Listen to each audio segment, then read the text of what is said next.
Sí. Ok, 2, 2, 3, 3, 4, 5. Ok, 2, 2. Ok.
Sí. Hola, buenas tardes, buenos días. Como aquí es buenos días. Bueno, ahora yo hablaré así un poco alto. Retumba muchísimo, ¿verdad?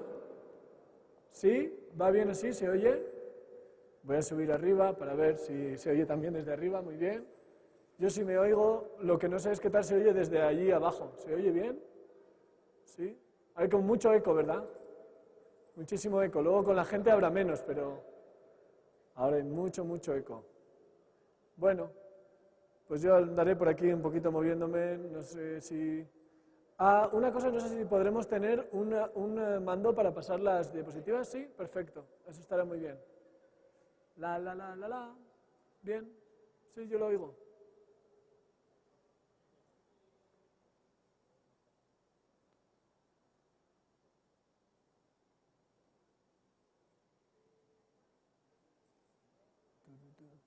Sí. ¿Te parece que hagamos una prueba con esto para comprobar que va bien? Vamos a hacerlo, pues.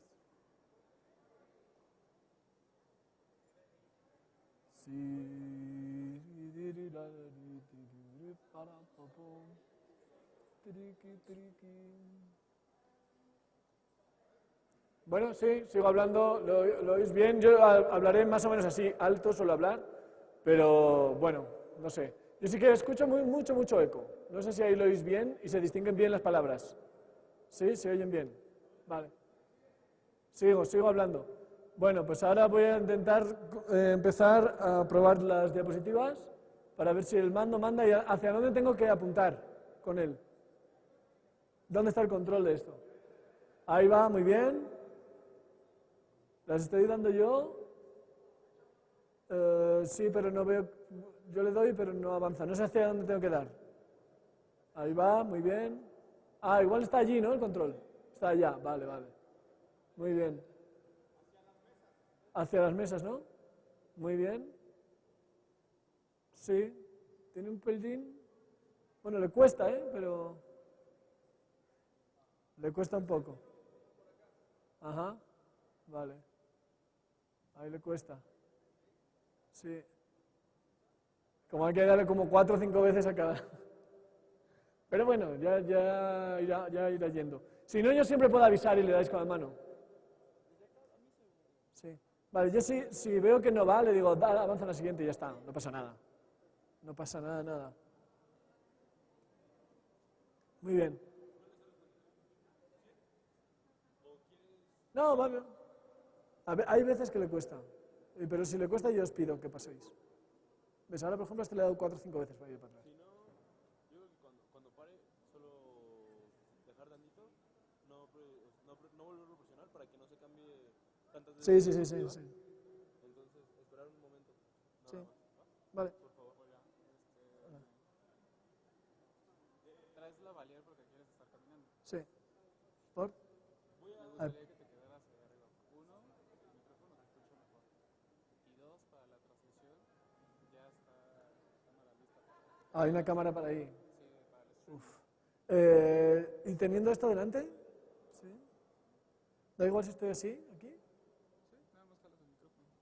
Me gustaría el micrófono. Ah, el micrófono, ¿preferís que sea ese? A ver, pues si quieres intentamos. Sí.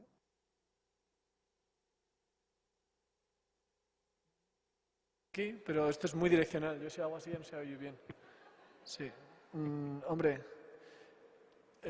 yo si hablo directo al micrófono sí, pero en cuanto me mueva para decir algo, eso se va a perder. Y yo me voy a volver.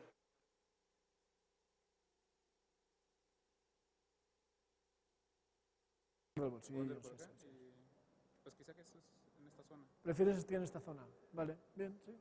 O una zona en donde no te nos muevas mucho para que la Vale, cámara te capte. perfecto. Muy bien.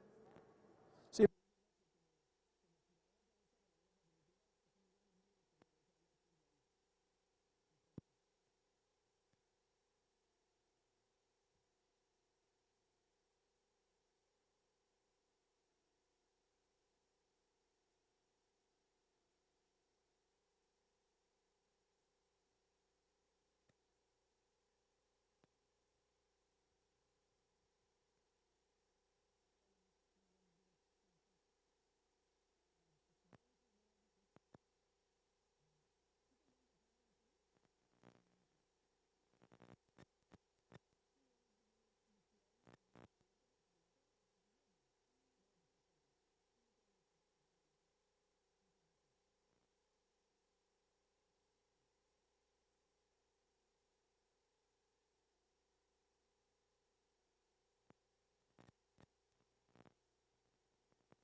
Ahorita le pongo.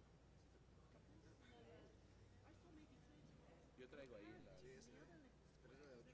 Traigo, creo que la de 3. There were like loads more.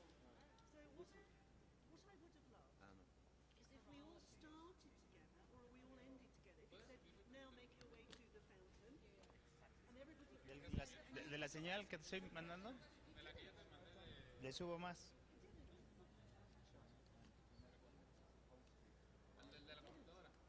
Sí, ¿le quieres subir el que me vas a pasar o el que yo te voy a pasar?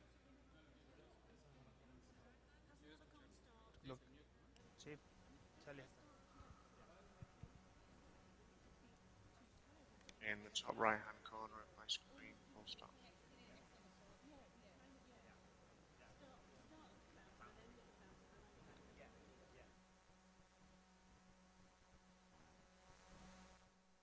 Yeah, hello, can you hear me? Am I coming through properly? Hello? 1, 2, testing, testing.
Sí.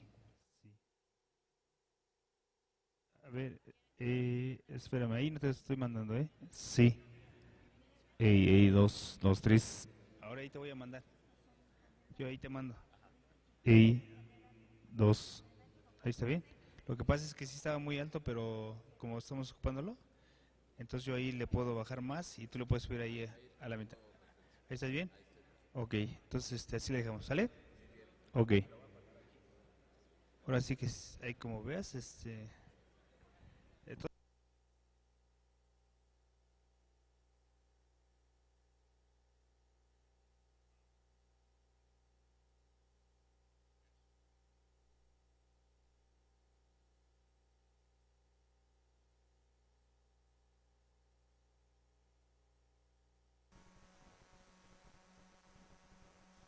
Excellent.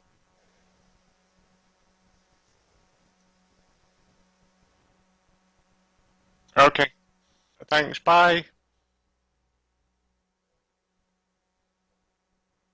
Bye.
Ok.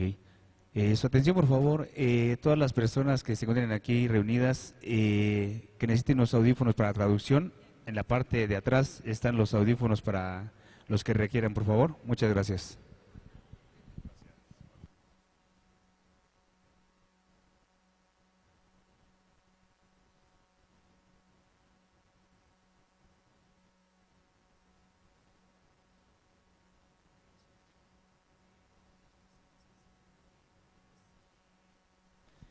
Los audífonos son previa identificación, por favor.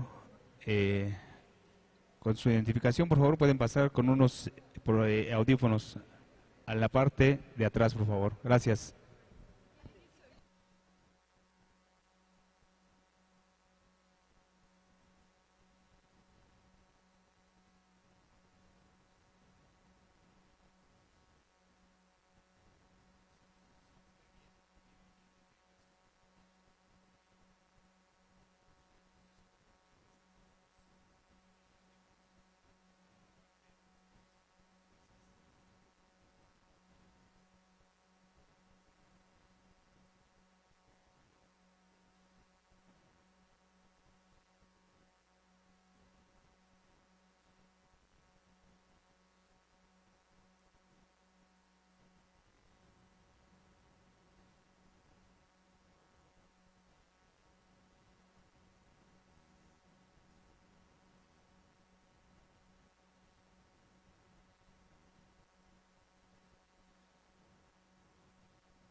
Buenos días, se les recuerda a todos, quien aún no cuente con su diadema para traducción simultánea puede pasar a solicitarla al fondo del salón con una identificación. Gracias.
Bienvenido a Inspiring Minds. Para nosotros es muy importante tu seguridad, por lo que te damos las siguientes recomendaciones.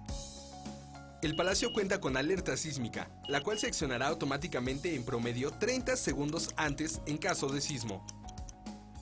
En caso de desalojo, pedimos ubicar la salida de emergencia, puerta principal. El punto de reunión es la Plaza Manuel Tolsá, frente al Palacio de Minería junto a la escultura del caballito. Solicitamos no obstruir las circulaciones del patio o puerta principal, con el fin de evacuar el edificio de manera ágil si fuera necesario. Les recordamos que es un edificio libre de humo, por lo que está prohibido fumar dentro de este. En caso necesario se contará con asistencia médica durante las actividades de Inspiring Minds. En caso de emergencia, contacte inmediatamente a un miembro del equipo o al personal de British Council. Ahora sí, disfruta la experiencia de Inspiring Minds.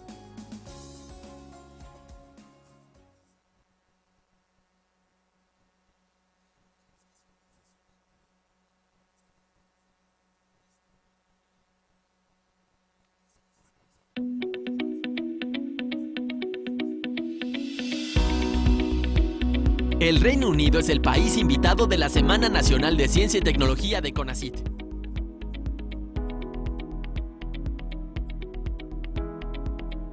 El programa británico se titula Inspiring Minds. Mostrará lo más destacado de la ciencia, la tecnología, la innovación y la educación en el Reino Unido.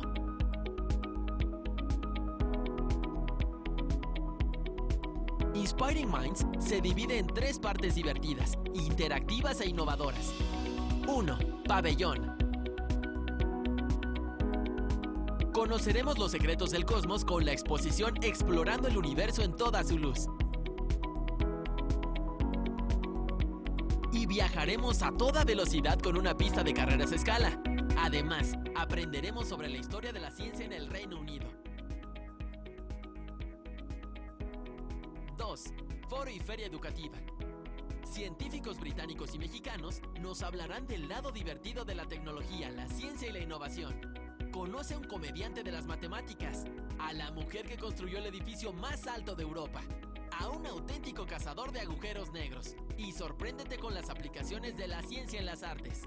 Visita la feria educativa para conocer la oferta educativa y anímate a estudiar en alguna de las 10 universidades británicas que nos acompañarán.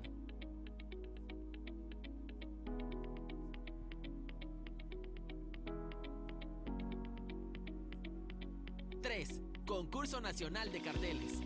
Forma un equipo entre un profesor o investigador y estudiantes de preparatoria o equivalente. Aprende la metodología Design Thinking para resolver un problema en tu comunidad. Diseña un cartel con la solución y construye un mejor mañana.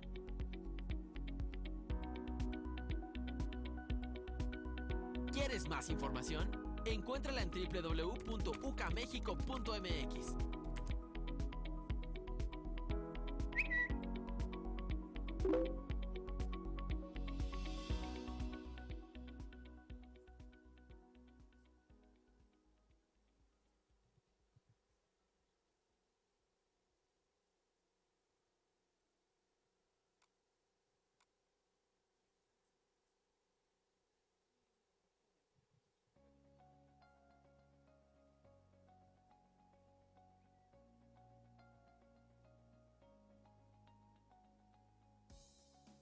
Roger González.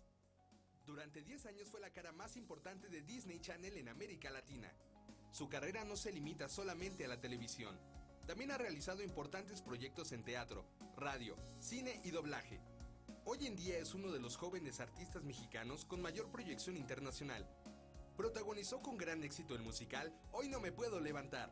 También es uno de los artistas más influyentes en la industria con más de 2 millones de seguidores en redes sociales y escuchado diariamente en Exa FM por más de 3 millones de radioescuchas en su programa Wake Up.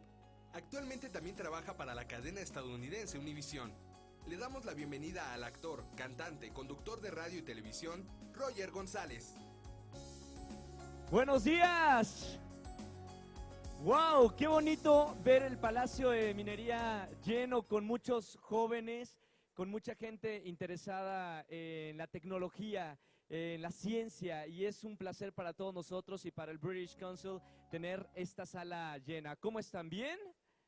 Bienvenidos. Que se note que desayunaron. ¿Están bien? Maravilloso, qué bonito escuchar eso. Quiero darles la bienvenida a este hermosísimo Palacio de la Minería y al público que nos está acompañando a través del canal de YouTube. Esto lo estamos transmitiendo a través del canal de YouTube de el British Council, así que le mandamos un gran saludo a toda la gente que nos está viendo, no solamente aquí en México, sino en todas partes del mundo, gracias a la tecnología. Y hoy vamos a hablar de mucha tecnología. CONACYT invitó al Reino Unido para ser el país invitado de la Semana Nacional de la Ciencia y Tecnología 2015. Es por ello que el Reino Unido mostrará lo más destacado de su ciencia, tecnología e innovación. Este foro es parte del programa que también incluye el concurso de carteles. No sé si lo han escuchado, pero es un concurso muy interesante donde pueden participar chavos de preparatoria, CONALEPS y bachilleratos. Más adelante les vamos a dar información porque hay premios muy, pero muy atractivos para todos los que participen en este concurso. Y obviamente la oportunidad de aprender a utilizar la metodología Design Thinking, que lo vamos a ver más adelante. Oradores de México van a estar presentes el día de hoy, oradores de España, del Reino Unido, obviamente, nos van a acompañar compartiéndonos sus historias acerca de la ciencia y la tecnología también. Pasaremos de las matemáticas a la comunicación global, de la astronomía a la física, de la computación al arte visual, escritores, periodistas, ingenieros estructurales, directoras de las compañías globales más importantes, inversores, más de 1000 jóvenes registrados a las conferencias de 11 universidades participando en la Feria de Universidades Británicas y 4 talleres de cámara oscura y de programación. Yo me acabo de enterar hace unos minutos que vine aquí, que es el año de la luz internacionalmente, así que tenemos unos talleres muy interesantes. Son muy afortunados de estar esta mañana aquí con nosotros. Ahora, para toda la gente que está aquí, tienen sus celulares, ¿verdad?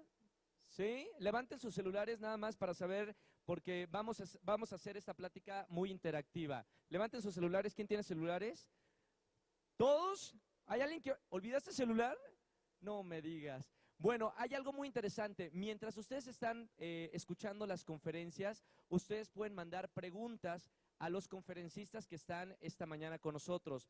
Va a ser muy sencillo. Agreguen la cuenta de @MXBritish, que es el Twitter oficial de la embajada, y pueden mandar preguntas. Con esta cuenta de usuario pueden mandar cualquier pregunta. Las preguntas más interesantes van a responderse a través de nuestros conferencistas esta mañana. Así que, bueno, platiquen con su conferencista o experto favorito. Para que sigan el evento en las redes sociales y compartan los mejores momentos, utilicen este @ que les dije, el nombre de usuario, MXBritish, y el hashtag de este año es UKMX2015. Si quieren compartir fotografías, presumir que están aquí en el Palacio de Minería, que le están pasando bien y que están aprendiendo mucho, utilicen este hashtag.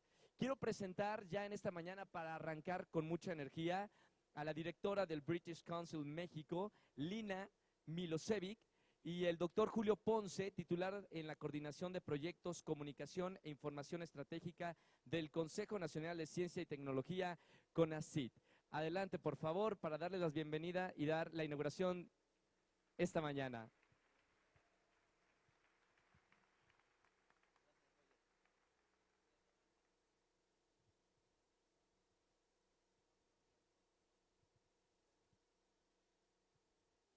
Proyección aquí. Bueno, ¿con esta? Ahora sí, bueno, gracias. Estimados Doctor Julio Ponce, Roger González, queridos compañeros de CONACYT, de la Academia Mexicana de Ciencias, amigos de la prensa y todos que nos acompañan, es para mí un honor darles la bienvenida a este foro Inspiring Minds. En el British Council creemos que la ciencia y la tecnología pueden ayudar a los jóvenes a comprender el mundo y a desarrollar su creatividad e innovación para beneficio de la sociedad. El foro Inspiring Minds es en el contexto del año dual del Reino Unido en México y México en el Reino Unido 2015. Y tenemos más de 100 eventos alrededor del país en las artes, en la ciencia e innovación y también en el comercio. Y espero que ustedes tenían la oportunidad de visitar algunos de estos eventos. El foro es un encuentro en este contexto que buscará motivar a los jóvenes estudiantes a seguir una profesión apasionante en ciencias o en ingenierías. Esto lo haremos al dar a conocer el trabajo que mexicanos y británicos en las áreas de la ciencia y arte han desarrollado para tener un impacto positivo en el mundo. Espero que el foro sea realmente una fuente de inspiración para nuestros asistentes y que en algunos años los veamos a ustedes presentando sus grandes proyectos. Quiero dar algunas palabras de gracias a mi equipo en el British Council, Liliana Caral, Sánchez, Fernando, Dalia, Daniel, a mi equipo, por favor, un aplauso.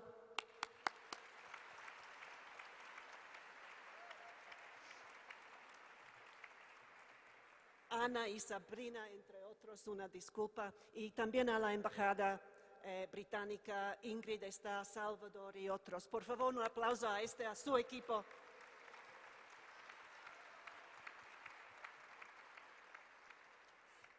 Y a todos ustedes, gracias por su participación en este evento. Espero que sea útil, espero que le disfruten. Y un favor, por favor, me gusta tuitear. Y you are so beautiful. Antes de salir del presidium, por favor, denme un saludo para que pueda tomar una foto. ¿Se puede? Super. I'd love that. I would love that very much. That's fantastic. You are beautiful. You are really beautiful. Hang on just a second. I have to go back a bit. That is awesome. Well, maybe I'll do a pano. Hang on. Keep waving. Keep waving. Keep waving. Keep waving. We're going to do a pano. Okay, it's like this. It's going to be like this. Okay. Okay. Okay. Keep waving. Keep waving. Keep waving. Keep waving. That is awesome. Muchas gracias. Disfruten el evento. Chao.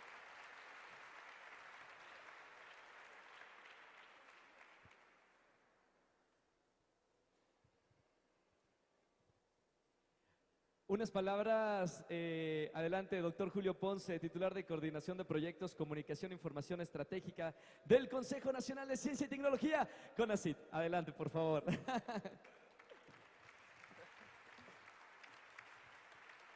Muchas gracias.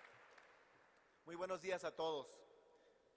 Inspiring Minds es un tema, es el nombre de este evento y verdaderamente lo que puede inspirar a cualquier persona es ver un público como el que tenemos hoy, lleno total en estas instalaciones, personas que están interesadas en la ciencia, en la tecnología, en la innovación y que son precisamente nuestro objetivo en estas jornadas, hacer llegar a todos ustedes, acercar a todos ustedes la ciencia, la tecnología y la innovación.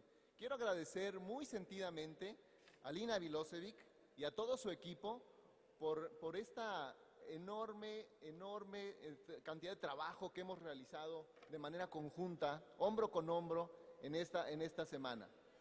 Quiero también no dejar pasar, y perdónenme si me falta alguien, pero como ya lo decía Lina, Liliana Carral, Salvador López, Ana Isabel, David Elliott, que nos está escuchando por acá, todos ustedes han colaborado para que esta semana de intenso trabajo sea posible.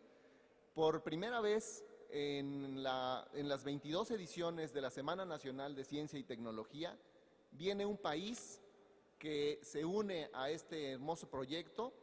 Este país es Reino Unido, participa con nosotros en la semana, batimos récord de participación en el Zócalo capitalino, tuvimos más de 115,000 asistentes, estamos verdaderamente contentos por ello y bueno, Inspiring Minds ahora es un nuevo esfuerzo para que los jóvenes de nuestro país se acerquen a la ciencia, a la tecnología y la innovación. Hoy todo es ciencia, tecnología e innovación. Cómo nos movemos, cómo nos comunicamos, cómo nos alimentamos, cómo nosotros podemos impactar en este mundo, todo está relacionado con la ciencia, la tecnología e innovación. Ahí está la posibilidad de resolver los problemas que actualmente nos aquejan. ¿Y quiénes lo van a hacer? Pues lo van a hacer precisamente esta masa crítica que está aquí hoy con nosotros. Los jóvenes que van a dedicarse a desarrollar ciencia y tecnología. Estoy seguro que aquí, entre los asistentes, tendremos a los futuros maestros, doctores en ciencias, que seguramente van a estudiar en Reino Unido, porque ustedes saben que Reino Unido es un socio fundamental para el CONACYT y que la mayoría de las personas que estudian en el extranjero escogen precisamente por la calidad de sus instituciones a las instituciones de Reino Unido. Entonces, no me queda a mí más que agradecer este enorme esfuerzo, esta enorme cantidad de trabajo, de colaboración en la que hemos estado involucrados y que desde CONACYT celebramos y aplaudimos profundamente este tipo de trabajos. Quiero también traerles un mensaje muy cálido del doctor Enrique Cabrero, el director general de CONACYT, quien ha estado muy al pendiente y apoyando en todo momento este tipo de iniciativas. Muchas felicidades, enhorabuena, disfruten, aprendan y hagan que este esfuerzo de las instituciones valga la pena, cambiando sus mentes, cambiando su percepción de la ciencia y la tecnología y acercándose cada vez más a ella. Muchas felicidades, enhorabuena para todos. Gracias. Gracias, Lina, gracias, Julio, por inaugurar esta gran mañana, esta serie de conferencias. Quiero recordarles, si no tiene alguno de ustedes la diadema para escuchar las traducciones, están en la parte de atrás, pueden pararse, ir por su diadema para que puedan seguir todas las conferencias, que hoy tenemos de verdad grandes conferencistas. Además, quiero recordarles que los talleres se encuentran de su lado derecho en el Salón de los Maestros. Para los que vayan a tomar algún taller, bueno, se pueden dirigir por la parte de atrás, del lado derecho, al Salón de los Maestros, aquí a un lado del escenario. Arrancamos esta mañana, ¿sí? Ya queremos arrancar esta mañana. Voy a presentar al primer conferencista. Él se llama Eduardo Sáenz de Cabezón y vamos a escuchar una conferencia que se titula ¿Para qué diablos son las matemáticas? Si yo hubiera estado en su lugar hace años atrás, de verdad mi vida hubiera cambiado, porque no me gustaban las matemáticas. Pero ¿por qué es tan importante esta materia? Para eso está Eduardo Sáenz de Cabezón. Él ha participado en conferencias TED y es ganador del concurso FameLab que organiza el British Council a nivel internacional, en el cual científicos e ingenieros tienen que explicar el fenómeno de una forma interesante y divertida en 3 minutos. Eduardo vincula la ciencia con el humor, qué interesante, y además las historias. Él habla de estas dos materias en universidades y centros de enseñanza secundaria como cuentacuentos para niños, jóvenes y adultos. Esto me hubiera funcionado a mí años atrás. Vamos a presentarlo con un fuerte aplauso. Primero, conocer un poquito de él, Eduardo Sáenz de Cabezón.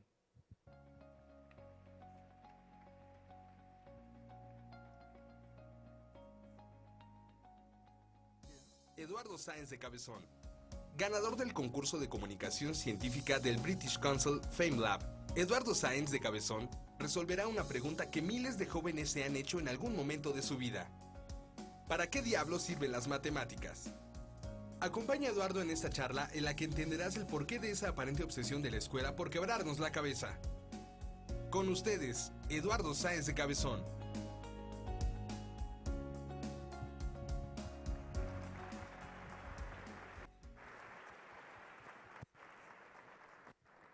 Hola, buenos días. Antes de empezar, yo quisiera tener un recuerdo para la gente que murió ayer en aquel ataque atroz que hicieron en París. No entiendo la lógica de la violencia, no la entiendo. Una violencia que ustedes sufren aquí demasiado cotidianamente. No entiendo esa lógica, pero sí que sé que con la ciencia y la colaboración entre distintos países podremos hacer que esa lógica venza cada vez en menos ocasiones. Así que muchas gracias por estar aquí, porque ustedes también forman parte de ese cambio que es necesario. Y vamos a empezar. ¿Para qué diablos sirven las matemáticas? Es lo que han dicho. Yo diría, ¿para qué mierda sirven las matemáticas? Porque soy español y allí hablamos fatal. Fatal. Entonces, bueno, vamos a tratar de explicar un poco eso. Es verdad, todos estamos de acuerdo, las matemáticas son la base de la ciencia, lo que da el rigor a la ciencia, lo que nos hace pensar de una forma abstracta, estupendo, maravilloso, genial. Pero qué rollo es eso, o sea, no. Eso está muy bien, es verdad, todo eso, pero vamos a tener algo más, ¿no? Vamos a tratar de ver las matemáticas desde otro punto de vista. Este de aquí es Buda. Todo el mundo tiene muy claro que para uno ser feliz, para uno estar mejor, está bien estar de acuerdo, estar contento con uno mismo. Para eso está bien tener una buena vida interior. Cuesta un ejemplo de eso. También es verdad, y todo el mundo coincide en que para estar feliz, bien en la vida, uno tiene que tener una buena relación con su cuerpo, la que sea. Este es Hisham el Guerrouj, mi corredor favorito. A mí me gusta mucho correr, él es mi corredor favorito. Está claro que no todo el mundo tiene por qué ser Hisham el Guerrouj, pero está bien para uno ser feliz, para tener una vida plena, tener una buena relación con su cuerpo, cada cual. Y Hisham el Guerrouj es un ejemplo de eso. Hace falta esfuerzo. Este de aquí quizá lo conocen. Es Diego Velázquez. Es uno de los mayores pintores de la historia de la pintura. Para uno ser feliz, para estar contento con uno mismo, para tener una vida plena, hace falta disfrutar de la belleza. Es una buena ocasión para disfrutar. Pero hace falta un pequeño esfuerzo. Quizá para disfrutar las obras de Velázquez no tanto, pero para disfrutar las obras de los pintores contemporáneos, por ejemplo de Miró, hace falta un pequeño esfuerzo. Y quien más sabe, tiene más oportunidades de disfrutar. Este de aquí es Carl Friedrich Gauss. Gauss, el de la campana y todo eso. Gauss es llamado el príncipe de las matemáticas. Si uno preguntara a los matemáticos del mundo quién es el matemático más... Igual no hay un matemático que sea el mejor de todos, pero seguramente en la lista de los 5 top sale Gauss, este hombre con esa nariz que tiene. Bueno, este hombre saldría en el top 5 casi seguro. Mi misión en los próximos 20 minutos es decirles que para uno estar feliz en la vida, para uno estar contento, para uno ser una persona plena, hay que tener algo de matemático. Eso es mucho más útil que solo la base de la ciencia. Así que vamos a intentar ver por qué es bueno tener algo de matemático. Empezamos con cumpleaños feliz. Cumpleaños feliz. Yo no conozco a la gente que hay aquí, no he visto a nadie nunca, a nadie de estos nunca.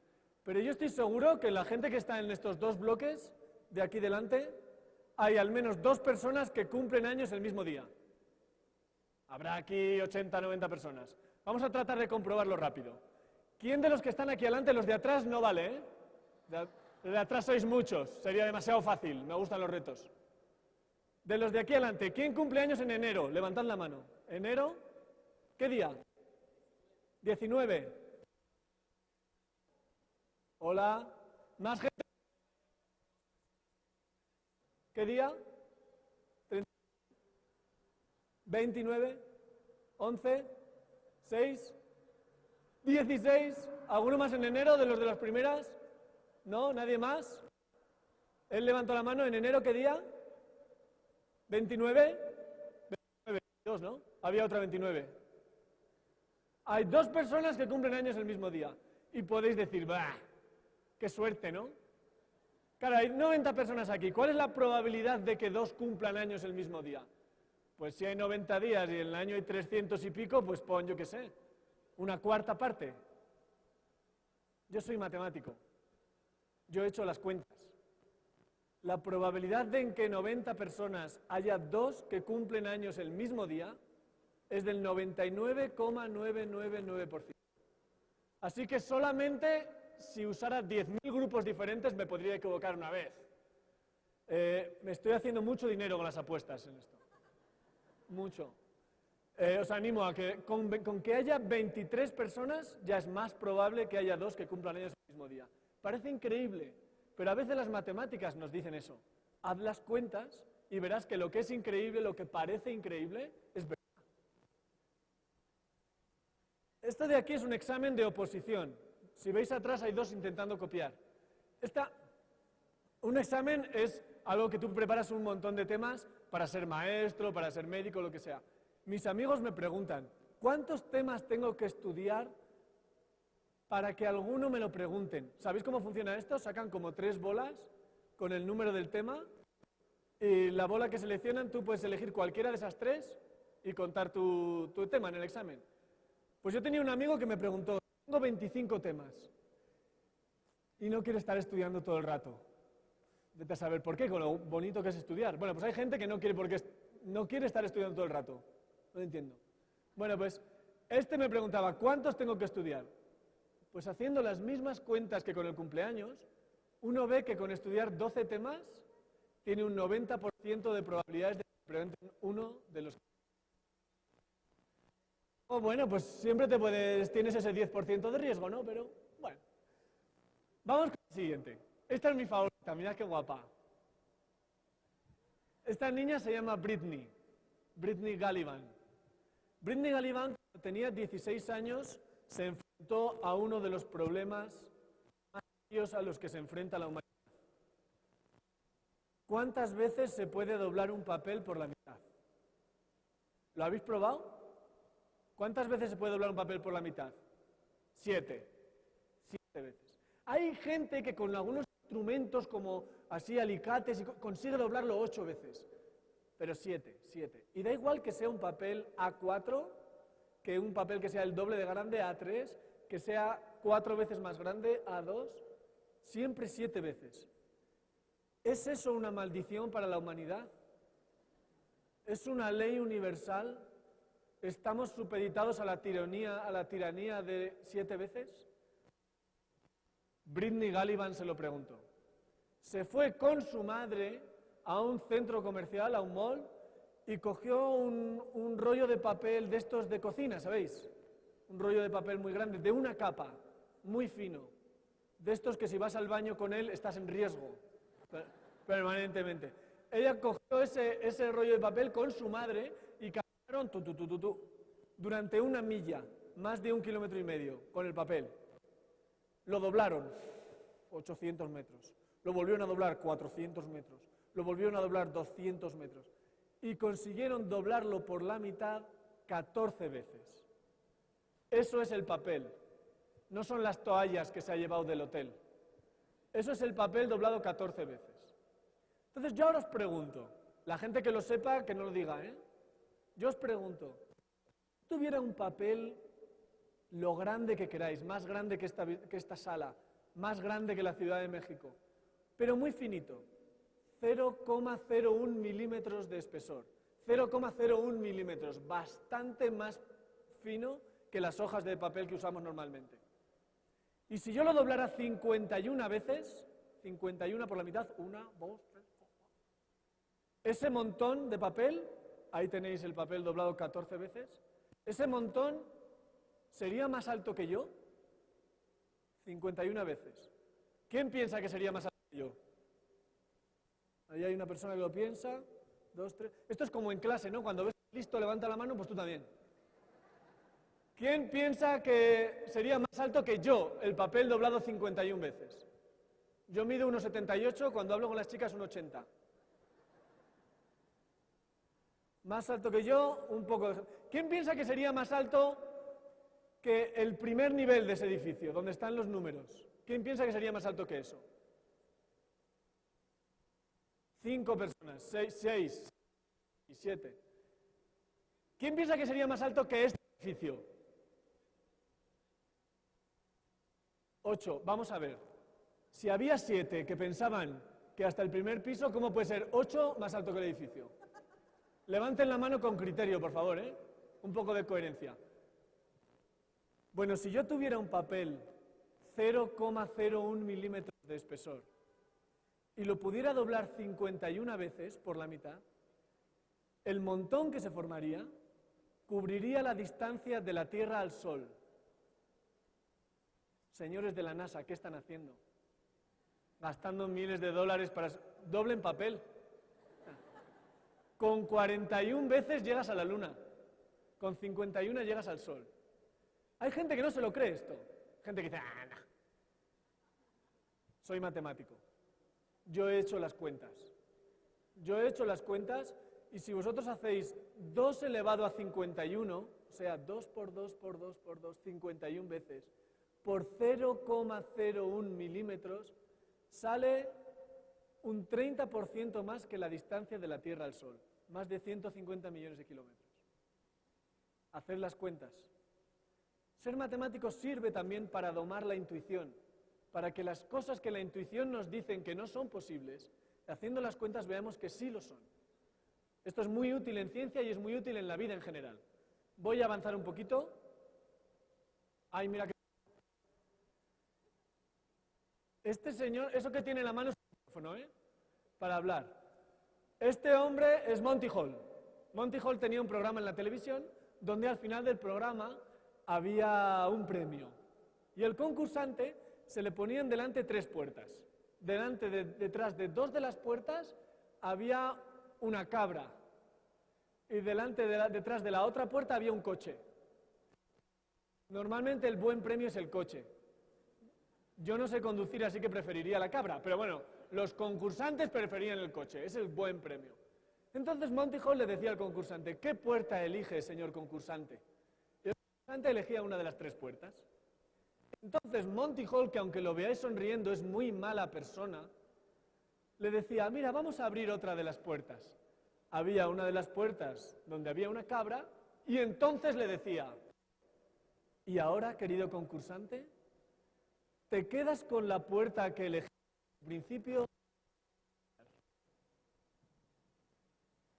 ¿Quién de los presentes cree que da igual cambiarse? Hay 2 puertas, 50% de probabilidades. ¿Quién piensa que da igual? Hay un caballero, según van levantando la mano, los que no se fían van levantando también. Bueno, hay 2 puertas, ¿no? 50%. ¿Quién piensa que es mejor quedar con la puerta que uno eligió desde el principio? Ser firme con sus convicciones, lo que nuestra madre nos ha enseñado desde pequeños. Mío, sé firme con tus principios. Mucha gente. Cambiar de puerta. 8 raros. Bueno, no pasa nada, ser raro es estupendo. Antes de contestar, dejadme que os cuente otro ejemplito. ¿Todo el mundo sabe cómo funcionan las ruletas? Esas ruletas de los casinos, ¿verdad? Imaginad que tengo una ruleta con 33 números negros y 67 números rojos. Y digo, hay que apostar. ¿Qué es más probable que salga, negro o rojo? 33 negros, 67 rojos. Hay 2 colores, ¿no? 50%. ¿Sí? No, ¿verdad? ¿Quién piensa que es más probable que salga el negro? Por favor, recordadme que no apuesten nunca con vosotros. O sea, pero si hay 33 negros y 67 rojos, ¿cómo va a ser más probable que salga el negro? ¿Quién piensa que es más probable que salga el rojo? Bueno, pues con las puertas pasa igual. Hay una puerta que tiene el 67% de probabilidades de tener el coche. Y lo que tienes que hacer es cambiarte de puerta. Aupa los raros. Muy bien, los señores raros, habéis acertado. Es mejor cambiarse de puerta. Pensad en las probabilidades. ¿Cuál es la probabilidad de que cuando había 3 puertas acertaras a la primera? 33%. Monty abre una puerta. ¿Cuál es la probabilidad de que habías acertado a la primera? 33%. Así que el 67% es que esté en la otra puerta. Si todos los concursantes de ese programa hubieran cambiado de puerta por sistema, hubieran sido todos matemáticos y han dicho, me cambio, todos, 2 de cada 3 se hubieran llevado el coche. Y Monty Hall se hubiera arruinado. Bueno, el programa, y a Monty Hall lo hubieran echado. Así que sí, también ser matemático sirve para este tipo de cosas. En los juegos, en las empresas en las que no todo es puro azar, pensar en matemáticas sirve para tener una estrategia mejor, siempre. Sigo. Este ya sí. Este sí tiene pinta de matemático. Sus gafitas, tiene pinta, como decís aquí, de nerd, ¿verdad? Sus gafitas, el jersey que le tejió su mamá. Nuestras mamás nos tejen jerseys a todos, pero solo los nerds se lo ponen en público. Pues él se lo pone. Bueno, este hombre es Andrew Wiles. Andrew Wiles demostró en 1994 un teorema que llevaba 300 años sin demostrarse. Era un problema que llevaba 300 años sin solucionarse.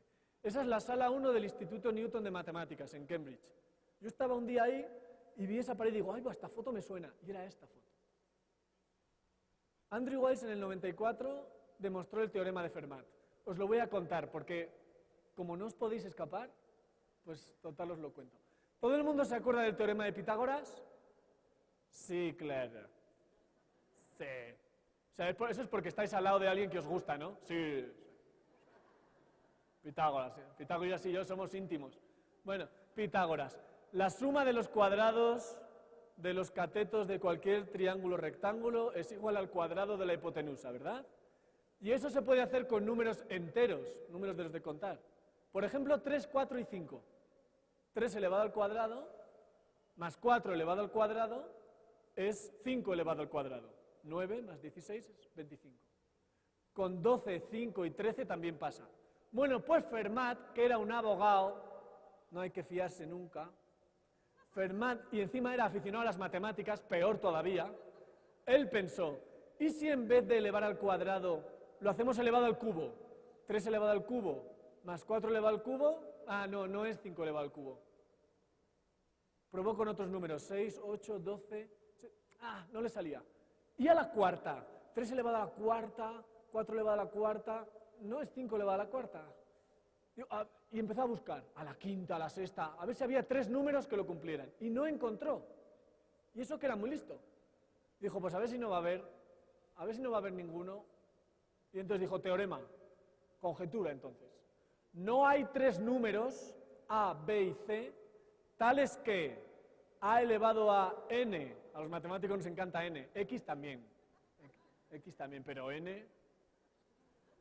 No hay 3 números tales que A elevado a n más B elevado a n sea igual a C elevado a n, solamente para n igual a 2, que es el teorema de Pitágoras. Lo demostraría esta tarde, pero echan fútbol por la televisión. Así que no lo voy a hacer, mejor mañana. Total, que el tío se fue a ver el fútbol, luego se fue con y se murió. El tío asqueroso se murió, no esta tarde, pero se murió sin demostrarlo. Los matemáticos intentaron demostrar aquello que Fermat dijo que sabía, Gauss lo intentó y fracasó, y todos los matemáticos en los siguientes 300 años lo intentaron y fracasaron. Y en 1994, ese hombre pequeñito, de gafas, dio una conferencia en Cambridge, 3 conferencias. En la primera había 4 matemáticos. En los congresos de matemáticos no va nadie, la verdad. Había 4. Al final de su primera conferencia la gente decía, este va en la dirección de demostrar lo de Fermat. Y al día siguiente en la segunda conferencia estaba lleno de matemáticos, nerds, diciendo, va a demostrar eso. Al fin de su segunda charla la gente decía, mañana lo demuestra. Va a demostrar este problema que lleva 300 años abierto. Así que al día siguiente había periodistas, cámaras, matemáticos, la sala llena y la foto es de ese día. Esa foto es cuando Andrew Wiles acababa de demostrar el teorema de Fermat.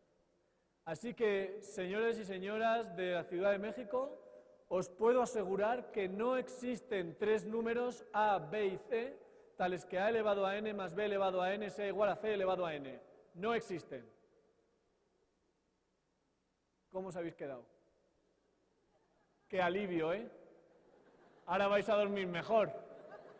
Vuestra vida ha cambiado. No, la mía tampoco. La verdad es que es un resultado bonito Pero ¿y qué? Fermat, ¿y qué? Lo que sí que ha cambiado nuestra vida son los intentos durante 300 años de los mejores matemáticos del mundo, intentos fallidos por tratar de resolver ese problema. De ahí salió el álgebra moderna, de ahí salió que hoy tengamos comunicaciones, de ahí salió que hoy tengamos la electrónica que tenemos, de ahí salió que hoy podamos hacer muchas cosas en ingeniería que antes no las podíamos hacer. Y esta es otra de las lecciones que nos enseña a ser matemático.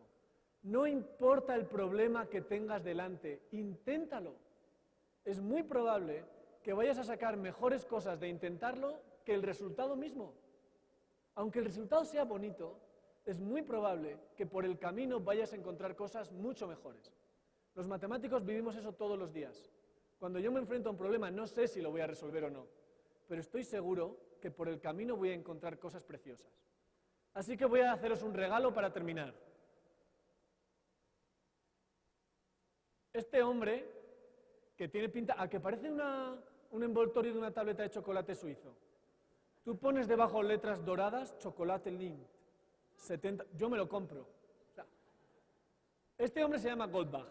Goldbach dijo hace 300 y pico años que cualquier número par, todo el mundo sabe que es un número par, ¿verdad? El 2, el 4, todos. Y un número primo, ¿sabéis lo que es? Es un número que solo se puede dividir entre él mismo y la unidad, ¿no? El 1 no, el 1 no es primo, ¿eh? Esto para que podáis dormir bien. Pues Goldbach dijo, todo número par mayor de 2 puede ponerse como suma de dos números primos. Por ejemplo, el 4, 2 y 2. No hace falta que sean diferentes. El 8, 5 y 3. 5 es primo, 3 es primo. El 12, 7 y 5. 7 es primo, 5 es primo. Él dijo, todo número par se puede poner como suma de dos números primos. Ahí lo dejo. Nadie lo ha podido demostrar hasta ahora. Yo lo miro casi todos los días en internet, ¿eh? Nadie lo ha demostrado. Se pueden hacer dos cosas. Una, que alguien de los que estáis aquí digáis un número par que no se puede poner como suma de dos números primos, y entonces diréis, Goldbach, no llevabas razón, y alcanzaréis la fama mundial. Lo digo en serio, no os riáis, es verdad. O dar una demostración de que nunca nadie va a encontrar un número par de esos chungos que no se pueden poner como suma de dos primos. Si alguien lo consigue, hablad conmigo, por favor. Me lo decís, vamos a medias y nos repartimos la fama. ¿Sí? Si lo consigues, Peque. Si alguien va a buscar un número par chungo, que sepáis que tiene que ser mayor que 4 trillones. Hasta 4 trillones han intentado todos, ¿eh? Y todos lo cumplen. Así que ahí tenéis la conjetura de Goldbach, uno de los problemas abiertos más antiguos en matemáticas.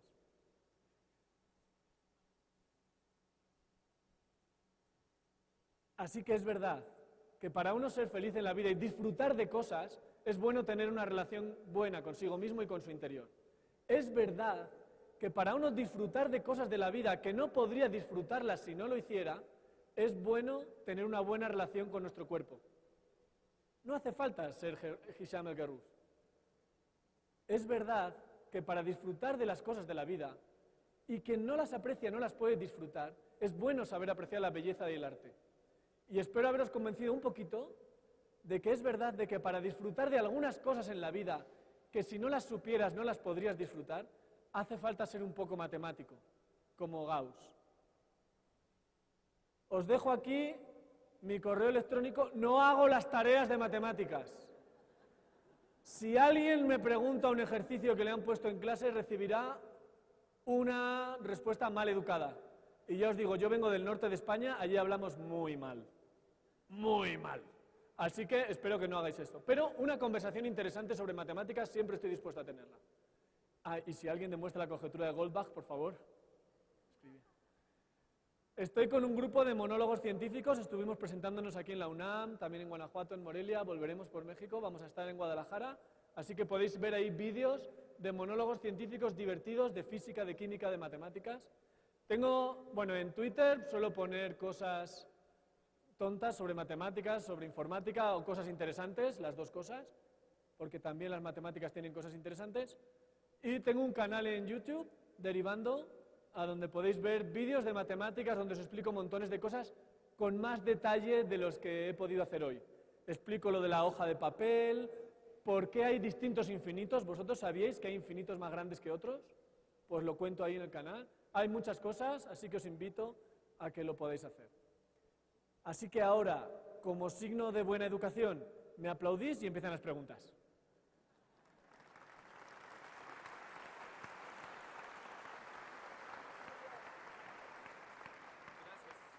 Encantado. Gracias. Bueno, nosotros continuamos con las charlas. Eduardo, vamos a ver si tienen alguna pregunta para Eduardo. Las mejores preguntas, al final vamos a ir diciendo ganadores para que tengan una charla personalmente contigo, Eduardo, y con los demás conferencistas. Selfie incluida, autógrafo y todo el asunto, ¿ok? Madre mía, qué bonito. Así que si tienen una buena pregunta a través de nuestro Twitter oficial, MX British, ahí está, hagan una pregunta, vamos a seleccionar las mejores y ahora más adelante vamos a decir quién va contigo, Eduardo, para que te haga una pregunta personalmente. Muy bien. Muchas felicidades, Muchas bienvenido gracias. a México, increíble plática. Un fuerte aplauso para Eduardo, por favor. Muchas gracias. Gracias, Eduardo. Quiero recordarles también un par de anuncios. Tenemos un taller de cámara obscura muy interesante. Si les gusta la fotografía, los invitamos. El taller ya está abierto, se pueden parar cuando ustedes deseen. Vamos a estar con estos talleres en el Salón de Maestros, así que los invitamos a todos los que les interese la fotografía y cómo funciona la cámara obscura. Sigan mandando sus preguntas a través de Twitter, MX British, con alguna pregunta que tengan para un conferencista.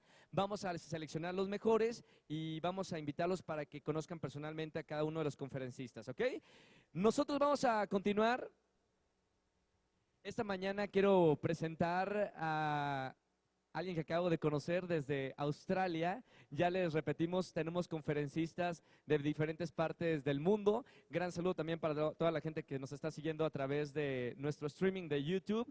Ella se llama Amy Whittenhall y su conferencia, Un mundo sin celular. ¿Se imaginan un mundo ahora sin celular? Sin todas esas aplicaciones, sin la rapidez del contacto, los mails, las interacciones, las redes sociales. La tecnología que más ha cambiado nuestra realidad en las últimas 3 décadas se encuentra en los bolsillos de todos nosotros. El teléfono móvil e internet ha transformado la forma en la que trabajamos, vivimos y nos comunicamos. También ha permitido poner las herramientas para hacer negocios globales en manos de todos los jóvenes del planeta.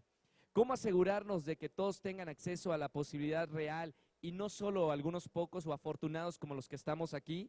La sesión se centrará en la evolución de la tecnología en los últimos 10 años y en particular en el desarrollo de los dispositivos de comunicación personal. Quiero presentar esta mañana a Amy Whittenhall con este video.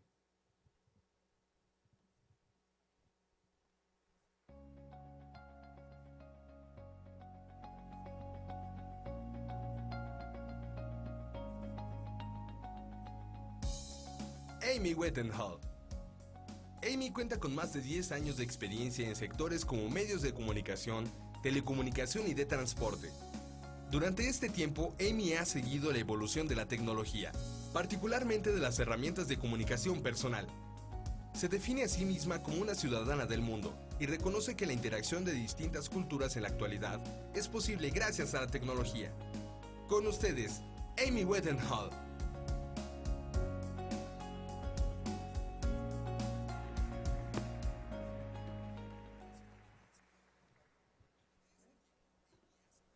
Good morning, everyone. Unfortunately, I don't speak Spanish, so I hope that Roger was saying nice things about Australia. Need this? I'll need that if we do the questions. But what I do need is the clicker. Okay. Good morning, everyone. My name is Amy Whittenhall. I am a commercial director in Ericsson's services business, and I'm a non-executive director at Teen Tech in the UK. I'm absolutely thrilled to be here today.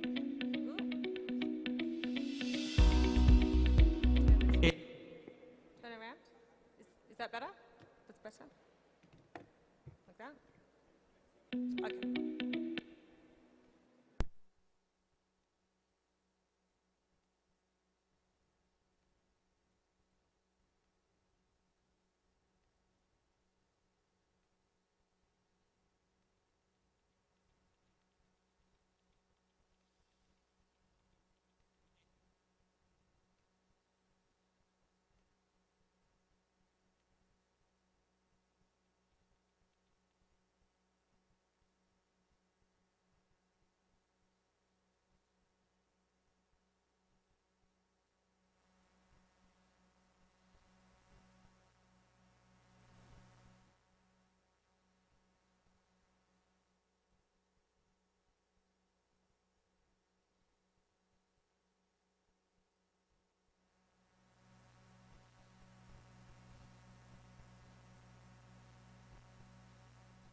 That's absolutely right. The man on the left, his name is Martin Cooper, and he made the first ever mobile phone call.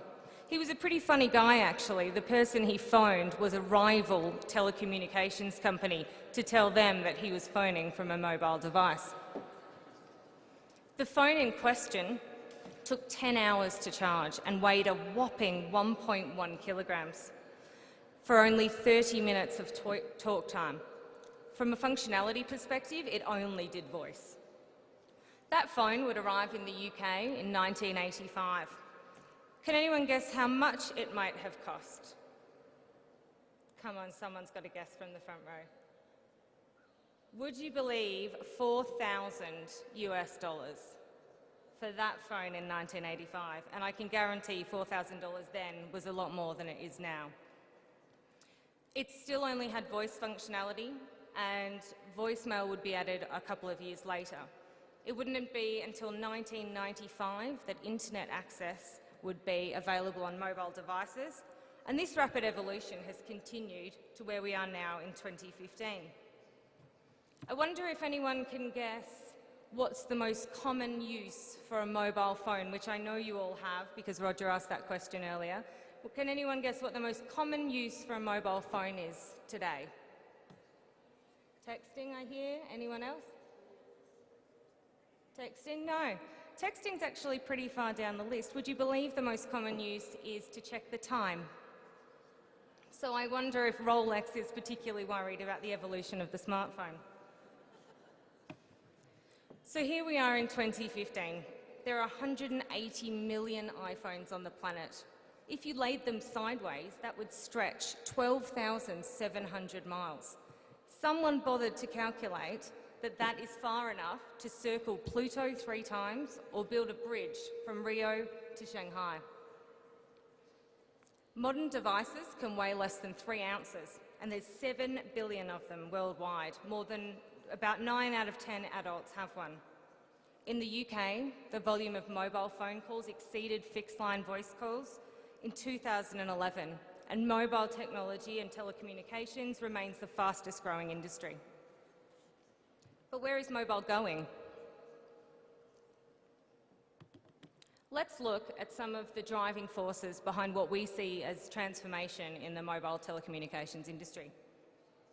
Policy changes to address global concerns of resource scarcity, climate change, urbanisation and demographic shifts have placed requirements on CO2 efficiency and monitoring and availability.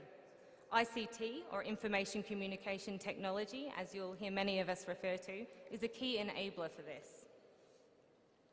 At an enterprise level, businesses are turning to ICT to aid efficiency and cost reduction so that they can achieve global scale or innovate for competitive advantage. In both cases, the ICT sector is looking to solve current real-world issues. And this is something I'm going to touch on a little bit more later on about innovation and how at its core it is the solving of real-world problems. In summary, when taking this macro look at the long-term view of mobile telecommunications, the journey will require standardisation of multi-purpose architecture, open integration points, and consideration for international regulatory requirements. All of these will be fundamental as we move forward. From a consumer perspective, and apologies, this slide possibly isn't showing as well as it could be. From a consumer perspective, there's a perfect market storm for ICT to really take the lead in terms of transforming businesses. This is thanks to a critical mass of mobile broadband penetration. There's some 47% globally, a figure that's increased over 12 times since 2007, which is extraordinary.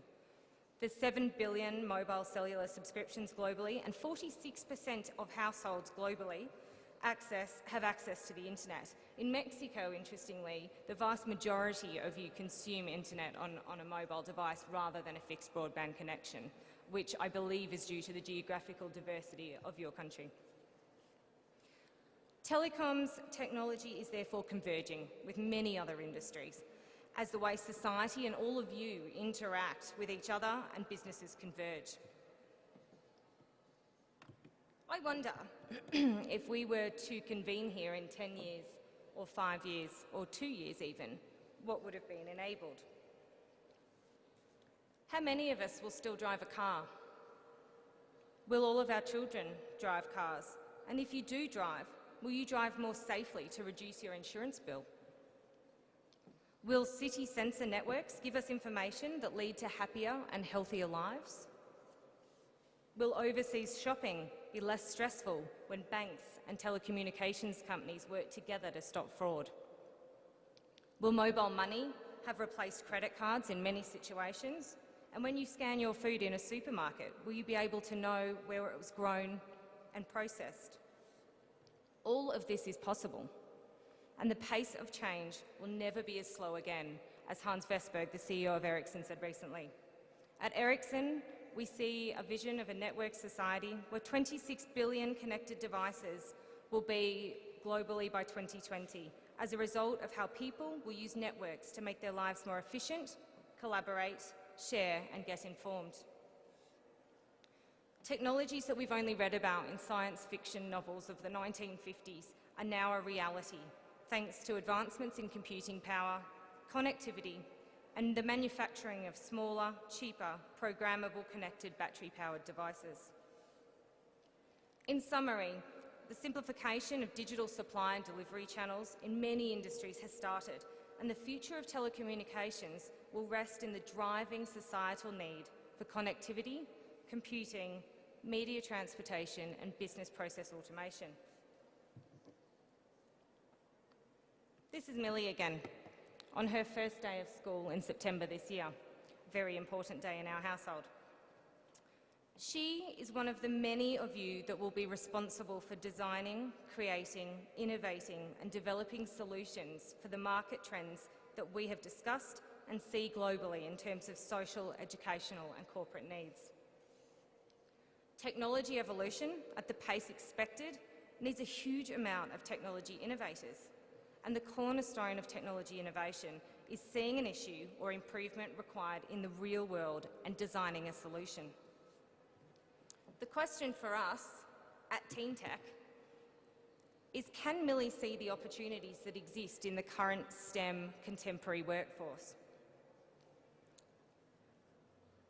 And if she can see what roles could be possible for her in the future, does she understand the skills that she needs? I often reflect on the fact that at school I worked individually on many subjects. I learnt individually, I was assessed individually, and the next thing you know, you're in the workforce where you're expected to collaborate, work as a team, divide up work, and these softer skills are critically important to being successful in a contemporary STEM workforce. Which is why, in 2011, Maggie Philbin, our CEO, created Teen Tech, the organisation in the UK.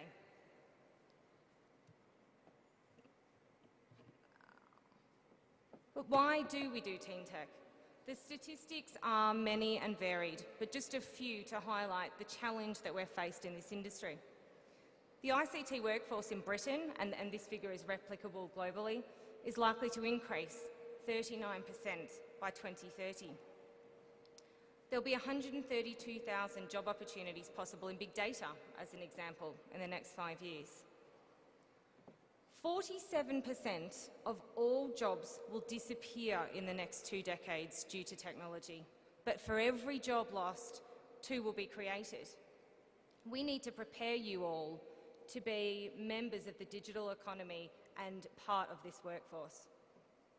Worryingly though, 23% of parents believe that digital skills are irrelevant to their children's future success. 18% of parents think employers don't even care about digital skills. And 38% admit they don't know enough about the digital economy to help their children make informed career decisions. This in an industry where women make up still only 12.8%, a figure that's actually dropped in the last 10 years, which is of huge concern to us at Teen Tech. So what is Teen Tech? We work face-to-face with 4,000 students and about 400 schools in the UK, helping to bridge the gap between the current STEM workforce opportunities for you all and giving them confidence in their own potential to succeed. We run large-scale events with the supporting award scheme, and a further 40,000 students are reached indirectly through assemblies and tech clubs, which are run by the tech evangelists, or the students that have taken part in previous years of Teen Tech. But let's talk a bit about the children of Teen Tech and what the students do from an innovation perspective. And I'm going to show you a short video of some of the children from the 2015 awards, but I first was going to tell you a story about one particular entry we had. These girls are from a school outside of London, and they became increasingly concerned for their safety and the safety of others when they were cycling home at night on their bikes. And they felt that it was unsafe to have to raise your hand off the handlebars to turn left or to turn right, and they wanted to come up with a solution to this problem that they saw in the real world. Their innovation is called Indicate, and it's a fluorescent jacket which is connected to 2 buttons on the handlebars of a bike, and when you click the handlebar on the left, it indicates with a light on the back of the jacket. They've now patented this technology and are working with manufacturers to bring this to market, which is a huge achievement for 3 girls, 14 years of age. The girls won their category in the 2015 Teen Tech Awards, and we are very privileged at Teen Tech to have the Duke of York as our patron, and the girls attended Buckingham Palace just a couple of weeks ago to receive their award from him, so that was absolutely fantastic for them. But before I finish, I'm going to show you a short video of Teen Tech in 2015 and give you some insight into what we've been doing with the students just like you in the UK. If we can put the video on. Yeah.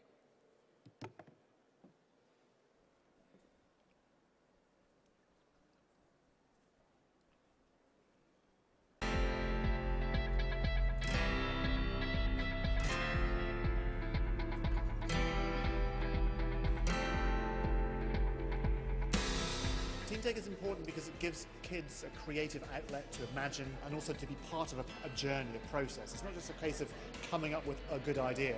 It's about coming up with a good idea and then following it through.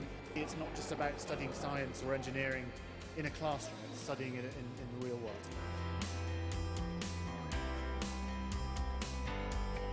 Our project is a self-sensor guidance system for wheelchairs to encourage more independence and confidence of the person in the wheelchair. This has been a fabulous opportunity for our pupils. They've learnt in so many different ways. It's just given them an experience to come out to the classroom. They've gone and visited different places, they've worked with industry, they've actually been involved with sort of further education, people have come into school, they've learned from one another. It's just a whole new world for them. It's just great to open up people's eyes to everything that's available to them. So it's been really, really important. Well, our idea is thermoelectric energy, and it's all about taking wasted thermal energy from electrical products and converting that into useful electrical energy.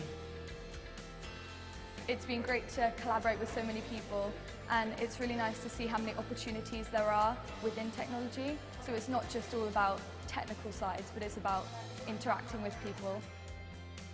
Our idea is called the Ticket Terminator. Basically, you drive into the car park and you have a little QR scanner on your windscreen. As you go in and it scans you, it will take the money straight off your bank account. The quality of candidates, I mean, is astounding. What's really surprised me is I've been judging the health category, and the technologies that they've been looking at are really advanced. The solutions of yesterday will not work for the world of tomorrow. And that's why we need to invest in the young generation, so that they can show us a different way of how to solve problems. It's fascinating to see where your ideas came from. What are the things that make you think that you can make a difference?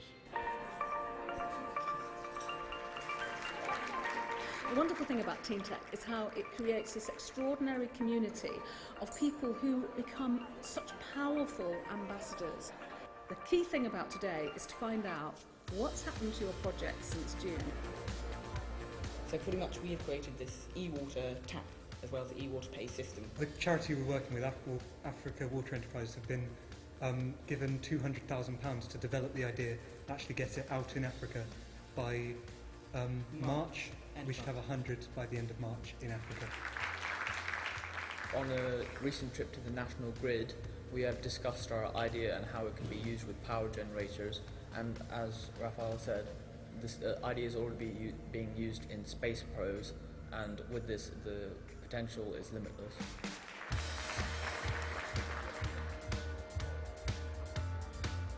I think that in school you're being examined on your own, you're being tested on your own, and there's not much opportunity to see that so much can be achieved by like working in a team with Alice and then taking it further and working in a team with the whole company. You have a distinct advantage by having taken part in something like Team Tech, because you're already ahead of the drag curve thinking. You're thinking about what is going to be needed to make this world a better place. I would say don't be afraid to fail. Brainstorm and talk with as many people as you can, especially professionals, because it really helps. It helped us expand our idea. We think there really needs to be global collaboration for things to really work well. So if you can be inspired by a problem which you experience, then you're more likely to get engaged with the problem and the solution yourself. It's not just once in a lifetime opportunity, it is the opportunity of a lifetime, and it's a lifetime that you take within 8 months. And I think that's such an incredible thing, and we've got so much to be thankful for. Para nosotros es muy importante ver cómo los adolescentes de hoy no solo son consumidores, sino también creadores de la tecnología. Y acá tenemos un muy buen ejemplo. We look forward to seeing you at Team Tech next year. We look forward to seeing you at Team Tech 2016. Nos vemos.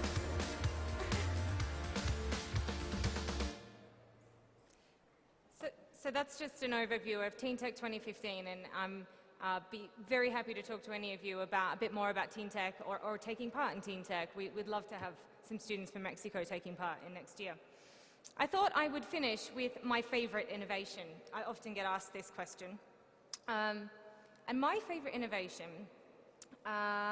is the wheelie suitcase. And I find it interesting that the wheel was first invented in about 3,500 BC.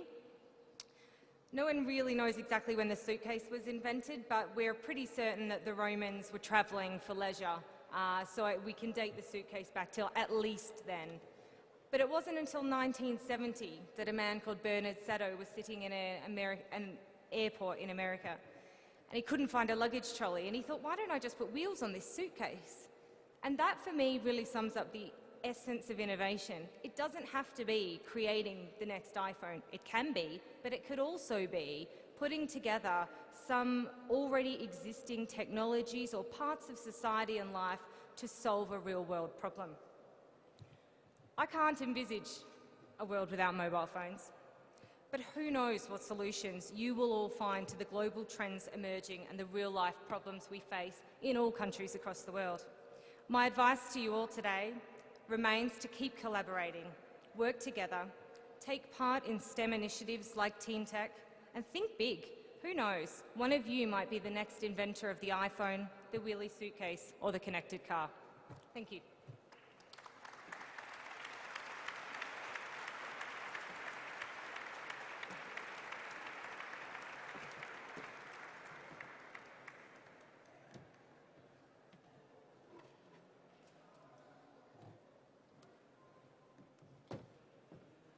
¿Cómo le están pasando?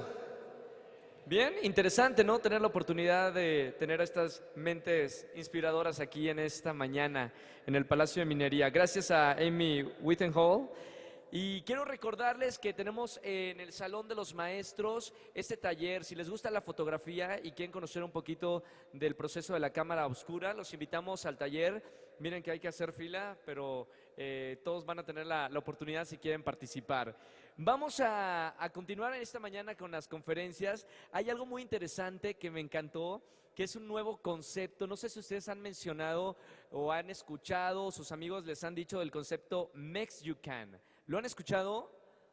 Es un nuevo concepto que son los mexicanos Los mexicanos que aman los fish chips, les gustan los tacos también, les gusta la cultura británica, les gusta la cultura mexicana y sobre todo para los Mex You Can no hay pretextos.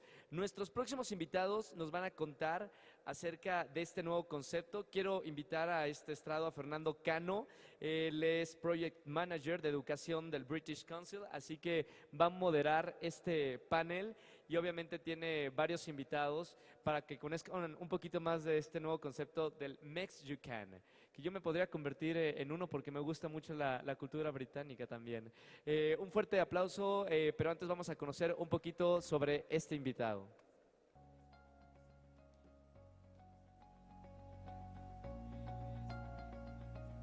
Durante la conferencia, escucharemos las increíbles historias de universidades del Reino Unido sobre cómo los jóvenes pueden cambiar al mundo a través de la ciencia y la tecnología.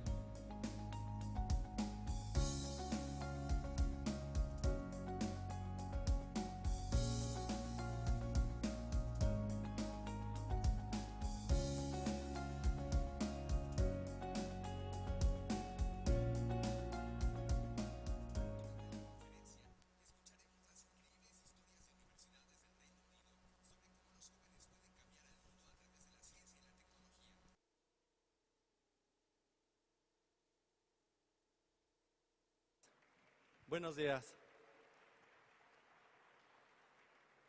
Como ya lo dijo Roger, mi nombre es Fernando Cano, soy gerente de educación para el British Council y esta mañana nos acompañan 4 visitantes de universidades del Reino Unido con el objetivo de hacerles algunas preguntas acerca de aquellos que están interesados en estudiar en el Reino Unido o que todavía no saben que tienen ese interés y están por descubrirlo. Nos acompañan de la Universidad de Southampton, Eric Wajmenga.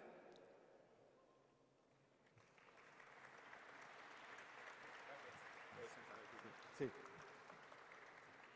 Chris McAllister, de la Universidad de Durham.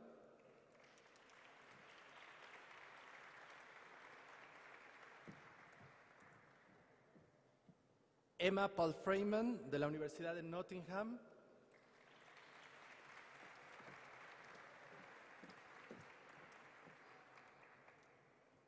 Y Melissa Cunningham, de la Universidad de Aberdeen.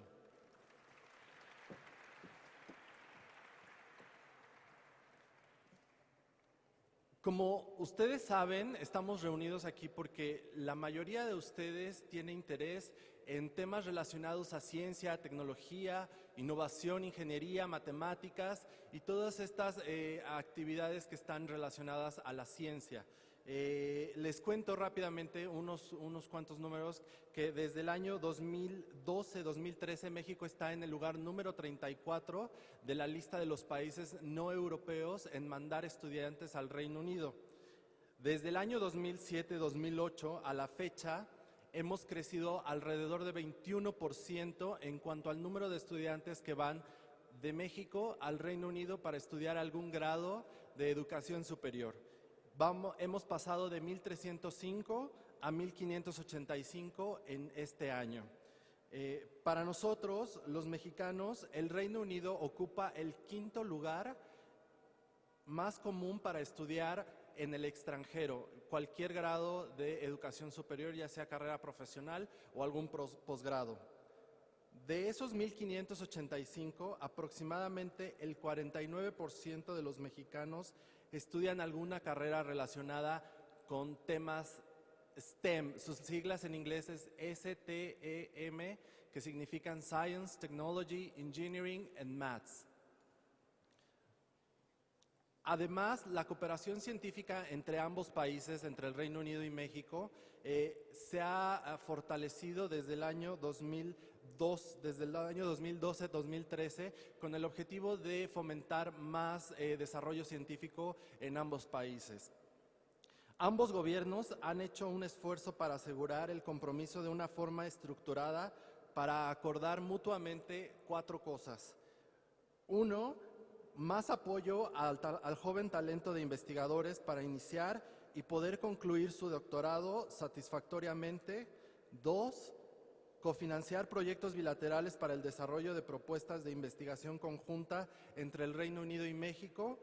3, más apoyo académico, científico y tecnológico en actividades de áreas de común interés. Perdón, nada más un 3. Con esto dicho, doy abierta a alguna serie de preguntas que creo que les pueden interesar y que justo tenemos aquí a nuestro panel que nos va a ayudar a responder. La primera pregunta la quisiera hacer a Eric. And Eric, your question is, why is the UK leader in STEM subjects? Can you please elaborate on that? Hello. Yes, good morning, everybody. So why is the United Kingdom a leader in STEM subjects? I mean, we could talk about, the move from agricultural societies to knowledge-based economies. But the bottom line is that knowledge and education go hand in hand. The one cannot function without the other. And it's mainly in the United Kingdom universities, as in Mexico, that are in the pursuit of knowledge, new ideas, new technologies to feed our economic development and development as a country overall. And the reason why we use universities, I think the United Kingdom very quickly recognized a long time ago that it's universities in particular who's going to provide that scientific research based to bring various disciplines together to invest in the development of STEM subjects and STEM sciences, which are crucially important for the development of our economy. If you have a look at the importance of STEM, just have a look at the world ranking of universities. Most of the universities that you find in the top echelons of the world rankings are those that very heavily focus on STEM subjects. And in fact, those universities seem to be going up the rankings even further, or at least maintain their positions. If you look at the United Kingdom contributes the second highest number of universities to the top 200 of best universities in the United Kingdom. And again, it is the STEM subject areas in particular which push these universities up the rankings.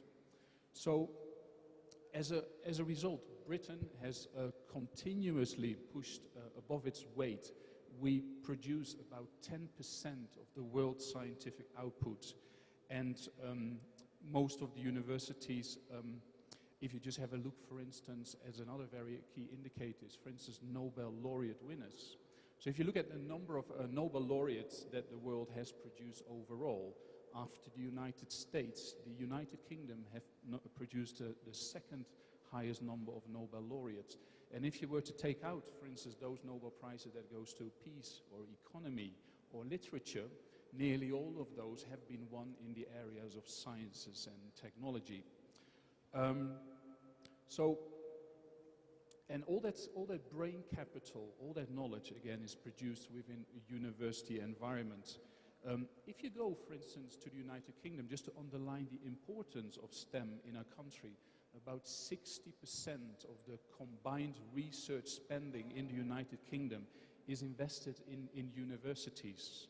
So we're talking not just about public sector or European Union funding, we're also talking about private sector investment. Most of that goes to universities for the very simple reason that's where we combine all those various disciplines together. And just to give you an example of what we do at the University of Southampton, in our Boulderwood campus, we have just opened a few months ago the largest research facility in the UK where we combine industry and education together to produce new groundbreaking technologies and ideas. And I think that's really all I want to say. Thank you, Eric. The next question is very related with the previous question, and this is for Chris. Chris, why is it a good idea to study a STEM subject in the UK? Thank you very much, Fernando, for introducing me. And everybody, thank you very much for coming. Good morning. Okay, once again, thank you for giving up your weekend to come and visit us here, to hopefully visit our exhibition later, and to listen to what we have to say. So, why should you come and study a STEM subject, science, technology, engineering, or maths in the UK? Closer. Okay, so why should you, that's better. So why should you come and study a STEM subject in the UK? Well, I've got 4 main reasons for you. First of all, there's the heritage the UK has in scientific and engineering research. The UK's been the place where leading inventions from television to developing the World Wide Web have happened. It's the place where DNA the code was first unraveled. So we've got a really deep heritage coming out of our universities in STEM subjects. But what does that mean for you? How does that affect you? Well, UK universities are research-led universities. If you come to study in the UK for a master's or for a PhD, you will be engaging in research, especially when you come towards the end of your course on the master's and begin your thesis, your dissertation. Now, what will really make that research happen for you is the access to the world-class facilities we have in science, engineering and technology in the UK. So you will have access, if you're a psychologist, to sleep labs. If you're a physicist, you will have access to the high-tech equipment we have there. If you're an astronomer, you will have access to data from the radio telescopes and the optical telescopes we have partnerships with across the world. So those research facilities are theirs for you to use, even as master's students and most certainly as PhD students. The other thing is, the UK is a very international place to study. We have collaborations with universities across the world. In Mexico, my university, Durham University, we've had visiting professors go to UNAM and visiting professors come from UNAM to us. Other universities represented here today, like Nottingham. Nottingham has an exchange partnership with Monterey Tech, for example. And my colleague from Aberdeen has a research partnership with LaSalle University. So we're an international place. You will be studying and working with not only the best British scholars, but the best German, American, Singaporean, Indian scholars. The other thing the UK offers for STEM subjects, and I think this is perhaps the most important, is supervision and teaching. If you come to the UK to study a STEM subject, you will have, when you come to your dissertation and then on a PhD, one-to-one supervision. And your supervisor, they will push you. It will be challenging. It will be difficult. But what we will do in the UK is, we won't kind of wrap you up in cotton wool and look after you. Well, we will look after you, but we will push and we will challenge you. So you will leave a UK master's and certainly a PhD as a fully trained engineer or scientist or social scientist, able to go back to your country or perhaps work at a research institution in Europe or North America and make a real contribution to your discipline, to your academic discipline.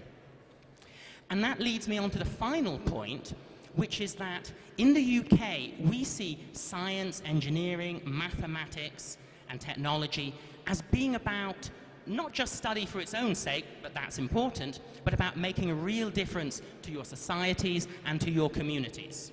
So, for example, if you were to come to Durham, you might take part in our physics department as a physicist, making a contribution to furthering human knowledge in general. If you were to perhaps go and study at Aberdeen, where my colleague Melissa works, you might be working on human nutrition programs and making a difference to programs to people's lives in terms of helping reduce obesity or alcoholism or smoking, problems we have across the world in your country and in my country. And then moving on from that, you'll have the opportunity perhaps to study engineering, to use natural resources as efficiently as possible. Aberdeen, for example, or at Durham in our new and renewable energy program, working with smart grids. And then finally, we see STEM subjects as not only being about science and maths, but about making that real difference to people's lives, sometimes in the social and political world. To give you an example, at Durham, our prize-winning PhD student, Arely Santiago Cruz, has been working first on a master's and on a PhD, looking at how forensic science can make a difference to the politics of the disappeared in Mexico, where people have had their relatives taken by the violence, and she's working on that. So science, it's about knowledge, and it's also about making a difference to your community. So that, and I think the facilities and the excellent challenging supervision are why you should think about coming to the UK to study STEM. And finally, as my colleague Emma will talk about, we also have real exciting opportunities for you to come and study STEM subjects in the UK. Thank you very much.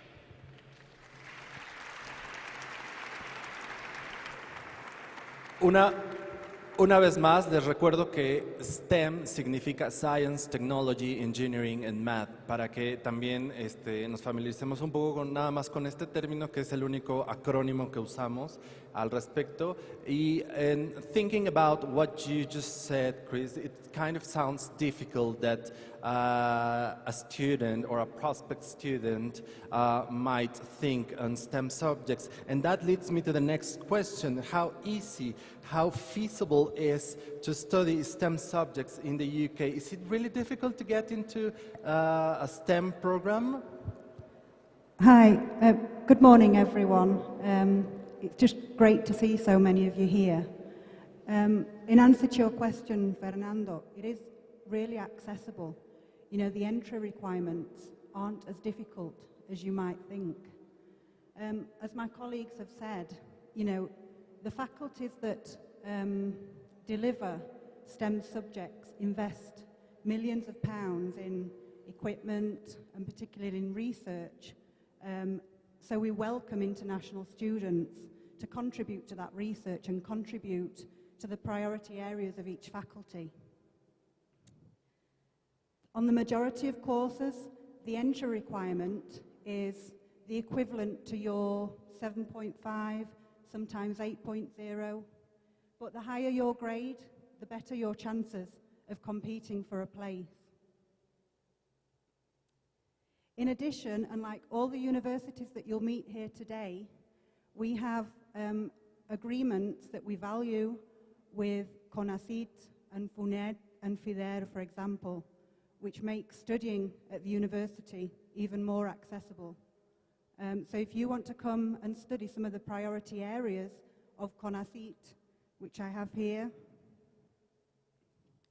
for example, that might be biotechnology, energy, applied mathematics, etc., which you can find on CONACYT's website as well when you familiarize yourself with those. They can contribute to your fees, your colegiatura, and the agreements that we have in place,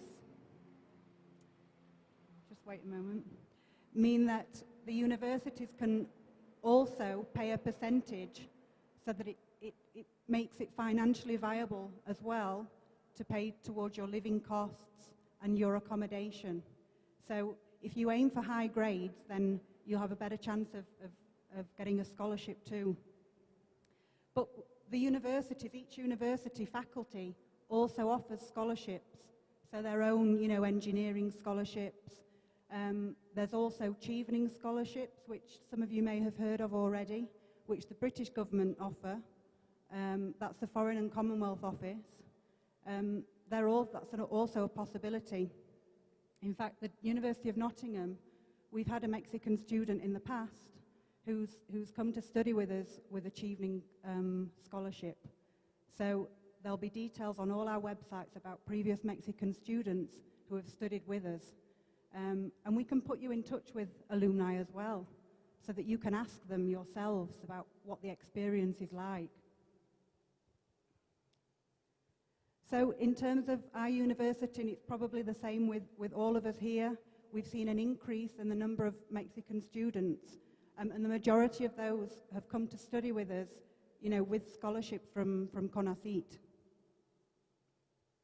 And the sooner you apply, the better, just because the process obviously takes time, the scholarship applications, the applications to the university. So the sooner you apply, the better. In terms of numbers of countries that we receive international students, it's over 150. So we love having international students because they bring diversity to our universities and our courses and research.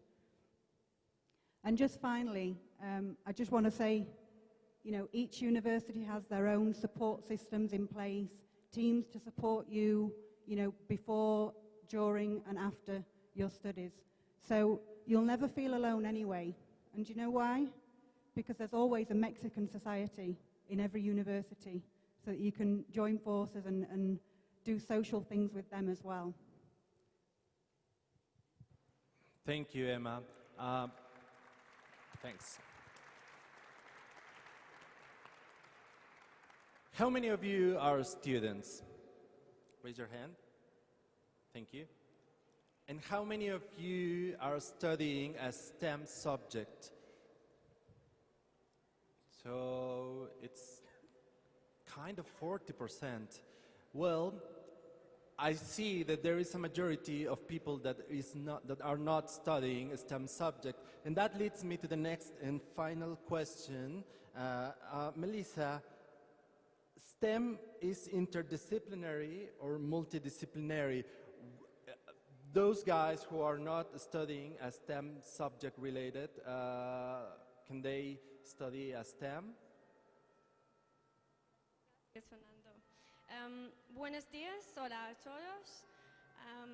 Muchas gracias por venir y escucharnos. Yo soy Melissa Cunningham, representante internacional de la Universidad de Aberdeen, que está situado en el noreste de Escocia. So I'll speak in English. That is the best I can do, I apologize. Fernando has asked the question whether STEM subjects are considered interdisciplinary or multidisciplinary. Now my answer to that would be both, and I'll explain to you why. Both in England and in Scotland, for instance, when you come to study at undergraduate level, you begin by studying very specialist subjects. Now for that, when I mean, for instance, if you study arts and humanities, you have a wide range of subjects to study from. If you come and study the STEM subjects from the onset, it's a very specialist course that you embark upon. The reason being is afterwards then you'll be considered a specialist within that discipline then, and you can maybe go on to do postgraduate studies, for instance. You're looking at the opportunities. STEM subjects, for instance, provide you, I believe, with more opportunities for employment afterwards. Certainly at the University of Aberdeen, our interdisciplinary subjects, even particularly at postgraduate level, are things like law or energy renewables as well. We have things like safety, reliability and integrity courses, very specialised programmes. But to continue on from that as well, these courses are also very multidisciplinary at postgraduate level, and that's certainly across the board through all universities in the United Kingdom. Multidisciplinary isn't just studying one specific degree programme. It's things that are integrated into that programme. Things like problem solving, critical thinking, 21st century skills such as communication, collaboration. When you enter onto a postgraduate study, yes, you are specialising in a specific area. But for instance, if you're coming to study at the University of Aberdeen, we have courses which are focused on oil and gas engineering, energy law, sustainability, environmental studies, biological sciences. We have amazing facilities at Aberdeen because of our location, because of our situation near the North Sea oil and gas fields. We're ranked 9th in the world for our research in biological sciences and in health nutrition. We have our own research lab called Ocean Lab, which is ensconced in subsea. We also have our Cromarty Lighthouse research facilities, very much disciplines in marine sciences as well. As I mentioned, Aberdeen is the energy capital of not only of the UK but of Scotland. There are 2 universities in Aberdeen. There is the University of Aberdeen, which is one of the ancient universities in the UK, and there's also a top modern university called Robert Gordon University. We have collaborative links with industry within Aberdeen. We have industry experts from the offices in Shell, BP, Halliburton and Chevron who come in and guest lecture within our courses, who are giving students the opportunity for that initial contact to then continue on in industry. We have industry experts as well leading the students' research projects, aiding the students in their dissertation and research projects at the end of the year. This is something that students can take really good advantage of. This is not something that this is very unique as well to the UK, in that, like I mentioned, it's a collaborative process. Both the students benefit and the industry benefits as well from having these students who are studying such specialised courses. When you come back to Mexico, obviously there is a demand for STEM subjects as well, and Eric had mentioned about the importance of STEM subjects in the United Kingdom. You will be, not only will you be collaborating with industry as well, Emma had also mentioned that you will be collaborating with your peers, your international students as well. At the University of Aberdeen, for instance, 30% of our student body is international. You're gaining skills from a whole host of different people from across the world. So as I mentioned, I do believe that it is a mixture of both interdisciplinary and multidisciplinary. Yes, of course, it is the academics that you're getting the benefit from, but it's also the personal experience that you can bring back to your own country upon your return, and the specialist skills that you're obtaining. And also, as well, the unique quality of having a degree from the United Kingdom, from all of our universities that we represent, that is highly ranked and well-renowned and known throughout the world. Thank you very much for listening to all of us, and I hope that you have benefited from the information given, and I hope that you'll manage to get some information as well later on today at the exhibition from us all. Thank you very much.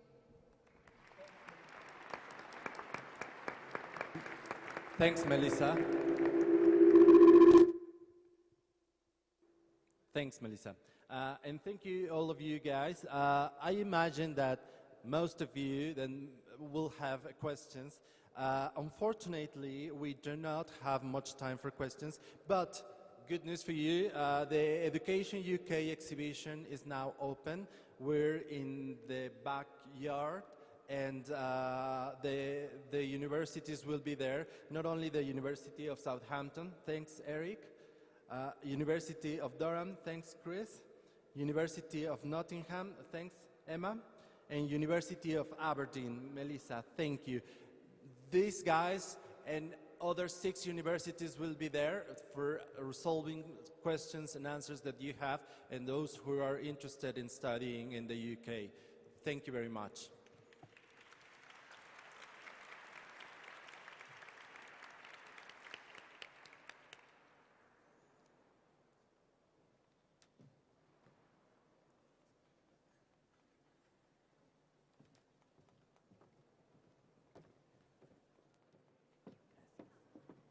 Otro aplauso, por favor, para los conferencistas.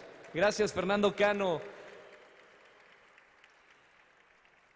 Seguimos en esta mañana con nuestras conferencias. Voy a presentar al siguiente conferencista, David Hughes, y su conferencia, ¿Cómo convertirte en un Black Hole Hunter? ¿Qué es eso? ¿De qué se trata? Ahora les va a platicar.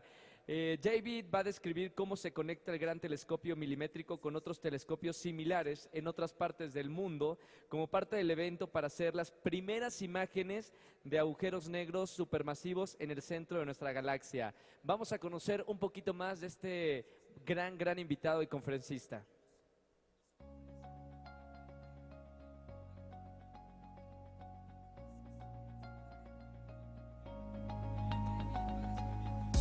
David Hughes.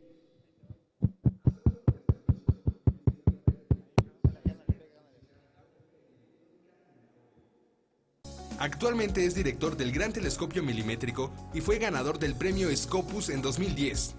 Ha publicado más de 150 trabajos de investigación. Con ustedes, David Hughes. Un fuerte aplauso para él.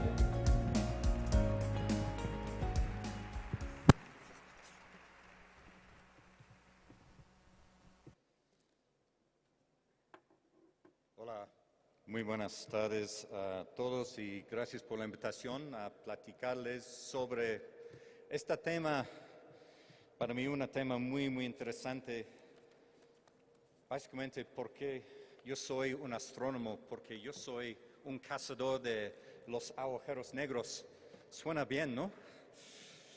Entonces quiero platicarles un poquito sobre mi aventura científica y por qué estoy aquí en México. ¿Por qué estoy en México cazando los agujeros negros supermasivos?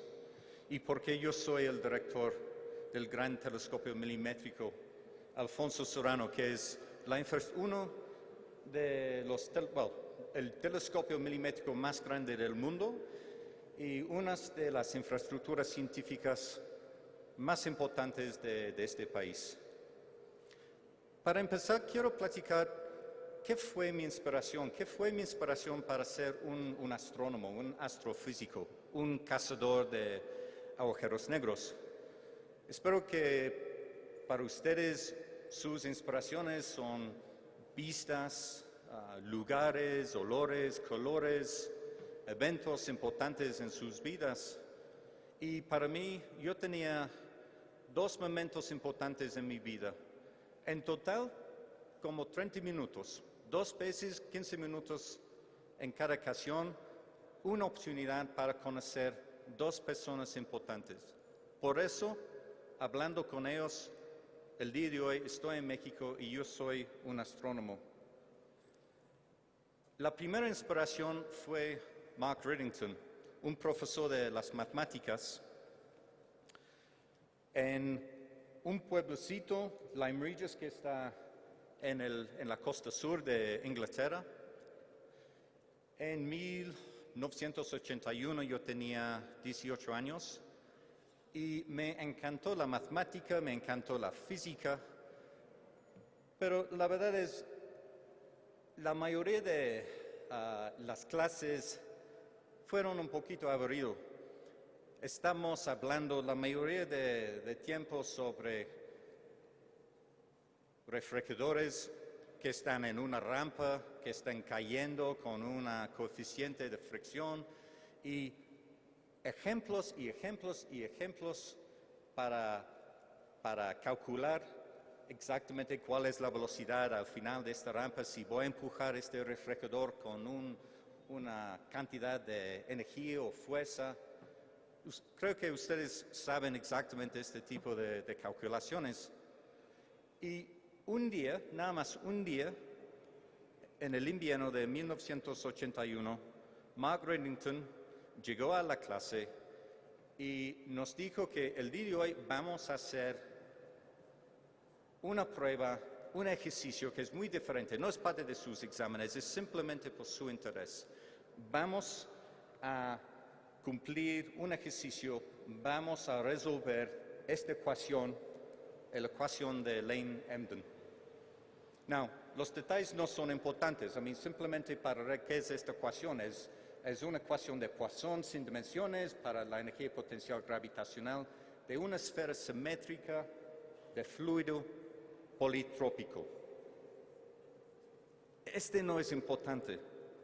El punto importante es es una ecuación para entender la estructura física de una estrella. Y por la primera vez, y ahorita en este momento hablando con ustedes, tengo exactamente la misma sensación. Fue la primera vez en mi vida que yo entendí la importancia de matemática para explicar la naturaleza del universo y para entender en parte la formación y evolución del universo. Y por eso, inmediatamente yo fui a la biblioteca para buscar libros sobre la formación de estrellas, la estructura de estrellas, libros de astronomía en general. Y fue parte del inicio de este viaje donde yo empecé en Lyme Regis en 1981. Yo fui a St. Andrews para hacer una licenciatura en astrofísica y luego un doctorado en Preston, postdoctorados en Oxford y Edimburgo, y finalmente yo llegué a Tonantzintla en México en 1999. Pero ¿cómo yo llegué a México? Fue la segunda oportunidad para conocer una persona importante en mi vida, Alfonso Serrano Pérez Grobes, en las Islas Canarias en 1997. Estaba hablando en un congreso sobre el futuro de la cosmología y esta fue la última vez que yo hice una plática usando las diapositivas en los acrílicos, escribiendo todos mis diapositivas de mano, y al final fue un desastre. Estoy en la mesa recogiendo todas las diapositivas. Yo llegué a la cola de café, el último en esta cola, y yo recibí un contacto en mi hombro y yo encontré este investigador mexicano, Alfonso Serrano Pérez Groves, y me dijo: David, estoy construyendo un telescopio nada más para ti. Aquí en México tenemos el mejor telescopio milimétrico en el mundo. Por muchas gracias. Y la verdad es, no sabía absolutamente nada de este proyecto. Afortunadamente yo recibí su tarjeta y un año después estuve en México por un congreso, una conferencia. Yo platiqué con otros investigadores mexicanos. Yo recibí una oferta para participar en el desarrollo de este gran proyecto científico en este país.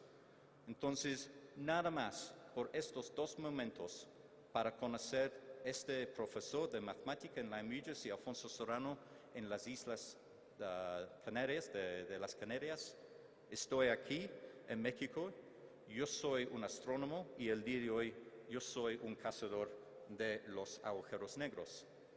Aquí es una foto del GTM, el Gran Telescopio Milimétrico en la cima de Sierra Negra, y quiero platicarles un poquito más sobre qué es un agujero negro. Otra vez, una ecuación. La matemática es importante, como Eduardo nos explicó. Otra vez, no importan los detalles, es simplemente las ecuaciones de Einstein, las ecuaciones de campo de Einstein. Esta es la manera para explicar la relación entre la masa, el efecto del campo gravitacional y el continuo de espacio-tiempo, los movimientos de los objetos en espacio debido a su masa y la atracción gravitacional. El punto es que esta ecuación también tiene una predicción matemática de una singularidad que significa un black hole, un agujero negro. Este objeto es nada más una solución a esta ecuación de Einstein. Hasta el día de hoy no tenemos una foto de un agujero negro, no capturamos una imagen de un agujero negro.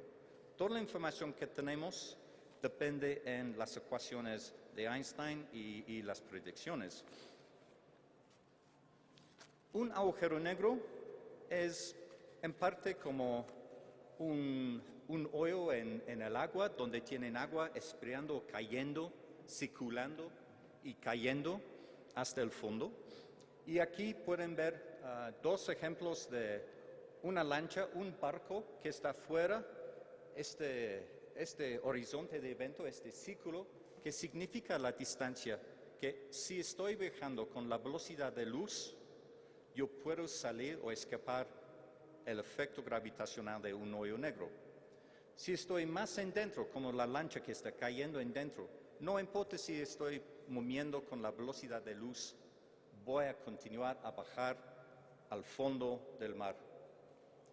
Si estoy en exactamente la frontera entre estas dos condiciones extremas, para mí el tiempo es estable, no puedo mover. Para ustedes estoy en exactamente la misma posición. Este es un agujero negro. Es fácil para calcular las dimensiones de un agujero negro, el tamaño, la masa. Espero que algunos de ustedes, los científicos, los estudiantes estudiando la física, la matemática, saben que tenemos que equilibrar la energía cinética y la energía de la potencia gravitacional.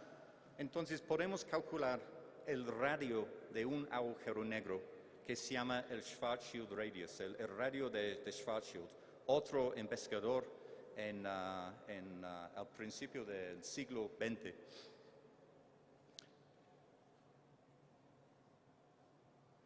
Entonces, Otra vez, ¿qué es un agujero negro? Es la combinación de la física y la matemática, las predicciones de ecuaciones, pero además un agujero negro es la combinación de física, matemática y Hollywood. ¿Cuántos de ustedes ya han visto esta película, Interstellar? Ok, bien, la mayoría. Entonces, esta es la predicción, cómo se ve un agujero negro. Este no es un ejemplo de Hollywood, no es una fantasía de Hollywood, esta es la verdad. Esta es una predicción matemática, afortunadamente usando todos los recursos financieros de Hollywood, mucho más que nosotros los pobres astrónomos tienen, y ellos pueden construir en simulaciones un agujero negro. Y el punto importante aquí es un agujero negro tiene una sombra. La sombra significa la región de donde la luz, viajando con la velocidad de luz, todavía no puede salir. El efecto gravitacional es más fuerte que la oportunidad por un objeto, la masa, los fotones, para salir. Entonces, si estamos afuera de este horizonte de eventos, podemos escapar. Si estamos en dentro, no importa nuestra velocidad, vamos a caer en dentro. Por eso hay una sombra. Y alrededor tenemos la luz, las estrellas, los planetas, las cometas, el gas que está girando, circulando el agujero negro y cayendo en dentro. Entonces, por los efectos del campo de gravedad, el campo extremo, la esperanza es que vamos a ver una sombra con anillos y arcos de luz. Para nosotros, por los astrónomos, esta es la predicción, cómo se ve un agujero negro. Pero hasta el día de hoy no tenemos ninguna idea si este realmente es la verdad. Entonces, voy a platicarles un poquito sobre un agujero negro supermasivo. ¿Qué es la diferencia? Nada más la masa. Estamos hablando de galaxias, los núcleos de galaxias que tienen agujeros negros supermasivos con masas equivalente a 5 millones de masas solares, 5 millones de objetos como nuestro Sol, pero concentrado dentro de la órbita de Mercurio, por ejemplo, o 5.000 millones de masas solares concentrado en la región equivalente a la órbita de Neptuno. Entonces, estamos hablando de objetos tan masivos, densos, concentrados en regiones pequeñas. Entonces, ¿cómo vamos a cazar un agujero negro? Primero tenemos que descubrir un candidato. Aquí es un candidato, M87, una galaxia elíptica masiva en el núcleo, en el centro del cúmulo de Virgo, que es un cúmulo de galaxias con miles de galaxias espirales, galaxias elípticas, girando, moviendo, y en el centro hay una galaxia masiva, M87, una galaxia elíptica. Y en el centro, en el núcleo de esta galaxia, hay un chorro que está emitiendo radiación en rayos X, en la óptica, en el radio, y está saliendo de un punto brillante que para nosotros significa la posibilidad de un agujero negro supermasivo.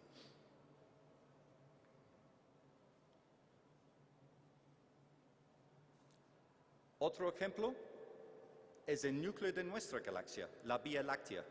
Y aquí podemos detectar la órbita o las órbitas de algunas estrellas que están circulando alrededor de un objeto que no podemos detectar, pero por sus movimientos, la suposición es que en el centro hay un objeto masivo, compacto, como las estrellas que están girando, circulando, los planetas, que están haciendo órbitas alrededor de nuestro Sol.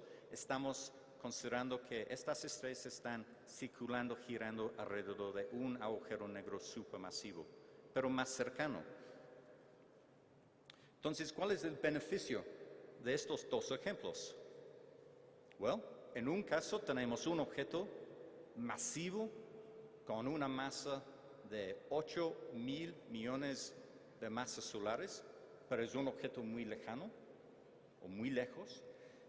Y en el otro caso tenemos nuestro centro de nuestra galaxia, la Vía Láctea, es un objeto más pequeño, pero su ángulo es igual. El tamaño en el cielo es exactamente igual. Esta es la misma situación con un eclipse del Sol. La Luna es un objeto más pequeño que el Sol, pero es más cercano y tiene exactamente el mismo diámetro angular. Por eso tenemos eclipses. Entonces, tenemos dos ejemplos y vamos a buscar si realmente tienen agujeros negros en sus núcleos. Segundo, tenemos que construir un telescopio para detectarlos. Pero no un telescopio grande, un telescopio grandísimo, enorme, lo más grande que pueden imaginar. Y el punto aquí es necesitamos una resolución angular alrededor de 20 microsegundos de arco. ¿Qué es un microsegundo de arco? Es un ángulo muy pequeño. Si tenemos un ángulo de 20 microsegundos de arco y estamos aquí en la Tierra y tenemos una vista de la superficie de la Luna, el ángulo significa una dimensión en la superficie de la Luna aproximadamente 4 centímetros. Y este es equivalente a una pelota de golf. Entonces necesitamos un telescopio que pueda detectar una pelota de golf en la superficie de la Luna.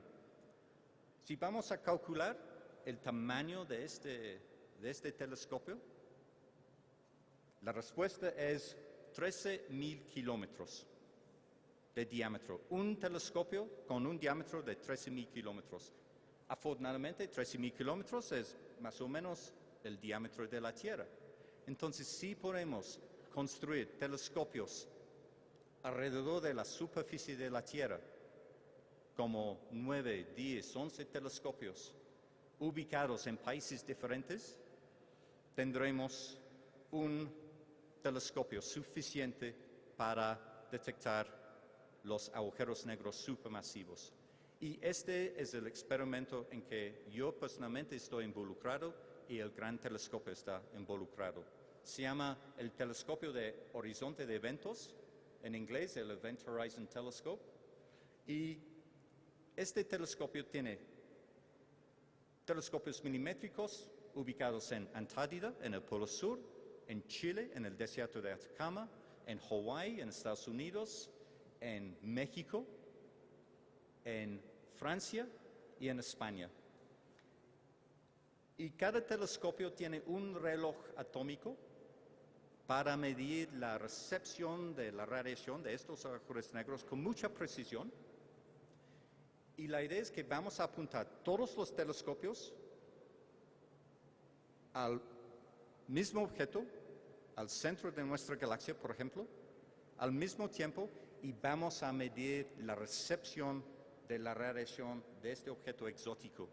Y con los relojes atómicos vamos a sincronizar la recepción y formar una imagen por la primera vez de un agujero negro. Vamos a tomar una foto de un agujero negro supermasivo.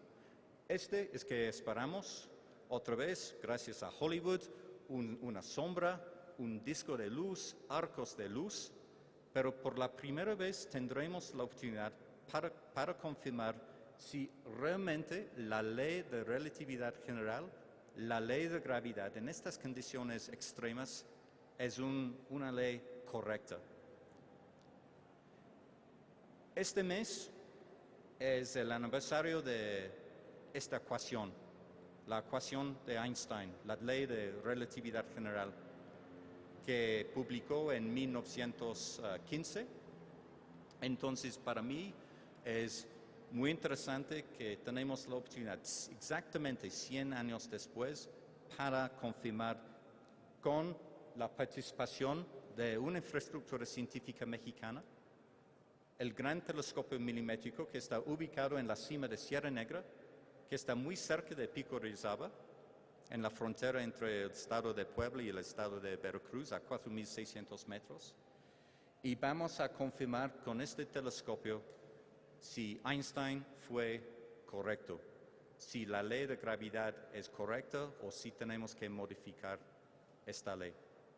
Todo es por la matemática y la física, todo es por la necesidad para estudiar la matemática y la física para entender la naturaleza de nuestro universo, para entender la formación y evolución de estructura. Durante los últimos 13.8 mil millones de años, esta es la edad del universo. A los estudiantes que están aquí, esta historia es un poquito como una alegoría, porque para mí estoy cazando un agujero negro. Yo formé una red de telescopios para lograr mis retos. Para ustedes, mis sugerencias que van a descubrir sus intereses, van a aprovecharse de sus habilidades en ciencia, tecnología, ingeniería, matemática. No importa en qué tema están estudiando. En la ciencia y tecnología pueden identificar sus retos. También tiene que formar y cuidar y desarrollar sus redes. En mi caso, una red de telescopios. En sus casos, una red de amigos, estudiantes, profesores y expertos en sus campos. Tienen que ir a congresos, tienen que ir a conferencias, talleres, tienen que platicar, tienen que discutir. Y como yo, como la inspiración de mis profesores, espero que algunos de ustedes en su momento pueden hacer una inspiración a la nueva generación de científicos en este país, a la nueva generación de los jóvenes y los científicos del futuro. Entonces, a ustedes muchísimas gracias por la atención y vamos a continuar con el GTM y espero que algunos que tienen interés para visitarnos pueden platicar conmigo después, pero estamos muy dispuestos para invitarles a esta infraestructura científica y darles la oportunidad realmente para ver exactamente qué es esta infraestructura científica, el telescopio milimétrico más grande del mundo. Entonces, muchas gracias.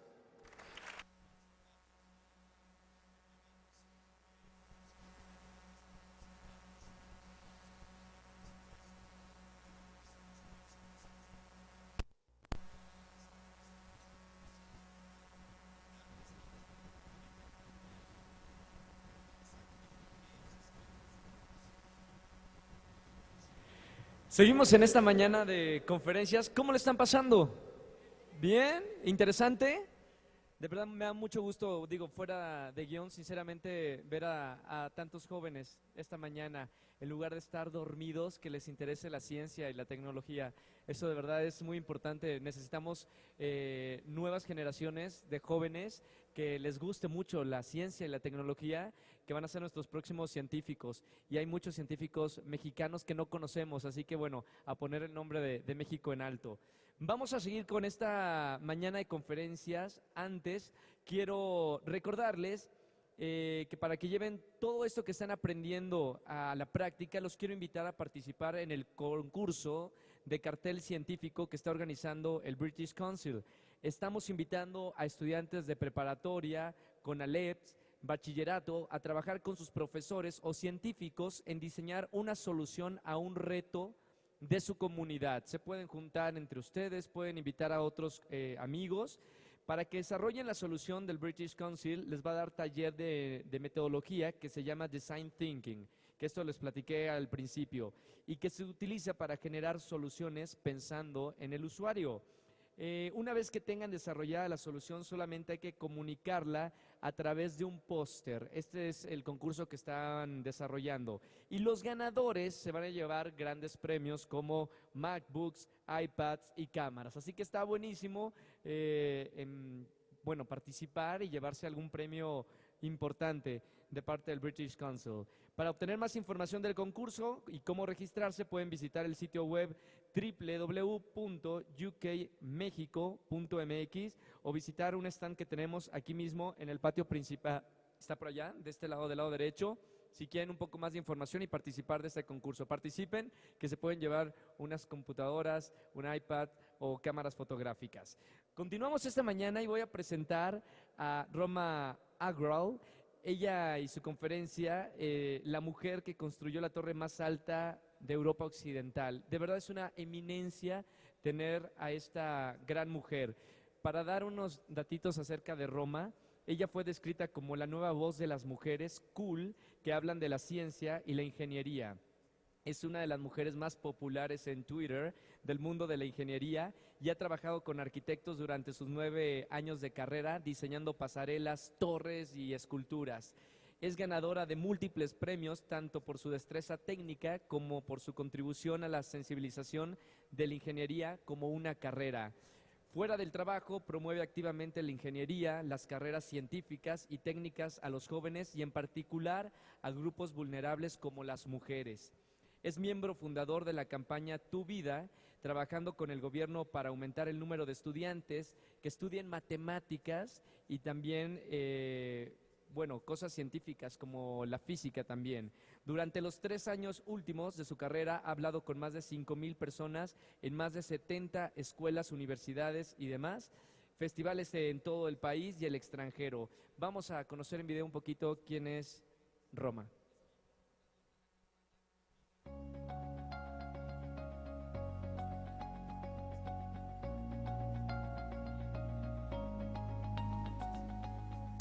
Roma Agrawal.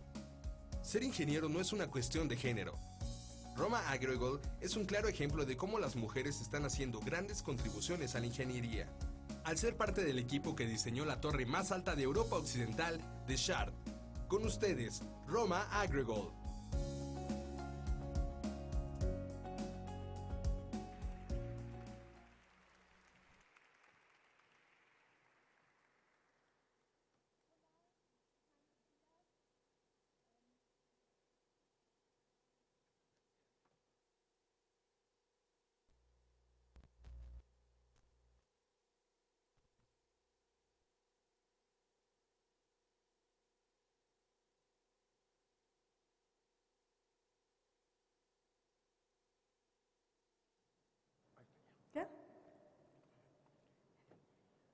Hola, buenos días.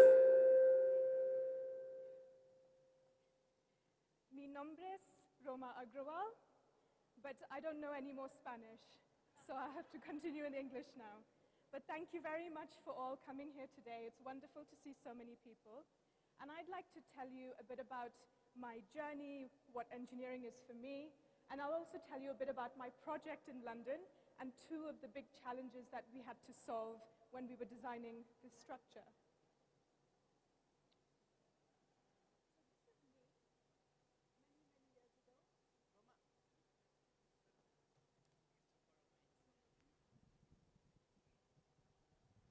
Hello? Can you hear me okay? Yeah? Great. So this is me many years ago, and maybe if you see these photographs you think, oh, Roma always knew she's going to be an engineer because I'm wearing my dad's suit, and he was an engineer. So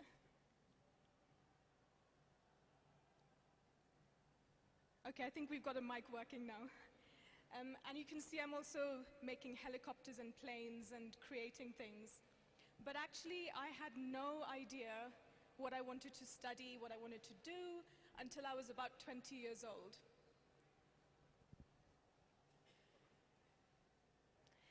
So I grew up in India. I was there from when I was a small child till when I was 16 years old. And I did always like science. I liked maths, I liked physics. And of course, I found some parts of it very difficult, but I loved it overall. And then I moved to the UK when I was 16. So maybe some of you might do that when you're 16 or 18 years old to go to the UK to study. That's what I did. And I went to study maths and physics in the UK. So I did my A-levels for 2 years, and then I studied physics at university. So again, I didn't really know what I wanted to do, But I did some research and I realized that if you study physics or if you study maths, then you can do any career at all after that. You can become a doctor, you can become a lawyer, you can work in marketing, in a bank, as an engineer, everything. And I know people who have studied physics and done all of these different careers. So it's a really great thing to do if you're not very sure what you want to do. Then one summer, during my university degree, I decided to do a summer placement. So I was working with some engineers, and what they were doing is they were creating the particle detectors at CERN. So if you know about the Higgs boson, they're trying to look for the really tiny particles. They were designing the experiments, the equipment to detect that particle. And I just thought, wow, this is really amazing. They are using physics and maths to make things. And then I realized that that's what I want to do. And I realized, I remembered when I was very small, I used to live in New York when I was quite young. And I always loved all the skyscrapers. So when I was very small, I used to look up and see these huge buildings. And I thought, one day, maybe I can do a tall building like that. So that was my plan. So what is structural engineering? So can you just put up your hand if you have heard of this career, or if you know anybody who's a structural engineer? Yeah? Okay, a few people, but not too many. So our job, in a very simple way, is to make sure that buildings and bridges stand up. Okay, so it's a big responsibility. So an engineer would have designed this beautiful building around us, and hundreds of years later, it's still standing, and that's because some engineer has designed it. And that's what I do. So we design things. The architect will come up with a sketch, a bit like the sketch you can see on the side, and then it's our job to calculate how heavy is the building, how strong is the wind, and how are we going to make sure it doesn't collapse or fall over. And the biggest thing about engineering that I realized when I started work is that I wasn't sitting by myself at a computer just doing some maths and physics. No. I was going to meetings, I was talking to people, I was working with all these different engineers and architects, and then we had to come up with different ideas. We had to solve problems. That's the job, is to solve all these different problems. And nowadays, I've been working for 10 years. I'm managing my own team with 3 or 4 people, and I can do lots of other things as well apart from engineering. So it's a great amount of fun. And also the great thing is that all of my projects are very different. So you can see a very small picture of my bridge. I've done a skyscraper, I've done a railway station, I've even done a sculpture. So maybe when you came in, you saw those meteorites in the entrance. Some engineer has checked that that's not going to fall down. So you must say thank you to those engineers. So what is engineering? So if all of you think about just this morning, okay, you woke up in your home, maybe you have heating or air conditioning, you put on your tap and clean water is going to come out of that, and you have a shower and then the dirty water goes away. And you might have your breakfast. You know, where did that food come from? And then you get into the metro or a car or a bus, and then you came over here. None of these things would be possible without engineers. So different types of engineers have created all of these things that we use every day without even thinking about it. So that's for us. But what can engineering do? What can you do with engineering for other people? So if you think about climate change, about global warming, about the water shortage, about food, we don't have enough homes for all the people in the world. If you become an engineer, you can help to try and solve some of these great problems. So it's a very inspiring and a very rewarding thing to do. So who are engineers? What do they look like? So maybe many of us have a picture of these kinds of people. So some of my colleagues do look a bit like that, but not most of them. There are people who look like me, There are people like all the other speakers that we had today. There are people like you in the audience, from different backgrounds, from different countries, different languages. Some of us are wearing dresses and high heels. Some of us are wearing trousers. But it's a big range of people. So I just want to show you this photograph from my office of this is really my office, and these are the people that I work with. And they're all from different countries and all speak different languages, and it's so much fun to be able to work in an environment like that. And some engineers, but only a few, would wear a hard hat and boots and go onto a construction site. And because I work on buildings and I design tall towers, I get to do that. So this is my team that worked on the Shard, which is the tallest building in Western Europe. And look how happy and proud all of us are, because our building is finished and it's still standing. It hasn't fallen down yet. So this is the building. I don't know if any of you have visited London, but in the last maybe 4 or 5 years, you would have seen this building maybe half finished or maybe completely finished. And it's right next to the River Thames in London. It's the tallest building in Western Europe. It's more than 300 meters high. So I think the Torre Mayor in Mexico is 55 stories, and this building is about 87 stories, so it's quite tall. So I want to tell you a bit about some of the things. I want to tell you about the foundation, which is the base, the bottom of the building. I want to tell you about the very top of the building. And I want to tell you about how we built it, so that I can tell you about the amazing work that has happened on this tower. So this is just a comparison of some of the different structures. The One World Trade Center is in New York, and that was recently finished. That's a very tall building. That's 541 meters tall. And then on the other side is One Canada Square, which is 235 meters tall. So that was the tallest building in London. And then we built the Shard of 306. But the Shard is still shorter than the Eiffel Tower. One of the things that we have to think about as engineers are the materials. So we have to think, what is this building going to be used for? What is the right material for this? How are we going to make sure that it lasts for hundreds of years and that it's very comfortable to work in or to live in? So on the Shard, you can see we used concrete at the bottom of the building. We used steel in the middle, and then concrete again, and then steel. And I could tell you for a long time why we did that. But if any of you are interested, you can write me a question and I can send you a link for a film that explains that in more detail. But material is the first thing we need to think about. Then the next thing we need to think about is stability. Because maybe you've designed your tower so that the gravity, the weight of all the people and the weight of all the materials is okay. But if you get wind hitting it sideways, then it's going to fall over. And in Mexico, you have one bigger challenge than wind, which is earthquakes. So how do you make sure that the building's not going to fall? So we think about, one way of doing this is to think about a building as a tree. So you can put a trunk in the middle of the tower, and it's a bit like our spine in our back, which keeps us strong and stable. So we can think about that. We can think about the roots of the tree as well. They hold the tree in the ground. So we do that in concrete. So we make a concrete trunk or a concrete spine, and we call that the core. And that's going in the middle of the Shard. And then on that core, we create all the different floors that we can work and live in.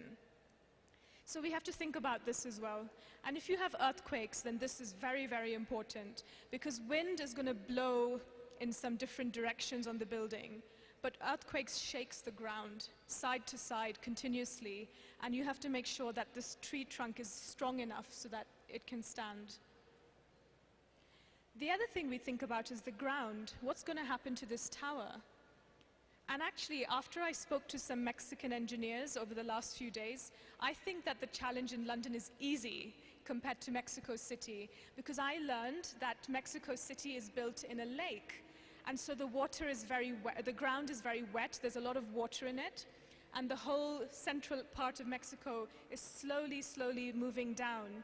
And you can see that buildings are going sideways, or there's some problems with some buildings which the engineers are trying to solve.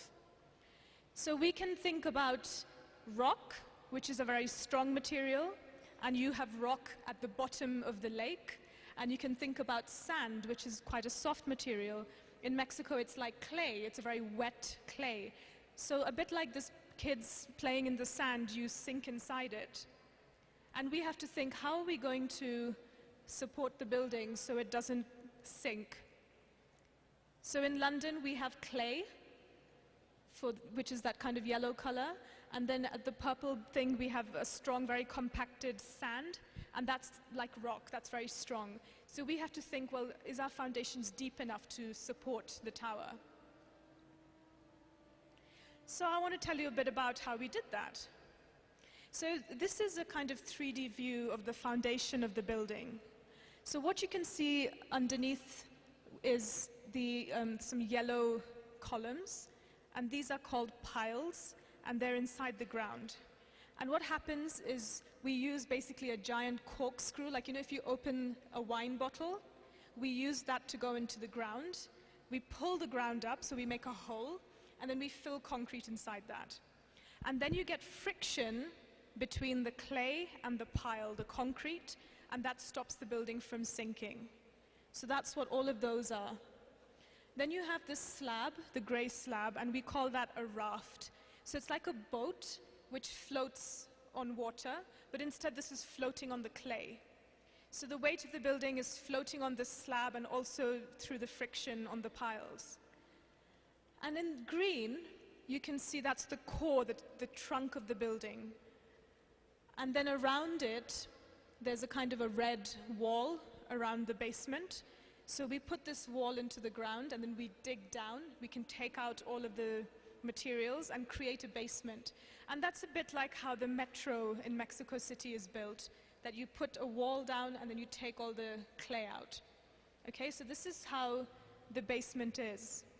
So we have to design it and make sure it's strong enough, but we also have to think, how are we going to build it? Because it's easy to draw the complete final picture on a paper, but somebody has to build it in one stage after the other. So what we did is we had, I told you about the concrete piles, which are in the ground. We put these big steel columns inside the pile. And that's a slightly strange thing to do. We don't normally do that. I'll tell you why we did that. And then we put all the piles in the ground with the steel columns. And then we started to put the concrete slab. So you can see in the bottom left corner of this photograph, there's concrete. Okay, so that's the ground floor slab. And then what we did is we started to dig underneath that. So when we started digging underneath that, those steel columns, which I told you about, can now support the slab. So we call this method top-down construction. And what that means is you're building up and down at the same time. Okay? That's why we need these steel columns to support the structure above. So here, this is where you can see the word shard. That is the spine of the building being built upwards. But below that, there's nothing. There's just these steel columns, which are like stilts, and they're holding up the concrete core.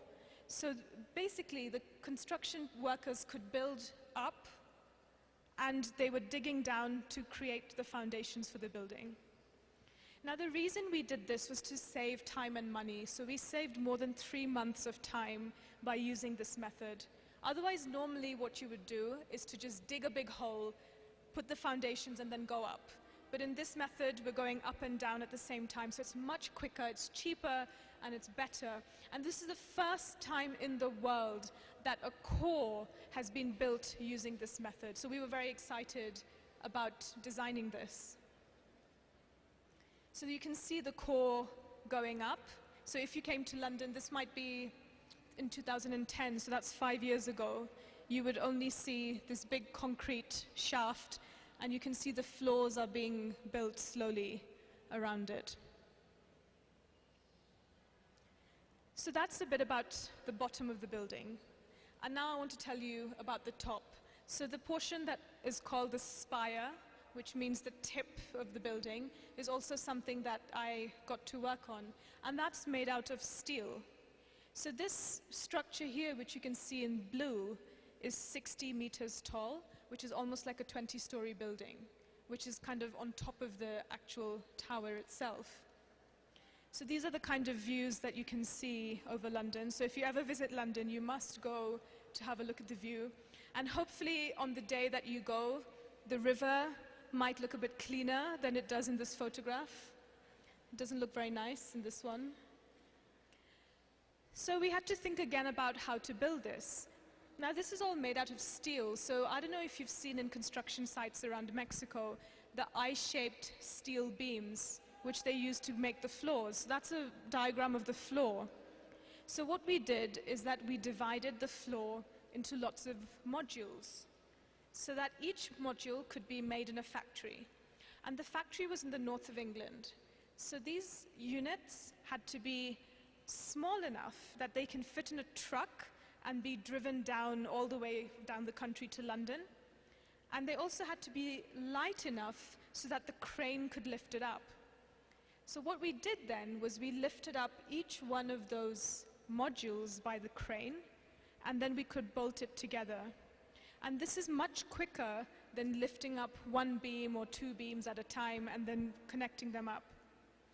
So many of you might have heard that the weather in London is not very nice. So it's quite windy, it's quite cold.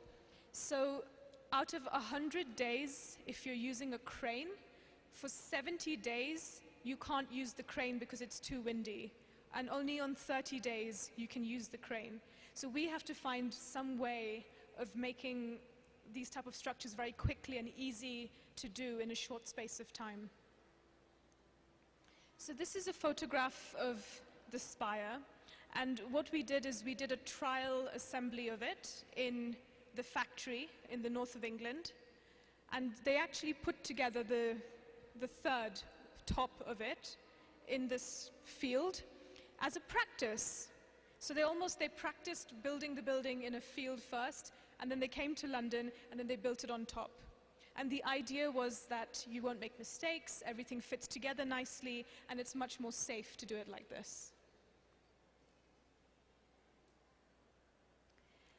So that's a photograph of the tallest point of the Shard on top of the tower when it was built. And there were all these people who loved heights, who are actually rock climbers, and then they learn how to put steel bolts together because they want to basically work in these tall towers and see the view and everything. But I'm actually very scared of heights, so you would have to pay me, I don't know, $1 million to climb up that high. And then that's a picture of the last piece of steel for the whole building being installed. So that was taken from a helicopter circling the building. So hopefully what I've showed you today is that you use maths and science, of course, to do engineering. And we know that. But what I wanted to tell you is that all this maths that you're studying has got a point, like Eduardo told us this morning, for appreciating beauty, appreciating life. You can also create beauty using maths, create structures like this, like the Shard, like any other one. And that's a really useful, practical way to use maths and science. But I also want to say that it's very, very creative, because on this building, we have done 3 or 4 different techniques or methods of construction which have never been done before. And that's creativity. That's when humans come up with some new or better or different way of doing things.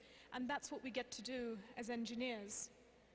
And I also wanted to tell you again that we work with people, because it's not possible just for me to design and build the whole Shard. It's impossible.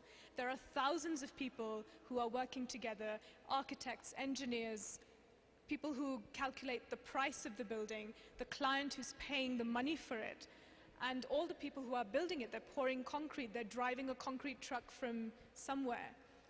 And it's really important that people come together to solve these problems.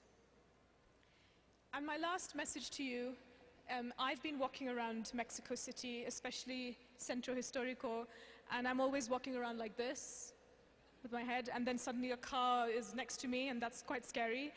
But that's my message to you, is look around. See all the amazing, amazing buildings that are around you, and look at them from a perspective of the engineer. How did they build that? What is it made of? When was it built? How did they bring this stone? Where did they bring it from? How come it's still standing today? Is it sinking? How much is it sinking? There are so many amazing questions that you can ask about your own city that you live in. And then, of course, cities all around the world. So, muchas gracias. Thank you very much.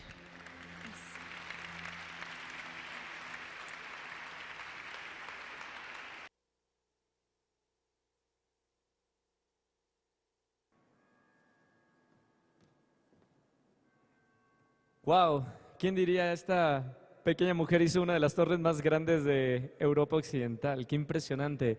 Muchas felicidades. Bueno, quiero invitarlos, tenemos los talleres, les recuerdo, el taller de fotografía y tenemos un nuevo taller de Raspberry Pi.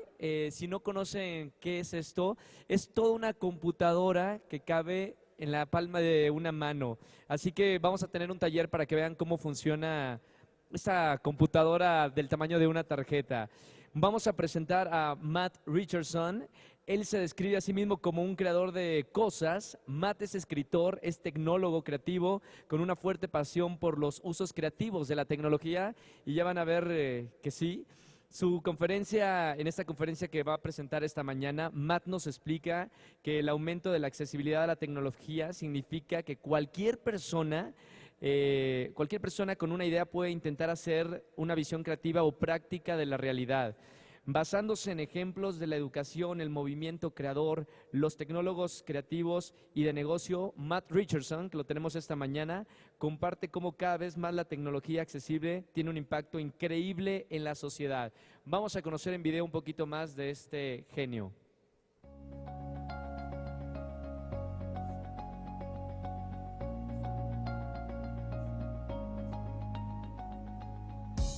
Matt Richardson, promotor de producto para la Fundación Raspberry Pi y coautor de la Media Maker, Introducción a Raspberry Pi. Publica mensualmente The Final Word en el MagPi, revista oficial de la comunidad Raspberry Pi. Con ustedes, Matt Richardson. Un fuerte aplauso para él, por favor.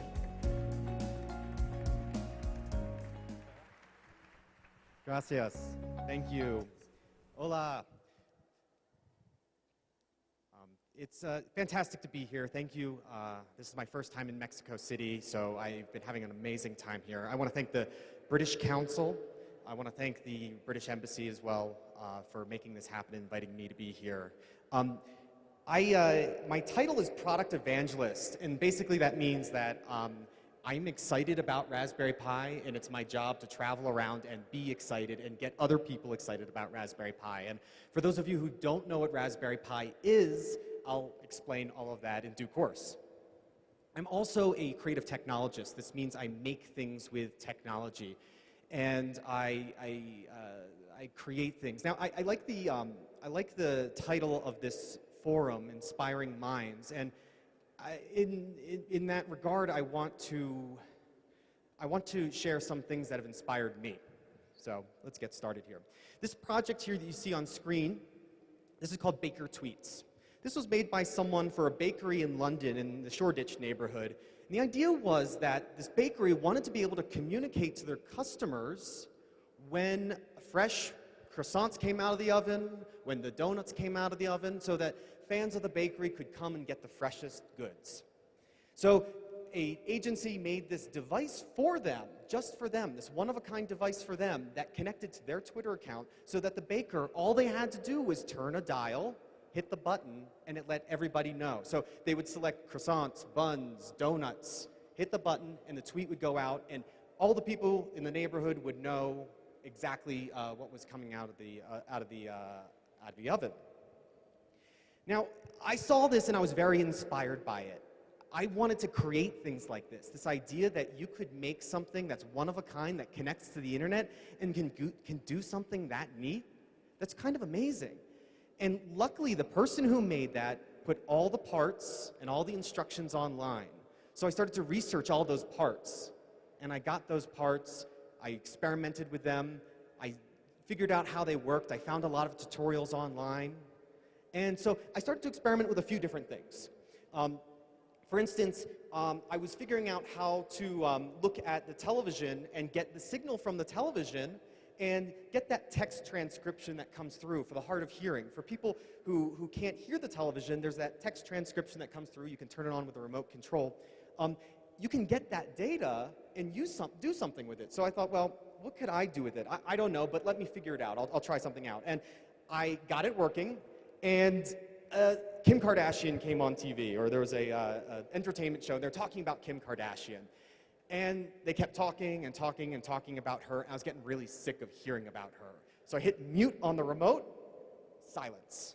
I was like, that's much better. But it got me thinking, couldn't I create something that did that automatically?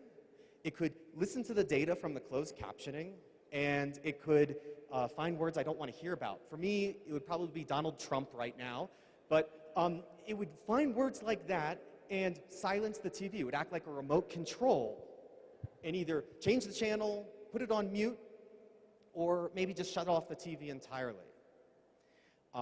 I created this project, I shared all the information online, and I showed anyone else how they could make something just like it. Another thing that I made was called the descriptive camera. This one's a little bit more complex than that other project. And by the way, I called that other project enough already. This one's called the descriptive camera. It works a lot like a regular camera, except that instead of outputting images, it outputs a text description of what you've captured. So a normal camera would see something like this, and output something like this. The descriptive camera outputs something like this. It says, looks like a cupboard, which is ugly and old, having nameplates on it with a study lamp attached to it. And in fact, it prints it out of the front of the camera. It looks like a little Polaroid. You get it on a little piece of paper like that, a little text description of what you just snapped. Now, the descriptive camera doesn't use any kind of fancy computer vision algorithms. There's nothing that fancy going on behind it, but what it's using is crowdsourcing. So I have a network of friends who have volunteered to help me out with this project, and whenever I take a picture with the camera, they get a text message or an IM or a ping on their computer, and it shows them the picture, and it says, what does this look like to you? They type in and reply, and as soon as they hit enter, it comes out of the front of the camera. Now, I made this just for fun. I wanted to experiment with different odd types of cameras. I like weird cameras, and I wanted to see this be a reality, so I made it myself. When it comes to making things a reality, I think Raspberry Pi is an incredible tool for this. As I mentioned, I'm a product evangelist for Raspberry Pi, and for those of you who don't know what it is, it's a full computer for $35. So it looks pretty big up on screen there, but I've got one in my pocket here. It's about the size of a credit card. When I say it's a computer, I mean that earnestly.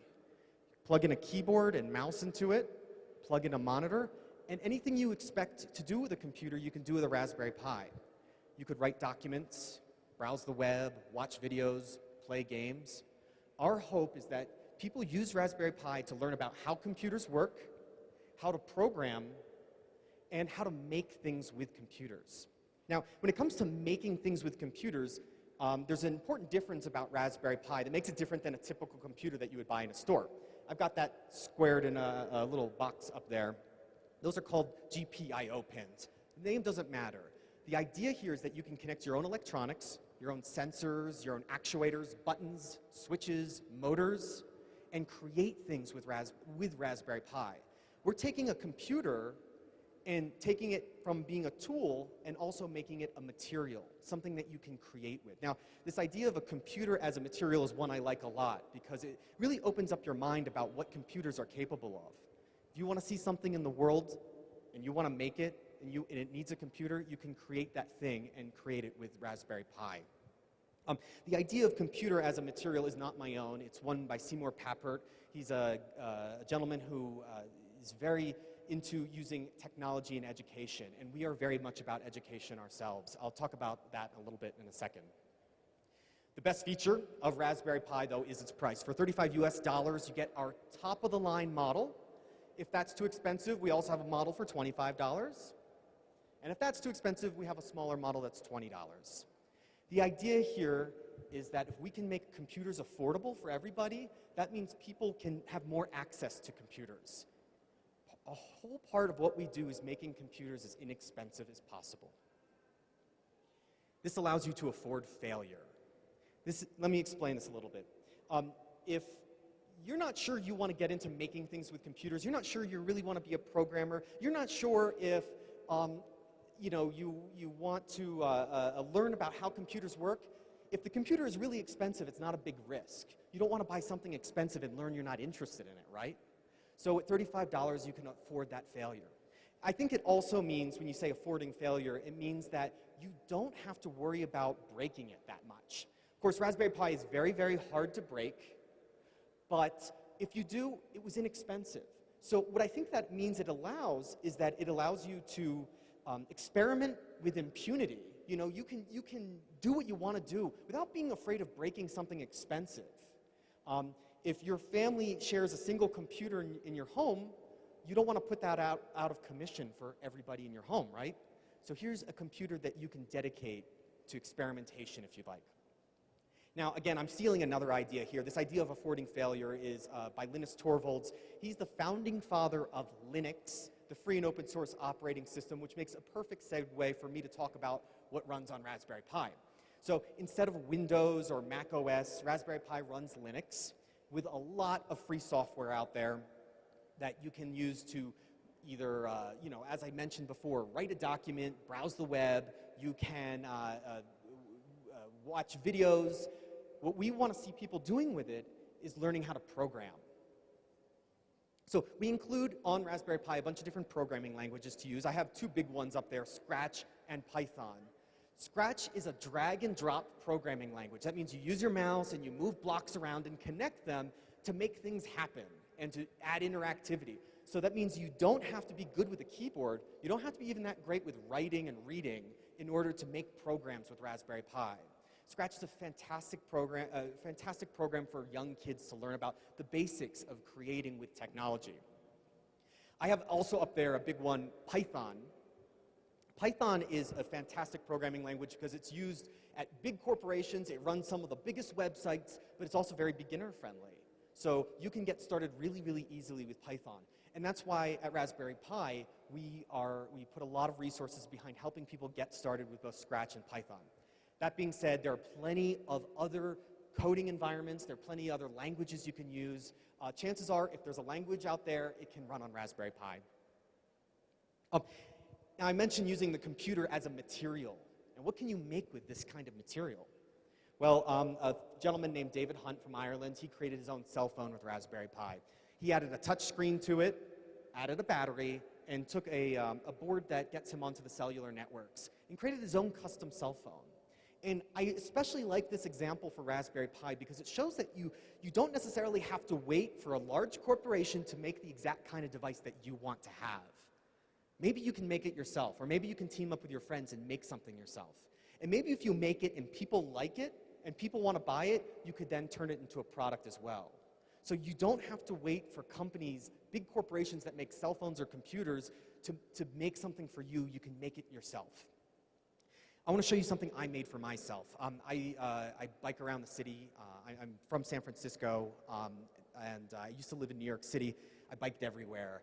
And I noticed one night that I had my headlight on. It was shining down onto the ground ahead of me. And I thought, well, could I use that to display information about my ride, about where I am, how fast I'm going? So I tried a little experiment with Raspberry Pi. I attached one to my bike, as you see here, added a battery, I put a sensor on the wheel, and I found this really inexpensive battery-operated projector, and I mounted that to the handlebars of the bike. What I made was, I called a dynamic bike headlight. It took the sensor data from the wheel to get my speed and displayed that on the ground ahead of me. So it looks something like that. You can see, in this example, I'm going 8 miles per hour. So these are the kinds of things that you can make with Raspberry Pi. I want to talk a little bit about Raspberry Pi as a foundation. We are a charity, we are a nonprofit. All the money that we make from selling Raspberry Pis gets pushed into creating resources, it gets pushed into creating teacher training. Our mission here is to advance computer science education. As I said before, we want to see people learning how computers work, learning how to make things with computers, and learning how to code. This is what we want to do. And every sale of every Raspberry Pi helps us advance that mission. I'm going to show you a few things that we do in other ways that we advance the mission.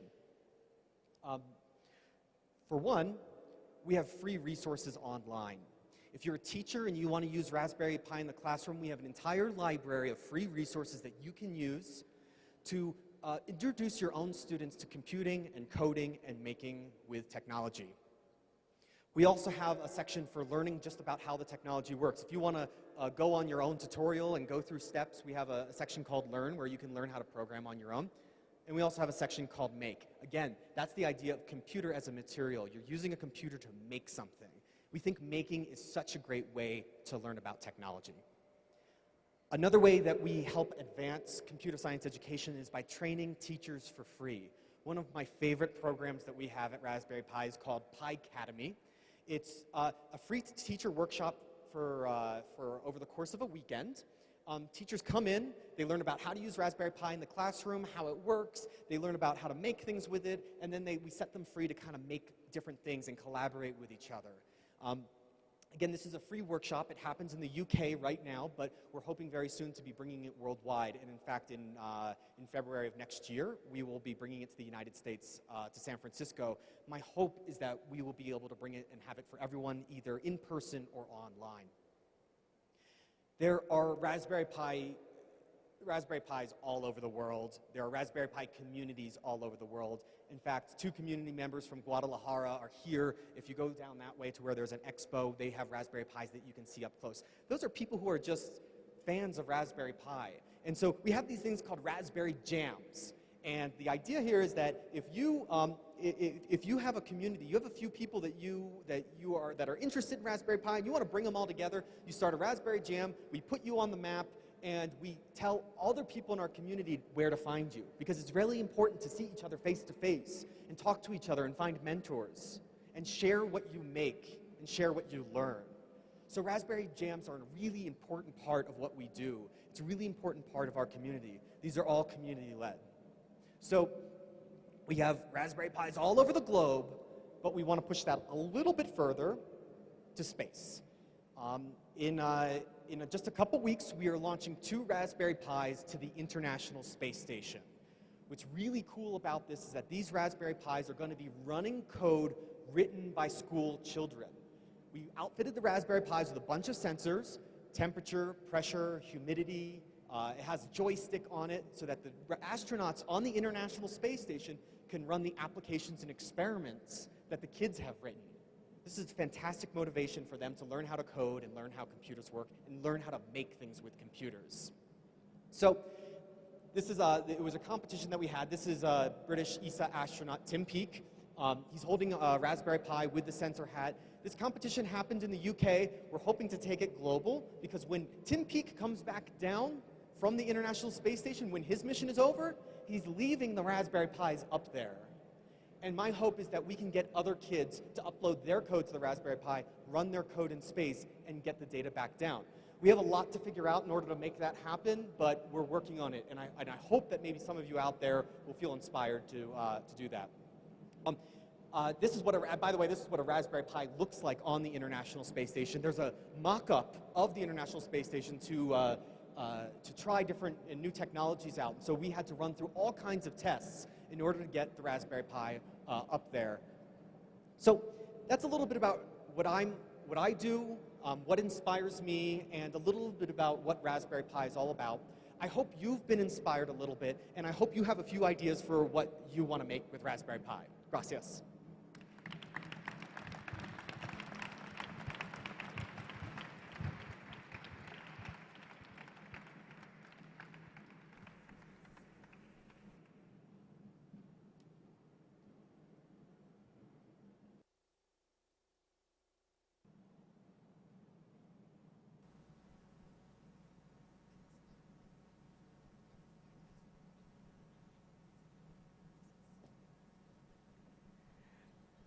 Seguimos con esta mañana de conferencias. Les recuerdo, aprovechen los que están ahora aquí en esta sala principal. Si quieren tomar el taller de la cámara oscura, hay lugar. Si les interesa la fotografía y quieren conocer el proceso de la fotografía en la cámara oscura, aprovechen que hay algunos lugares disponibles en este momento. Está aquí a un lado de su derecha, en el Salón de los Maestros. Y ahora quiero presentar en esta mañana, y gran saludo para la gente que sigue la transmisión en vivo en YouTube, voy a presentar a Carlos Chimal como moderador del panel formado por grandes genios, entre ellos un gran artista también que combina el arte con la ciencia y con la tecnología también. Así que adelante, Carlos, y vamos a ver primero un video de su presentación.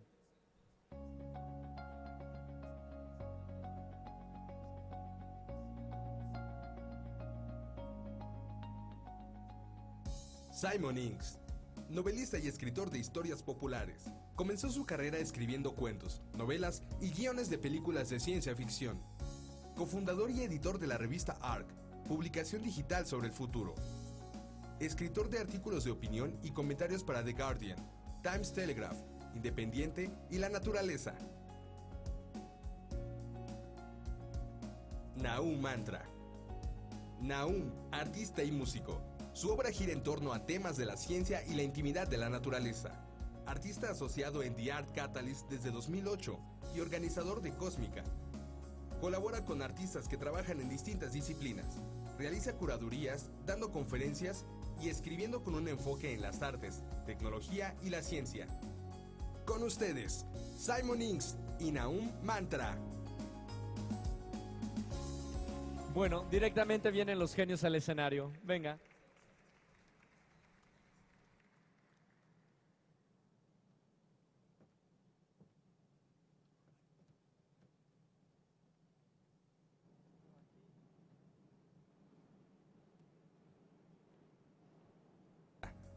Antígona es licenciada Física Teórica en la Universidad Autónoma de San Luis Potosí. Maestra en Ciencias con la especialidad de Astronomía y doctora en Ciencias de la Tierra, graduada de la Universidad Nacional Autónoma de México. Su investigación está enfocada al estudio de atmósferas planetarias y la detección remota de señales de vida. Colabora con el Laboratorio Virtual de Planetas, un proyecto miembro del Instituto de Astrobiología de la NASA. Fue presidente de la Sociedad Mexicana de Astrobiología. Carlos Chimal. Carlos es novelista y escritor científico. Estudió Letras y Química en la Universidad Nacional Autónoma de México. Fue becario del Instituto Nacional de Bellas Artes, bajo la tutoría de Augusto Monterroso. Fundó la revista del Cinvestav. Realizó una estancia en la Universidad de Cambridge como escritor científico bajo los auspicios del Consejo Británico. Ha publicado más de 20 libros que han merecido más de una reimpresión. Con ustedes, Antígona Segura Peralta y Carlos Chimal.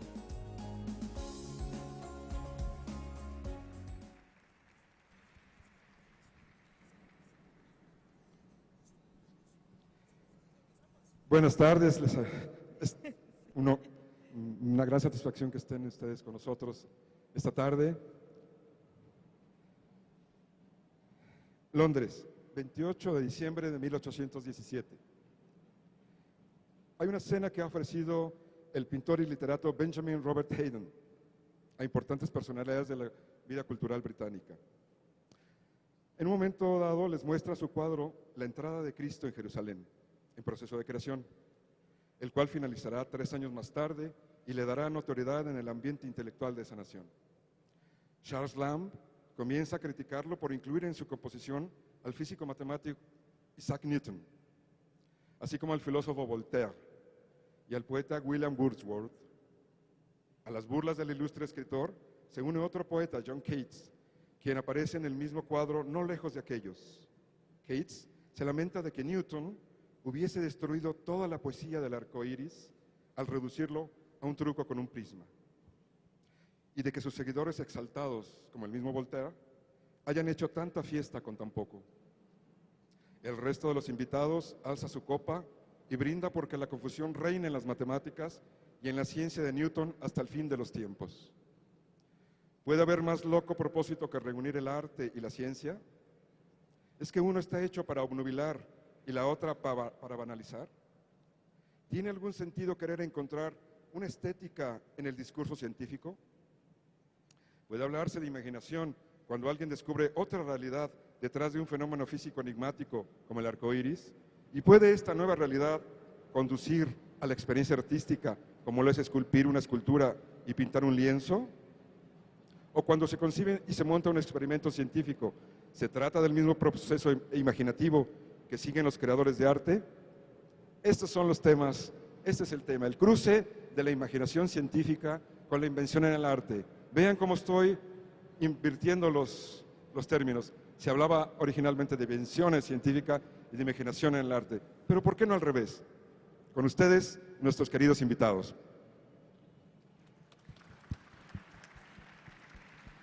Gracias. ¿Pueden poner mis diapositivas, por favor?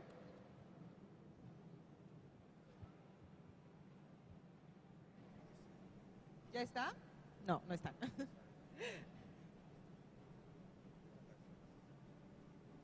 ¿Sí?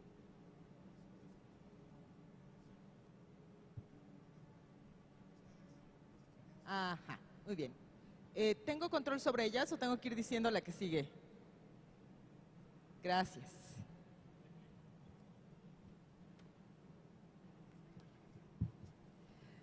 Muchas gracias.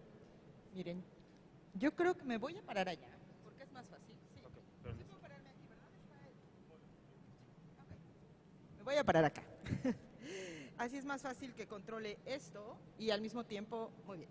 Gracias. Hola, soy Antígona Segura. Mi trabajo consiste en buscar vida extraterrestre, así que voy a hablar un poco de la ciencia y el arte desde mi perspectiva, como científica y como alguien que ha trabajado con artistas. Hoy en día hemos detectado casi 2000 planetas alrededor de otras estrellas. Les llamamos... no me hace caso. ¿Perdón? No oigo. El control de... No hay un control. Es este. Y no me quiere hacer caso. ¿Ya está? Estaba apagado. Ok, muy bien. Este es el bueno. Ya está. Bueno, ahora sí. Hoy en día hemos detectado casi 2000 planetas alrededor de otras estrellas. Los llamamos planetas extrasolares o exoplanetas. Las observaciones nos dan el tamaño de los planetas o la masa y la distancia a la estrella y luego hacemos modelos para poder saber de qué están hechos los exoplanetas. Así pues hemos encontrado un montón de mundos que van mucho más allá de las 3 posibilidades que existen en nuestro sistema solar. Aquí tenemos solo mundos de roca, de hielos y de hidrógeno. Entre los exoplanetas encontramos planetas de roca fundida que se evapora y donde finalmente llueven rocas, mundos océano, planetas que giran alrededor de estrellas binarias. En estos mundos, que alguna vez fueron producto de la imaginación, hoy son fuente de nuestra inspiración. Por ejemplo, en el 2005, un grupo de científicos estudió la posibilidad de un mundo desierto, como el propuesto en la novela Dune de Frank Herbert. A partir de modelos numéricos, demostraron que un mundo así podría ser habitable y, de hecho, la Tierra podría convertirse en un mundo como Arrakis, el mundo de dunas, cuando los océanos se evaporan y aumente la luminosidad del Sol. Lo maravilloso de esto es que seguiría siendo un mundo habitable. La literatura y el cine nos muestran las posibilidades. Nosotros, los científicos, exploramos esta frontera entre la realidad y la imaginación. Estos carteles que ven ahora son carteles creados por científicos, bueno, por artistas, pero a partir de conocimientos científicos de planetas que existen en realidad. No sabemos exactamente todas sus características, pero podemos suponer muchas cosas a partir de modelos. Sabemos al menos su masa o su radio y su distancia a la estrella. Y a partir de eso podemos imaginar cómo podrían ser esos mundos. En mi experiencia, lo que no resulta posible es poner al arte al servicio de la ciencia. Hace un año participé en la creación de 4 mundos en esta exposición llamada Mundos Alien. Los artistas del Faro de Oriente, que es un proyecto muy interesante, se ofrecieron para crear estos mundos. En la primera sesión me mostraron una tela que sería la piel de un extraterrestre, y yo abrí los ojos así y dije, no. Eso es algo que no podemos justificar desde la ciencia. Lo que podemos hacer son microorganismos. Esos colores que ustedes ven ahí son los microorganismos que les permití a los artistas hacer para nuestros planetas.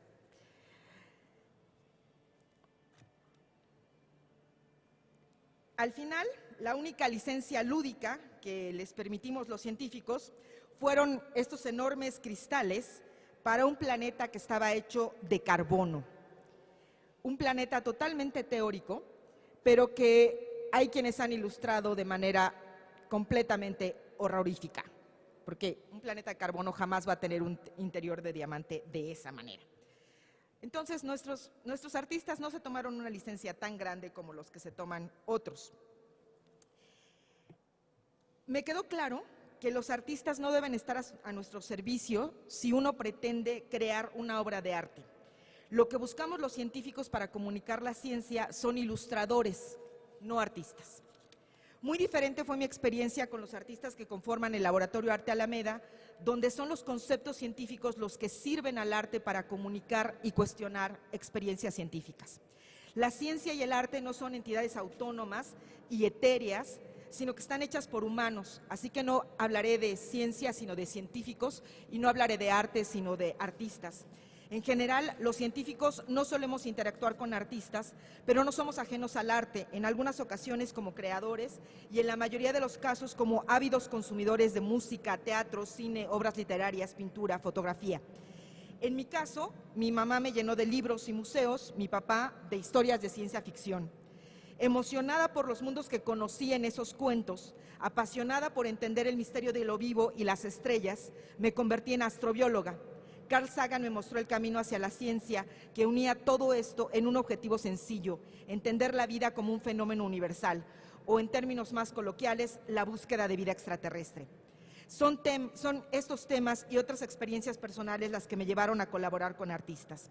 Así me di cuenta que el trabajo científico y la creación artística comparten muchos aspectos. En principio, ambos requieren pasión, mucha disciplina y estructura. Ambos nos planteamos preguntas, recreamos la realidad, usamos modelos y suposiciones. Y debemos dominar técnicas que nos permitan comunicar nuestros hallazgos. La única diferencia es el objetivo. Nosotros, los científicos, queremos llegar a acuerdos, convencer a otros que nuestro modelo es el que explica mejor un fenómeno y que no haya espacio a la especulación. Los creadores literarios o los creadores artísticos crean mundos y escenarios que deben ser verosímiles, pero además permiten más de una interpretación. Los científicos construimos respuestas que convergen. Los artistas hacen de la respuesta una puerta abierta a otros universos. Gracias.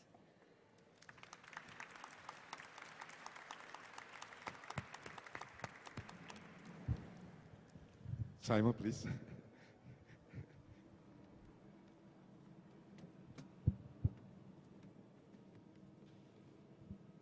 Hola.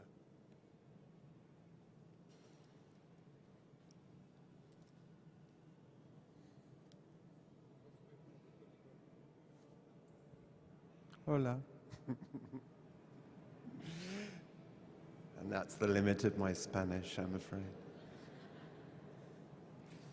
Pathetic. Recently, I've been working on a history of science under the rule of Joseph Stalin, so that was a cheerful subject. And actually tried to learn Russian in order to do this project, only to discover that Google was learning Russian faster than I could. So I then relied purely on Google Translate to do my research. One of the most exciting aspects of working on this book was to look at the way in which, in the Soviet era, there was an attempt to turn science to the public good. Now, it ended horribly, and a lot of things went wrong. Nonetheless, this idea that science is part of the humanities, that it is a cultural project and will contribute to human happiness, is an idea I don't think we should throw out just because it's problematic and difficult. This slide that you see here, it dates from 1895 and was one of the early attempts to record and notate human movement. And the lovely thing about this slide in this period is that you could not put a slip of paper between the artists who were interested in this and the scientists. And this is an art-science collaboration from 1895. We talk about art and science coming together as if this is something new. For the Germans and for the Russians, it's a perfectly natural thing to do because they have no word for science. In Germany, you have Wissenschaft, knowledge, and in Russian, you have the same thing, Nauka. Now, I think that separating the arts and sciences is in many ways a very good idea. Basically, both artists and scientists really like to be left alone to do their work and not to be interfered with at crucial moments of their practice. Nonetheless, there are moments when the two can come together most usefully. Now, originally, I was a science fiction writer, and where I found it most useful for art and science to come together was at the point where you could criticize the way the world was going.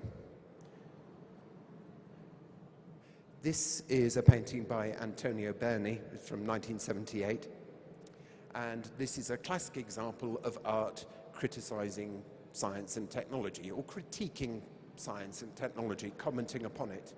You have a character embroiled in the stuff and mess and dirt and chaos of the world, looking, it's hard to say whether he's looking with longing or with despair at, you can just about see in this rather poor photograph, a beautiful, bijou, ornate silver spaceship, a spaceship as a luxury good. So this says something about the way inequalities in society and inequalities in expectation are writ large in technology. And this is the sort of thing that science fiction is all about. There is a nice formula which I came across some time ago, which is that science fiction is not about the future. It's about what would happen if the present moment lasted forever. If anyone here has read books by Frederick Pohl or Cyril Kornbluth, they'll know what I'm talking about. These are books about what would happen if the 1950s lasted forever, if nobody changed their minds about anything, if we just drove 1950s society and just larded it with more and more machinery and more technology and more power. And of course, it's a nightmare. If history stopped, you would be in nightmare. And this is why so much science fiction is dystopia. It's about the dreadful things that could happen. I've become more interested in the way that science and art work together as practice. And this was because I wrote a book called The Eye, which, it will amaze you to learn, is all about the eye and about the evolution of vision and about how we learned how the eye worked. So technology and art worked hand in hand to unpick the mechanisms of the eye, from early experiments in motion perception. This is a, what do you call it, thaumatrope, from sort of mid-19th century in France. Basically, you wind the string, and you pull the string, and the disc spins, and the parrot ends up in the cage. From those early experiments, we get movies, lovely movies, and not just movies, but Technicolor. Now, Technicolor is fascinating because in order to make a color film, you need more than dyes, more than colors to put into your film. You need a really good understanding of the psychology of color. For example, if you have the black and white record of a film and the red record of a film, and you play them together, you get all the colors of the rainbow. You don't need a yellow record, a green record, a blue record. Red and black will give you a full color spectrum. That's how peculiar and complicated the psychology of color can get. From films, we then get virtual realities. This is a still from a game called Land's End. It's, you might know the people who made it. They made something called Monument Valley. And this is a film that you play wearing goggles. And so you are completely immersed in the world that you're the sensory world that is being created for you by the game. This involves a whole other set of researches and questions that have yet to be answered to make these games playable. One of the big problems with virtual reality is that it makes you violently nauseous. It's quite easy to throw up after about 20 minutes of playing a game like this. So understanding how embodiment works and how much of how we look at the world is about how we move in it still has to be unpicked for this kind of entertainment to work well. Ooh, raced ahead, sorry. There we are. Let me just see. That'll do. Yes, that's it.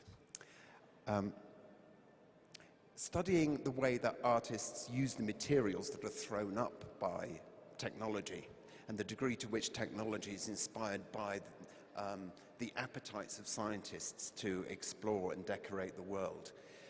You only have to go to the Victorian era to see this writ very large indeed. The world was a rather colorless place before the era of aniline dyes, the first artificial or synthetic dyes that were produced for clothing. To the extent that in Wales, you would not have a word to distinguish between grey and green. If you've ever been to Wales, you'll know why. It always rains, always rains. And the distinction between grey and green was not particularly useful because there weren't that many colours available to you. If you bought a plate, it was plate-coloured. If you had a plough, it was plough-coloured.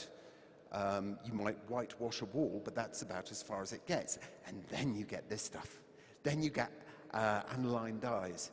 And within a year of those dresses arriving in the shops in Wales, you get a whole set of loanwords arriving in Wales to distinguish between blue, green, green, yellow, green, grey. And the way that words adapt for colour is quite complicated. Nonetheless, we see in the very language that we use the spread of vibrancy and colour and hue that was enabled through the invention of synthetic dyes. These postcards don't really capture the shocking effect that these dyes might have had, but rather wonderfully, we still have the clothing. I would wear that tomorrow. Isn't that gorgeous? It's fantastic. We're now not just colouring the world, we're printing it. These are sculptures by a British artist called Mark Quinn.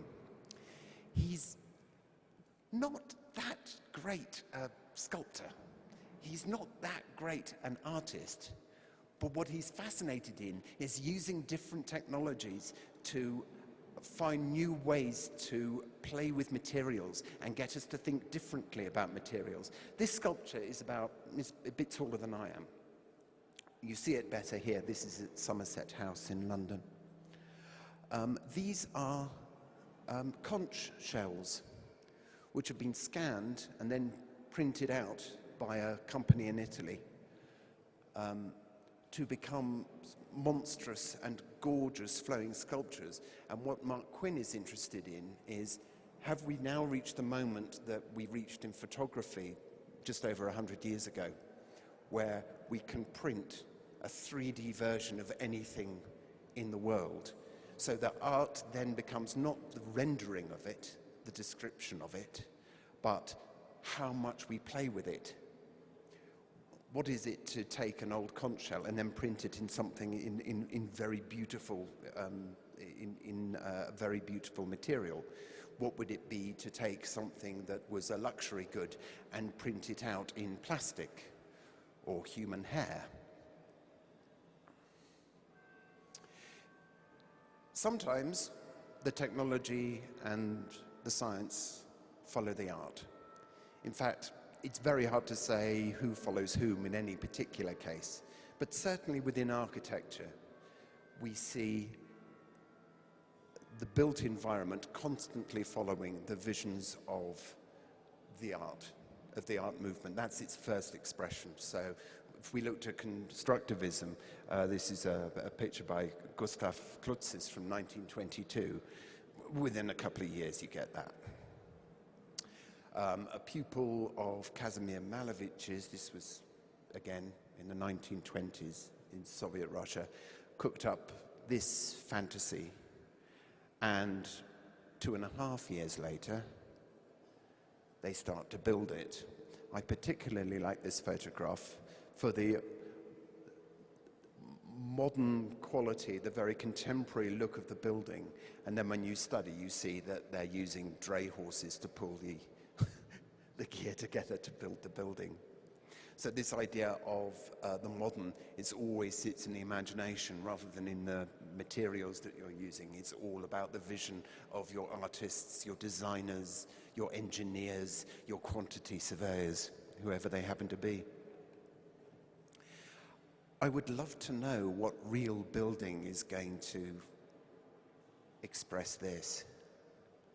This is a Mexican artist, Mario Gallardo, from 1971. It's called Automated Tower. And I don't know about you, but when I look at this, perhaps it's because I'm a science fiction writer, when I look at this, I see the space stations of the future. We might have to wait a while. This happens quite often. Artists quite often have good ideas that then sit waiting around for the materials to be available to express them.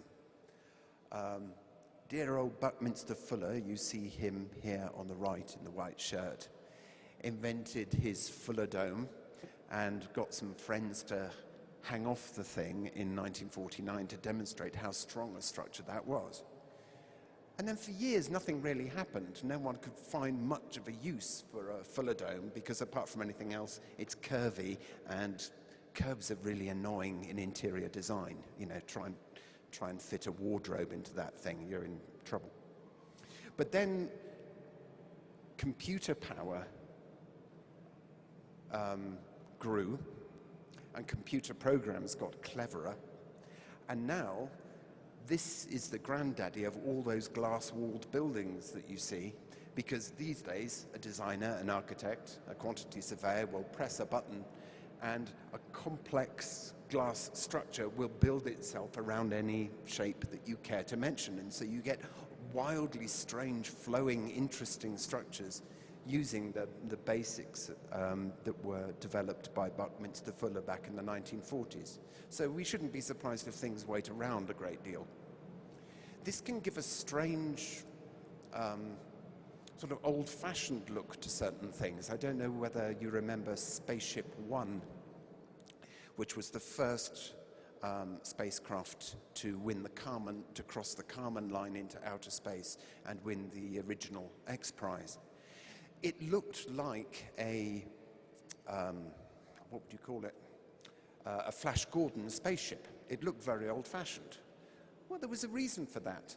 The original designers of Flash Gordon's spaceship knew what they were talking about. They knew what a rocket should look like. They just didn't have the materials at the time to build the thing. So now we've got the materials, we can start building like Flash Gordon. It's fantastic.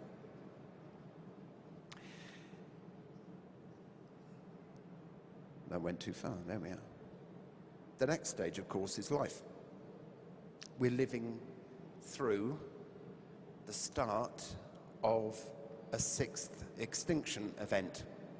Who knew that 7.8 billion clever monkeys burning things would wreck a planet? We are losing species hand over fist. We are a successful species, and everything that makes us happy and makes us virtuous and makes our lives worth living is also going to make us more populous. Happiness, fulfillment in your work, appreciation of the world around you, an interest in the world around you is likely to have you treading all over it and breeding quite a lot. And there is no way around it. We are, like every other species on the planet, going to reach what they call carrying capacity. You expand, you consume as much energy as possible, you run out of energy, and then you fall over. We're never going to get around this completely. We're unlikely to find another Earth anytime soon. What we have to do is harness as much of the natural world as we can and turn it into our design space so that we can play with it, preserve what we want, experiment, create. We have to make the world our own or we're finished. And this is the rather daunting vision of a number of artists now working in synthetic biology. And the idea is that nature isn't going to survive without your interference, that you will have to create a new natural world that can cope with your constant expansion into it. Daisy Ginsburg has been the poster child of this movement for some years now, which is why she has been going from airport to airport around the world with a suitcase, my apologies, full of shit. This is a project which uses a genetically engineered bacterium, E. coli, engineered so that in the presence of a particular flavor, if you like, a particular chemical component, it will change color. And the rather mischievous bit of design fiction here is to suggest that you take your little file of E. coli, you swallow it, sometime later you have a bowel movement and you look at the color of what you've produced, and that tells you how healthy you are. It can be done, and it is being done.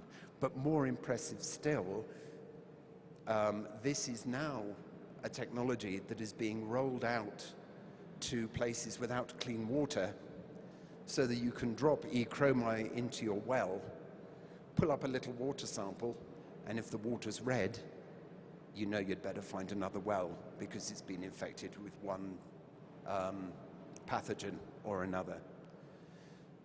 The artistic possibilities of creating nature I shouldn't really need to rehearse. The practical implications are hugely exciting, hugely frightening, yes, of course, but hugely exciting. I'm currently working on a magazine called New Scientist. It began in 1957 in the belief that science should be used for the benefit of all. And it's, as a consequence, it's always had a culture section. And it's always looked at art and sculpture and theatre and music as fields that have something to say to science. So I'm always on the lookout for projects that can do two things at once. Both critique science and technology and how we use them, and also use science and technology and collaborate with them to come up with new ideas and new ways of looking at the world.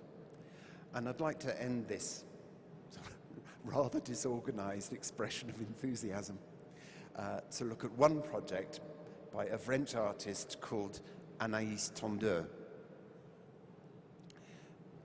Lost in Fathoms is about the disappearance of the island of Nauk.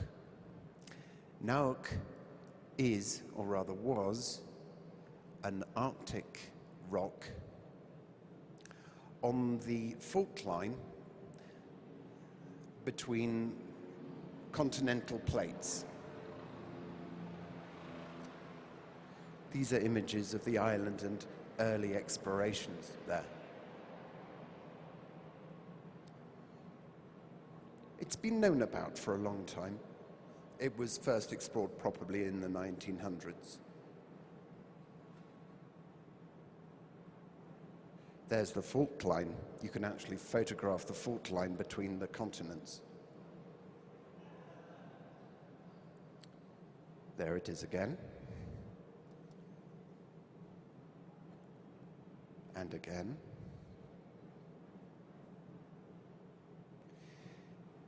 The island vanished under the waves in the 1950s.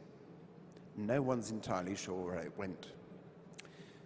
So the artist Anaïs Tondeur asked the question, what is the smallest event that could have happened to make an entire island disappear? What is the very smallest geological shift?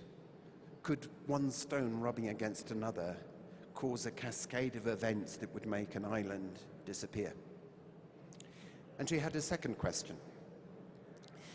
Regarding the disappearance of a small rock as a very small event in global terms, can we say with any surety that the disappearance of Nauk wasn't itself the trigger for something larger? For example, global warming. Can we say that one discrete small event is caused by something so immense and so unimaginably complicated as climate change? She worked with a number of university departments on this project. They developed experiments for her, which were part of the show that she took around Europe, most recently in Paris. God bless them. It was something of a sellout, and geology departments in numerous places were extremely interested in this project and very interested in the kinds of experiments that were developed by her scientific partners, to the point where they got very confused when they went to Wikipedia and said, we can't find the island. And that's the point. Every word of the setup is untrue. There is no island of Nauk. But there are fantastic and exciting experiments and questions asked between artists and scientists to explore the idea. And for my money, for mischief and for imagination and for practical interest, genuine practical results, I can't think of a better example to end with as a description of how art and science, well, it's not that they work together, it's just that at crucial moments, they're the same thing. Thank you very much indeed.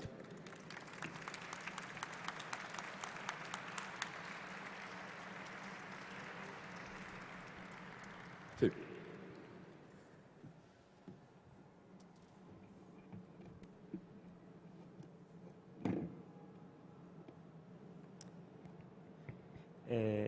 Hola, buenas tardes. Gracias por permanecer aquí hasta ahora. Y bueno, necesito mis slides, por favor, mi presentación. Y bueno, soy artista. Inicialmente, bueno, esto es interesante, yo no estudié arte, estudié ingeniería en sistemas, y como hace rato decía Roma, tener esta perspectiva desde una carrera de STEM, me ha permitido desarrollar también una práctica artística. Como artista, bueno, colaboro con The Arts Catalyst, que es una agencia de arte y ciencia en Londres, que lleva más de 20 años desarrollando proyectos de interdisciplina con un enfoque crítico. Y también estoy al frente de algo increíble, que es, hay algo que se llama la Federación Internacional de Astronáutica, que es una organización internacional que agrupa en un solo lugar a todas las agencias espaciales, que agrupa a toda la industria espacial y todo grupo de personas que trabajan para el espacio exterior. Dentro de la Federación Espacial me dedico a hacer política cultural espacial, y esto es ver cómo podemos sumar esfuerzos con todas las agencias espaciales y detonar proyectos de arte y cultura en el espacio. Mira, ahí estoy yo en gravedad cero. Esa es la mejor foto que tengo mía de gravedad cero. En las otras salgo volviendo el estómago y no sería bueno antes de comer presentar esas fotos. Pero bueno, como artista, ¿no? Dentro de mi práctica, lo que hago es colaborar con agencias espaciales para hacer proyectos dentro de estas misiones. Por ejemplo, esta imagen es un proyecto que dirigí. Hace un año hicimos esta misión espacial con el Centro de Entrenamiento Yuri Gagarin en Rusia, y para desarrollar este proyecto que se llama La gravedad de los asuntos. Una serie de reflexiones poéticas sobre lo que es la fuerza de gravedad. Y dentro de esta misión espacial me llevé a 8 artistas mexicanos y a un científico mexicano, donde estuvimos apropiándonos de esta tecnología espacial. Esto lo que están viendo en la imagen es dentro de un avión. Yo diría que es una nave espacial disfrazada de avión, que va muy, muy alto y luego apagan los motores y caes en caída libre. Lo que sucede adentro se genera gravedad cero. Y ese momento de gravedad cero fue nuestro laboratorio para crear una serie de piezas, y ese era el punto. Cómo nosotros desde nuestra trinchera de artistas nos podemos apropiar de este tipo de espacios y de este tipo de tecnologías para producir obra. Otra cosa que hago es, dirijo junto con The Arts Catalyst el Festival Cósmica, que es un festival que hacemos en varias ciudades, incluyendo Londres, París. Lo hacemos también en Bélgica, y en México se hace cada año en el Laboratorio Arte Alameda. Y lo que hacemos en Cósmica es poner en un solo lugar a todos los proyectos artísticos y a todos los científicos que trabajan en aspectos culturales del espacio. Para mí es bien importante poner en un solo lugar estas dos disciplinas, y hay algo que a mí me fascina, que es estas dos disciplinas, el arte y la ciencia, generan hipótesis extraordinarias sobre la vida, y también constantemente están formulando las preguntas que son difíciles de contestar. Ambos mundos, tanto el arte como el de la ciencia, han extendido sus brazos y van mucho más allá de su alcance obvio. Por ejemplo, sabemos que el arte no se limita a hacer cosas bellas, sino hoy en día el arte contemporáneo está involucrado en temas políticos, en temas de género, en temas sociales, y de la misma manera la ciencia hoy en día también tiene una voz en temas como la filosofía, la psicología e incluso la estética. Incluso la ciencia tiene voz dentro del mundo del arte. Y me cuesta trabajo pensar en otras actividades humanas que tengan un campo tan amplio de interés y de curiosidad. a veces pareciera que la ciencia es el nuevo arte o el arte es la nueva ciencia y constantemente cuando estoy en laboratorios de ciencia veo unas similitudes increíbles entre estos dos mundos, como decía C.P. Snow hace 60, 70 años.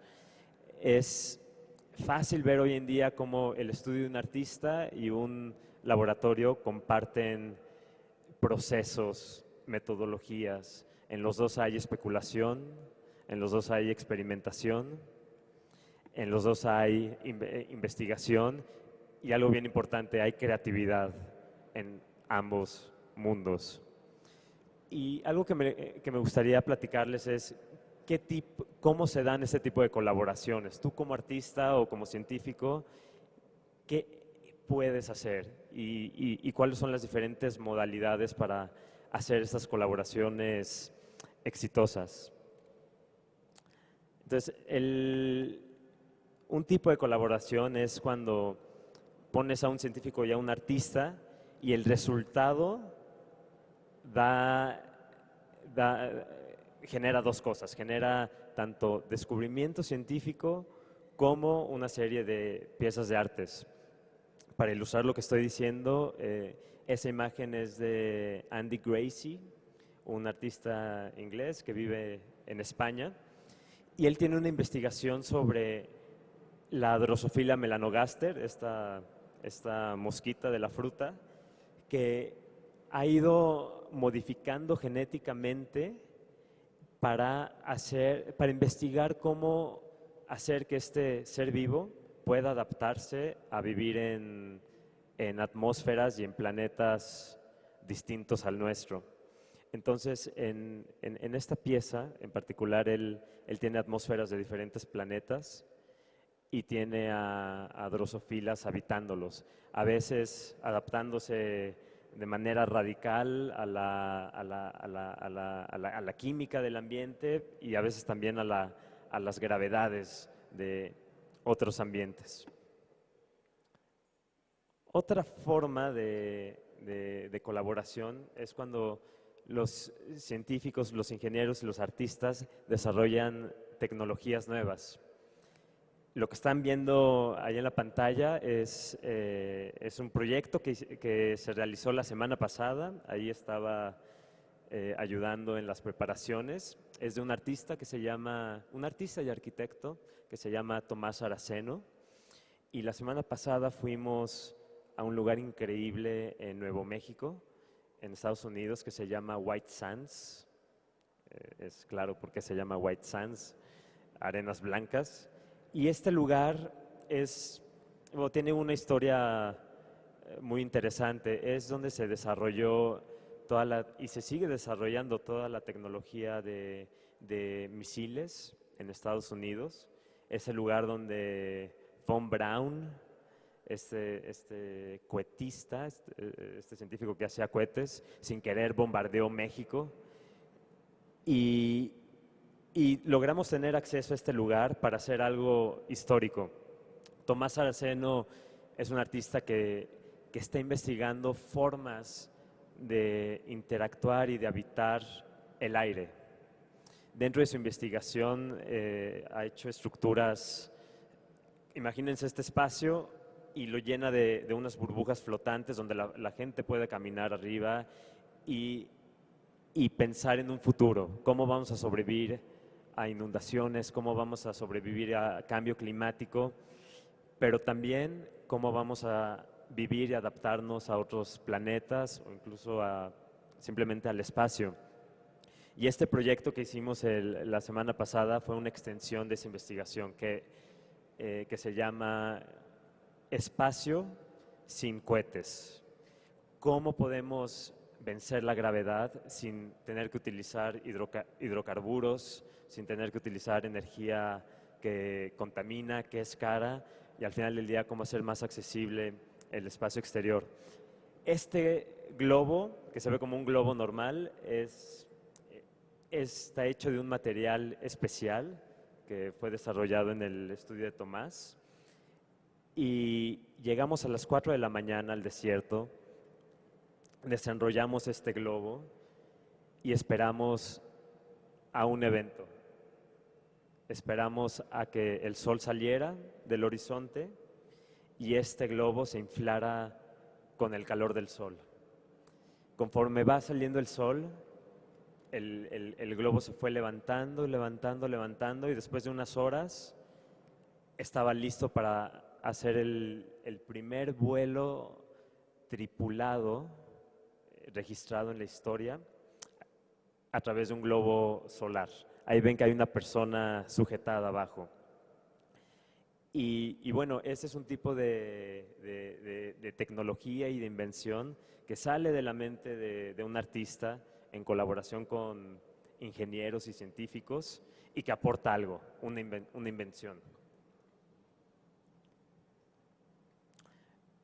Otro tipo de colaboración es donde el artista participa, trabaja con científicos y se apropia de un tema científico para generar poéticas. Esto fue lo que hicimos en el proyecto de la gravedad de los asuntos, ¿no? Donde estuvimos en este vuelo parabólico. Realmente fue una apropiación y hicimos más grande la discusión que existe sobre qué es la gravedad. En esta imagen que tenemos aquí es de una artista británica que se llama Katie Patterson, y lo que está haciendo en esta pieza es, trabajó con la compañía de focos Osram y desarrolló un foco que genera la misma cantidad de luz que el claro de luna. Y es eso, es apropiarse, es hacer esas mediciones de cuánta luz genera la luna y ver cómo lo podemos trasladar a otros espacios. En este caso, a una galería con un foco que entras a la sala y te sientes rodeado por la misma luz que te da la luna. Esa es otra imagen de cósmica. Y bueno, ahorita les platiqué de 3 formas de colaboración entre arte y ciencia, pero no son las únicas. Y si hay algo que existe en este tipo de proyectos es un espíritu de experimentación, de diferentes maneras de descubrirse el uno al otro, el arte a la ciencia. Y de seguro hay más, y va a haber más tipos de colaboraciones. Pero lo que siempre van a compartir es ese espíritu de especulación, de sentirse maravillados sobre el mundo, sobre la vida. Y hay que dejar en claro también que el arte y la ciencia son campos distintos y que creo personalmente que es importante que se mantengan cada uno con sus prácticas y sus procedimientos.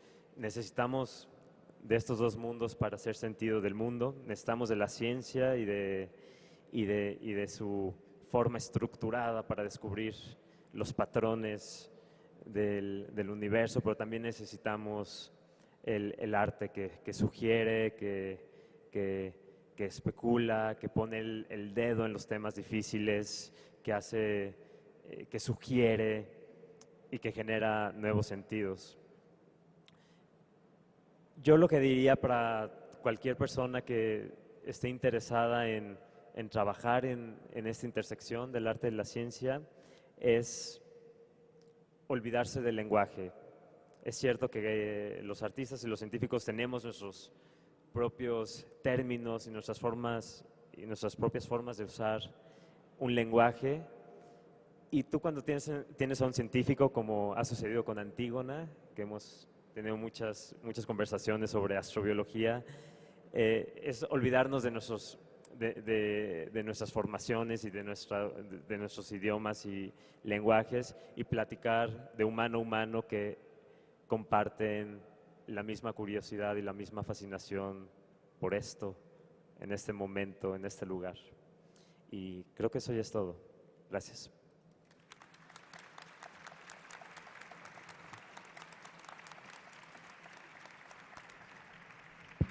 Gracias, Nahum. Thank you for yes. Yes, please. Vean, para mí es una gran emoción. Déjenme decirles que yo hace 30 años, 35 años, empecé como escritor científico interesado en la PUS. La PUS es la Public Understanding of Science. Es decir, más allá de la divulgación de la ciencia, necesitamos una comprensión pública. Y me parece que en las 3 personalidades que tenemos ahora invitadas, pues cumplen mucho con esta nueva generación. ¿Hay tiempo para preguntas? ¿Sí? Por favor, 3 preguntas.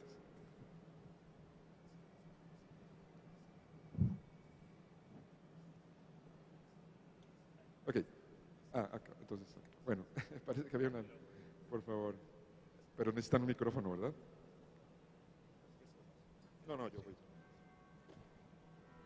Sí, una pregunta para Nahum. Si entendí que te elevas en un artefacto y luego lo dejan caer, o sea, es en caída libre. ¿No se siente nada? Para ti es como si estuvieras así en este momento, como estamos todos, o si hay sensación, ¿me puedes explicar qué se siente?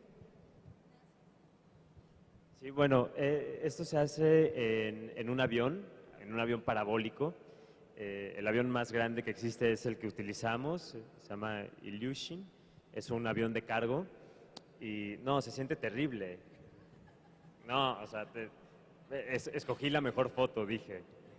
Las demás son desastrosas. No, pues cuando estás cayendo, de pronto sientes algo que nunca has sentido en toda tu vida, que es la falta de gravedad.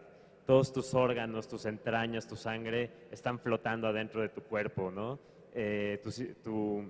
Todo tu sistema auditivo, que está compuesto por unos huesitos y un líquido, se empiezan a flotar también, no escuchas, deja de existir arriba y abajo, y nosotros estábamos trabajando, no estuvimos viendo qué se sentía. Entonces es un ambiente extremo y que eventualmente solo a los hombres los hace sentir terriblemente mal. Las mujeres aguantan más porque son más fuertes, pero nosotros no. ¿Alguien más? Por favor, allá.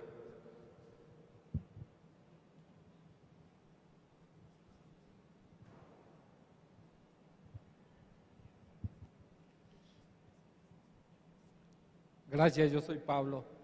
También pues es una buena oportunidad para que en el futuro podamos hacer negocios no solo globales, sino también espaciales, como una manera natural de las instituciones espaciales, de todas estas agencias, de astrónomos, de astronautas, de cooperativistas, financiadores de las ciencias espaciales, y que la Estación Espacial Internacional pues tenga cada vez más tripulantes, ¿verdad?, que se acostumbren a este tipo de vida científico-astronómica, ¿verdad?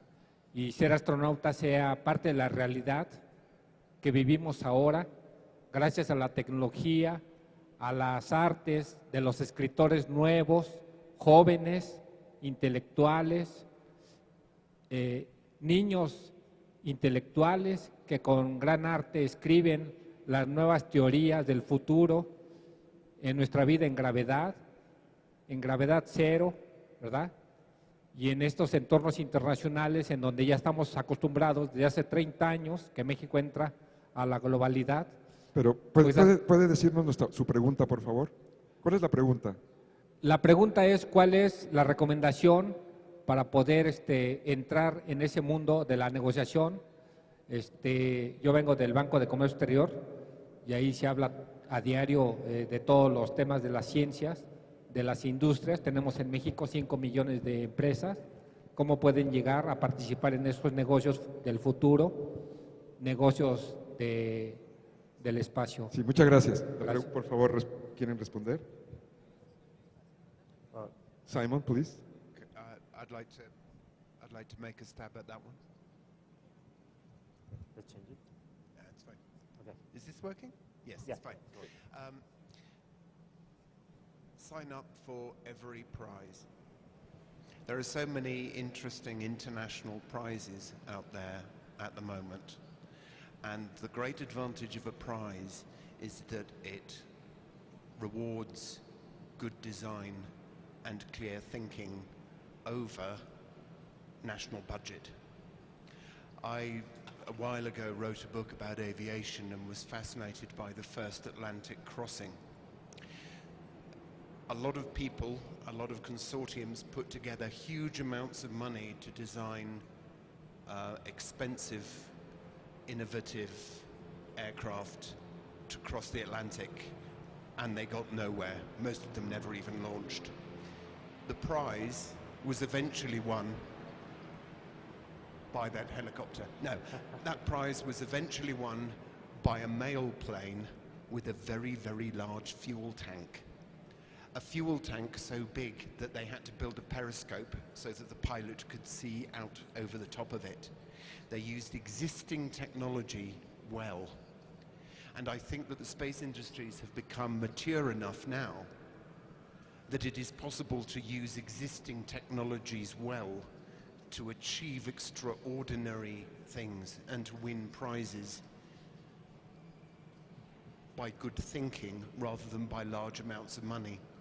A few years ago, I was in Tel Aviv looking at the Google X Lunar Prize, which was about landing a space, which is about, because it's still going on, landing a lunar spacecraft, on the moon, having it take a photograph, travel a couple of 100 meters, take another photograph. If you do that, you get a lot of money.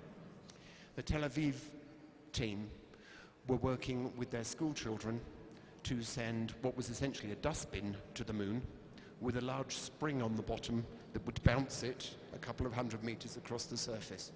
For my money, they'll win, because all their materials are existing technology, they're simple, it's good, clear design thinking. And it's not a level playing field internationally in space by any stretch of the imagination. But it's got to that point of maturity where clear thinking and good design will out, and prizes are the way forward, I think. Right, fascinating. Por favor, ¿alguien más? Yo. Ok, adelante. ¿Cuál es o cuál considerarían cada uno de ustedes su obra de arte o expresión de cienciarte favorita, o favorita para hacer encender esa curiosidad en las nuevas generaciones o en los chicos que ahorita están aquí estudiando secundaria, primaria? ¿Cómo ustedes, cuál es su favorita que les recomendarían a ellos? Empecemos por allá. Empezamos por Ladies First. Antígona. Antígona. Ay, horror. No estoy segura, porque lo que a mí me fascinó tengo 44 años, lo que me fascinó hace 35 años, ¿no? Ya no es lo mismo que les fascina a los niños, ¿no? Tengo un hijo de 10 años que anda por ahí, espero. Sí, ahí está. Y claramente sus parámetros de lo que le gusta es muy diferente, ¿no? Hoy en día se está haciendo, por ejemplo, el cosmos que yo vi, el cosmos que han creado ahora, ¿no? Que tiene así como es para mí así como un juego de luces artificiales. Yo prefiero el cosmos de Carl Sagan, pero a los chavos les gusta, ¿no? Entonces hay productos de divulgación como Cosmos, como otro a través del agujero negro, que lo dirige, no lo dirige, pero lo comenta Morgan Freeman, por ejemplo, que es un programa fantástico acerca de la frontera de la ciencia, ¿no? Entonces, por ejemplo, ese me parece particularmente maravilloso porque habla de las cosas que estamos haciendo los científicos y discutiendo ahorita. No es la historia de lo que no es lo que estamos haciendo ahorita, y te muestra cómo construimos la ciencia y que es algo activo, ¿no? Y la ciencia no ha muerto, que a pesar de que hemos entendido muchas cosas de la naturaleza, hay mucho que explorar todavía, ¿no? Y bueno, dense una vuelta por el Laboratorio Arte Alameda, estos artistas que están explorando cosas, ¿no? Por ejemplo, eso fue algo fantástico, eran 7 piezas y yo pasé 2 horas ahí con mi hijo en 7 piezas. porque él regresaba una y otra vez a ver la esfera que hacía música cada vez que había un temblor. Ese tipo de cosas y claro, después sigue entender, ¿no? Cómo funcionan esas cosas. Y a la vez maravillarse por el hecho de lo que estás viendo. Entonces, lo que nos ofrece ahora el arte contemporáneo es, además de belleza, es también esta forma de entender y cuestionar el mundo que me parece fantástico. ¿Y lecturas? ¿Lecturas, Antígona? ¿Algún libro que te haya marcado? ¿Algún libro que les puedas recomendar a los chicos para que vayan y se sientan impulsados hacia este cruce? Lean ciencia ficción. Lean a Carl Sagan, por favor. Sí, lean a ciencia ficción. Claro, claro. Lean a Simon. Yo quiero decir, yo no quiero perder la oportunidad de decir, el libro Wolves me parece un libro muy interesante porque nos engancha en algo que aparentemente puede ser una locura, algo que ya, otra vez lobos. No, léanlo, por favor, es algo sobre la percepción. Lo que decía el gran poeta norteamericano T.S. Eliot. Afinar la percepción refina la emoción. Y, por favor, lean Wolves. Nahum, ¿tú qué podrías decirnos? Yo les aconsejaría irse a algo un poco más viejito, más antiguo, que es lean las ideas de Nikolai Fedorov. Simon es más experto que yo en Nikolai Fedorov, pero de él se desprende la carrera espacial humana y es el claro ejemplo de una persona visionaria con una creatividad enorme y con una capacidad de generar pensamiento mágico que fue capaz de detonar todo un movimiento casi religioso, el cosmismo ruso, que fue el que nos llevó a las estrellas y al que le debemos que tengamos exploración espacial. Hay que entender que el hecho de que tengamos estación espacial y satélites no nace de un interés de guerra, no nace de un interés comercial, nace de una creatividad excepcional y de un pensamiento mágico. Entonces, Nikolai Fedorov para mí es un icono. Please, could you tell us about a little? Following on from what Nahum has just said, there is a filmmaker by the name of Pavel Kluzhantsev who had the opportunity to make extraordinary science-based films and science fiction films in the Soviet era until the Soviets failed to land on the moon in time, at which point his career was over because it was decided very quickly, within about a week, that nobody wanted to talk any longer about the moon, that it was all going to be films about potatoes from here to eternity. But if you can get hold of Pavel Kluzhantsev's early movies and show them to your children or to your younger brothers and sisters, what you have there is a vision, an entirely humanistic vision of what getting into space is about. And getting into space is about having the resources to grow food, to feed your children, and to give them a good life.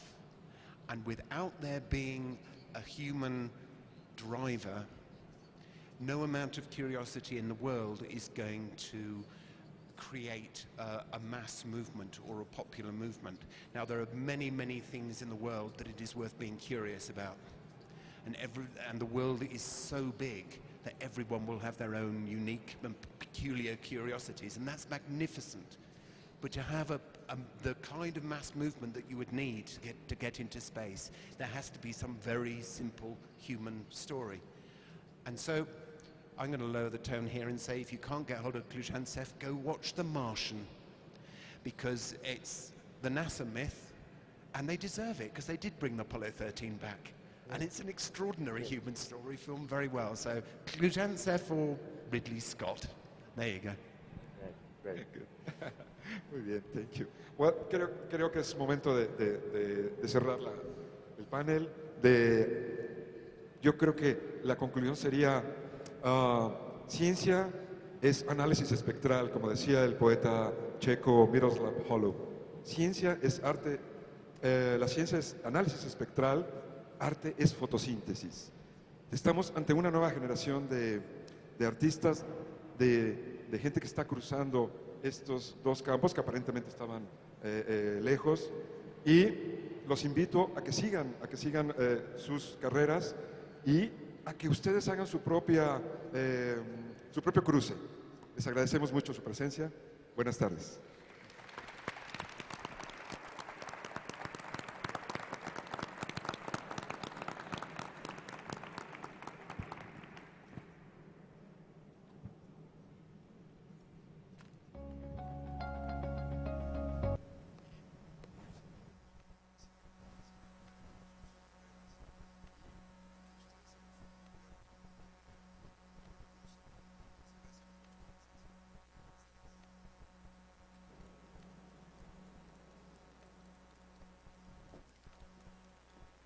Gracias. Vamos a cerrar con broche de oro. Los invitamos a esta siguiente plática. Realmente dejamos al final esta charla porque es una plática muy inspiradora. A la gente que está siguiendo la transmisión a través de YouTube, quiero presentarles a Stuart Turner. No está con nosotros físicamente. Su charla va a ser a través de streaming. Stuart nos hablará sobre Open Design y de cómo la tecnología puede ayudarnos a ver el mundo. Stuart utiliza la tecnología para incluirse en el mundo y se está comunicando con nosotros desde Manchester para contarnos de su vida y de su organización Robots y Pastel, que genera encuentros entre personas que se dedican a estudiar los robots y personas con discapacidad. Realmente esta plática es muy interesante. Así que los invitamos a seguirla, a los que están a través de YouTube y a los que están aquí presentes en el Palacio de Minería. Vamos a ver un video para que conozcan un poco de la vida de Stuart Turner.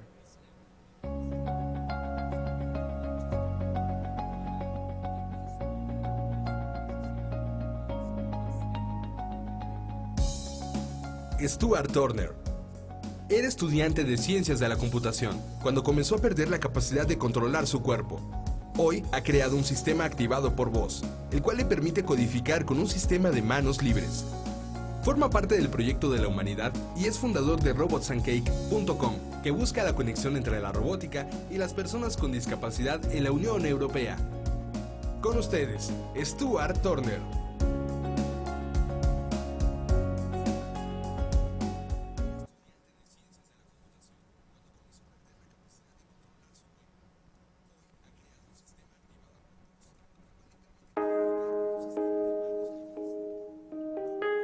On the 23rd of November,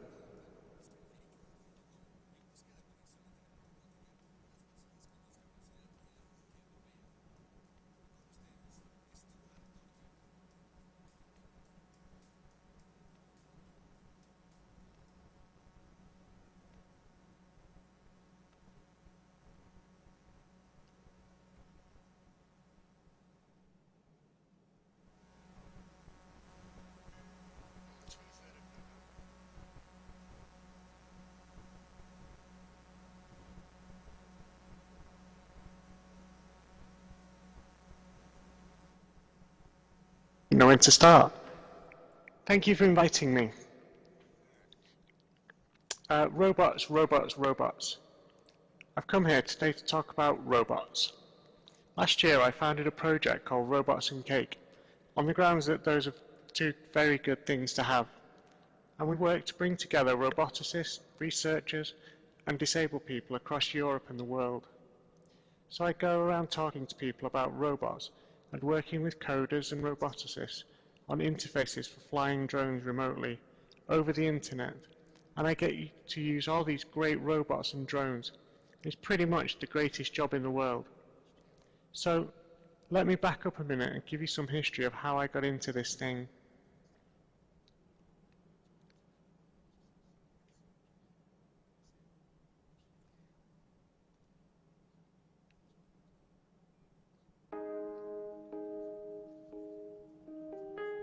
On the 23rd of November 2009, the universe was 1.8 meters long by 60 centimeters wide. That was the size of my universe. I was 31 years old. I'd just gotten out of hospital and I was now completely quadriplegic.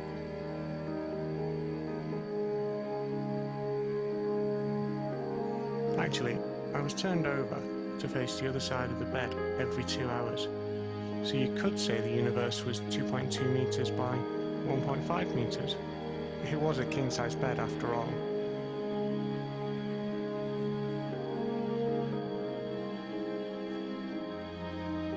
I think you'll agree that's a really small universe. I was trapped in it for a long time, and I'm incredibly lucky to have escaped. So how did I get from there, immobile in that bed, to here talking to you? Well, a lot of luck, a lot of help, a lot of money, and a lot of technology. Yeah, the appliance of science. I got here with a critical mass of interconnected technologies, that could be interconnected, that could interact with each other.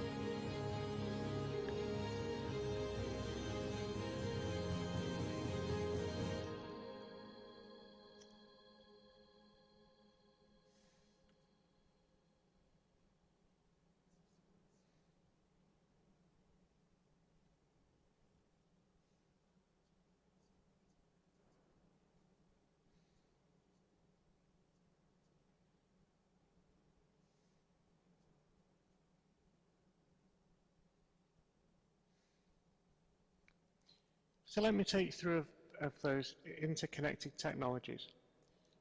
I needed to get online, which meant I needed a computer, obviously. But how do you use a computer when you can't type or touch it in any way? I called my first blog Escapology because it's really like an escapology trick getting out of that situation. Well, it turns out there's software called Drag and Dictate, which was developed for note-taking and dictation. But it also has a side function where, with keywords, you can trigger scripts and macros stored on your computer.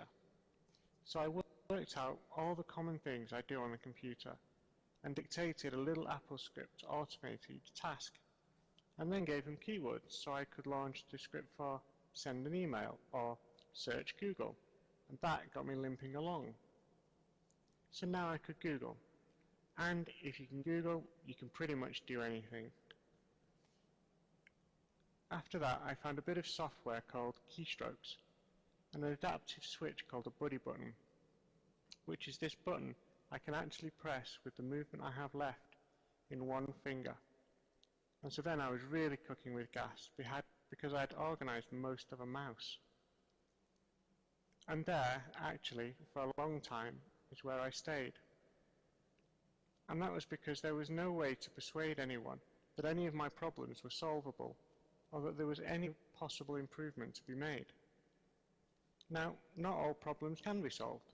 I can't fix my spinal cord, for instance. But just because you can't do everything doesn't mean you can't do anything. My legs don't work, but do I need to walk to the shops, or do I just need cake? Does it matter that I can't do things in the usual way? I don't think so. I think that confuses the method with the goal, confuses the way you do things with what you want to accomplish. But the truth is, when you're quadriplegic, unless you can persuade people to help you, your hands are tied. Your feet are tied, your knees are tied, your shoulders are tied, your elbows are tied, your feet are tied, pretty much everything is all tied up. Excuse me. I got my next break in 2012 when I got an NHS personal health budget. This is another kind of open design. It's not open source or scriptable products, but it's really a scriptable budget. Instead of them bulk buying 1980s disability aids and defending the warehouse against all comers, they stopped fighting me and basically got out of the way. So no more panels, no more forms to fill in, no more weird and obstructive interdepartmental penny pinching, just the whole budget the health service would have spent on me anyway, but now available to me to really deal with my situation. And you know what? I cost them hugely less money this way, because I mainly buy widely available consumer electronics from normal shops, and they're often less than 1/10 of the price of the disability stuff. Let me give you some examples of the kinds of things that are possible with technology and resources. These solutions won't work for everyone. That's not what I'm suggesting. What I am suggesting is that technology and resources can create customized and flexible solutions to problems. It took less than 18 months of a personal health budget for me to get up and out of that bed and that small room and go back to work. I'd been on the sick for 10 years. I was in an end-of-life scenario. I could not even get a wheelchair as, amongst other things, the health service decided I was too disabled to use one. One of the first things I did was commission a robot laser arm to come to my house and scan me. With the scan, I had a company make me a giant foam seat that totally supported me in an upright position. We put that on the bed and I got myself a whole new wall to look at. With the foam seat and a hoist and a physio and a ton of work, I eventually got myself hoisted out to sit next to the bed in a wheelchair I'd bought myself. Unfortunately, the wheelchair was too big to go through the doorway of my tiny bedroom, so it didn't get me that far, but now I could see out of a window. So I'm sitting in this room and I can't turn the lights on myself, so if it gets dark and there's nobody about, I just have to sit in the dark until someone gets back, which is frankly rubbish. So I found these light bulbs called LifeX that have a Wi-Fi so I can turn them on with an app, which is great, except the app is fixed sideways on my iPad and I can't turn the iPad around because I can't use my hands, so I can't use the app. But you know what? It's okay they didn't think about me, because these light bulbs are also scriptable. They left the door open just a crack. I can write some JavaScript to turn the lights on when the sun goes down, or I can get that data, sunset in my location, freely from the Weather Channel on a web service called If This Then That, and hook the lights up that way. When you lower the barriers, even by just a little, you allow people to solve their own problems. That's how the light gets in.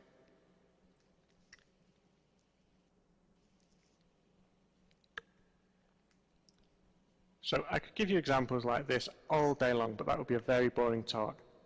But I have to move on to the greatest thing I found in that little tiny room, a TED Talk about drone flight. I saw these little quadcopters flipping and zooming around, and the speed of the feedback from the cameras.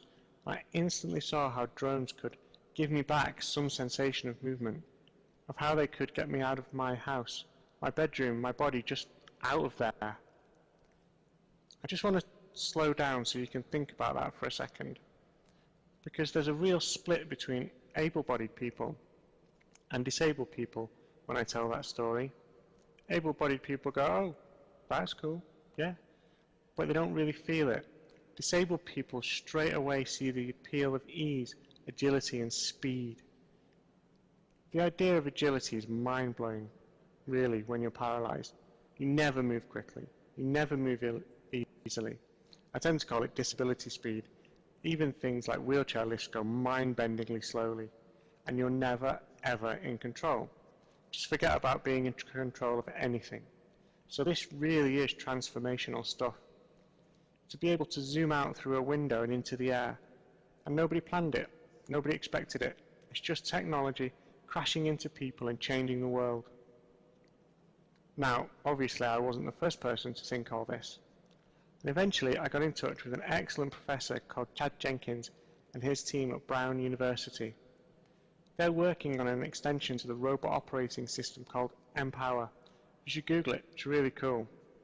They're the ones that introduced me to the Parrot AR drone. I want you to think about that. I can't move my body, but I can fly. Robots are awesome. Now, the drone wasn't meant for disabled people. In fact, out of the box, I can't fly it at all. But because it's scriptable, because it's hackable, I can find ways to use it myself. I don't use the Brown code. I use an open source development called Nodecopter, which is built on top of Node.js. Last year, I gave a talk at the Wired 2014 London conference and flew a drone there on stage from this office in Manchester over the internet. Nodecopter is brilliant, and so is the Parrot. But through Robots and Cake, I'm working with Kevin Finisterre and others on Operation Quadricopter.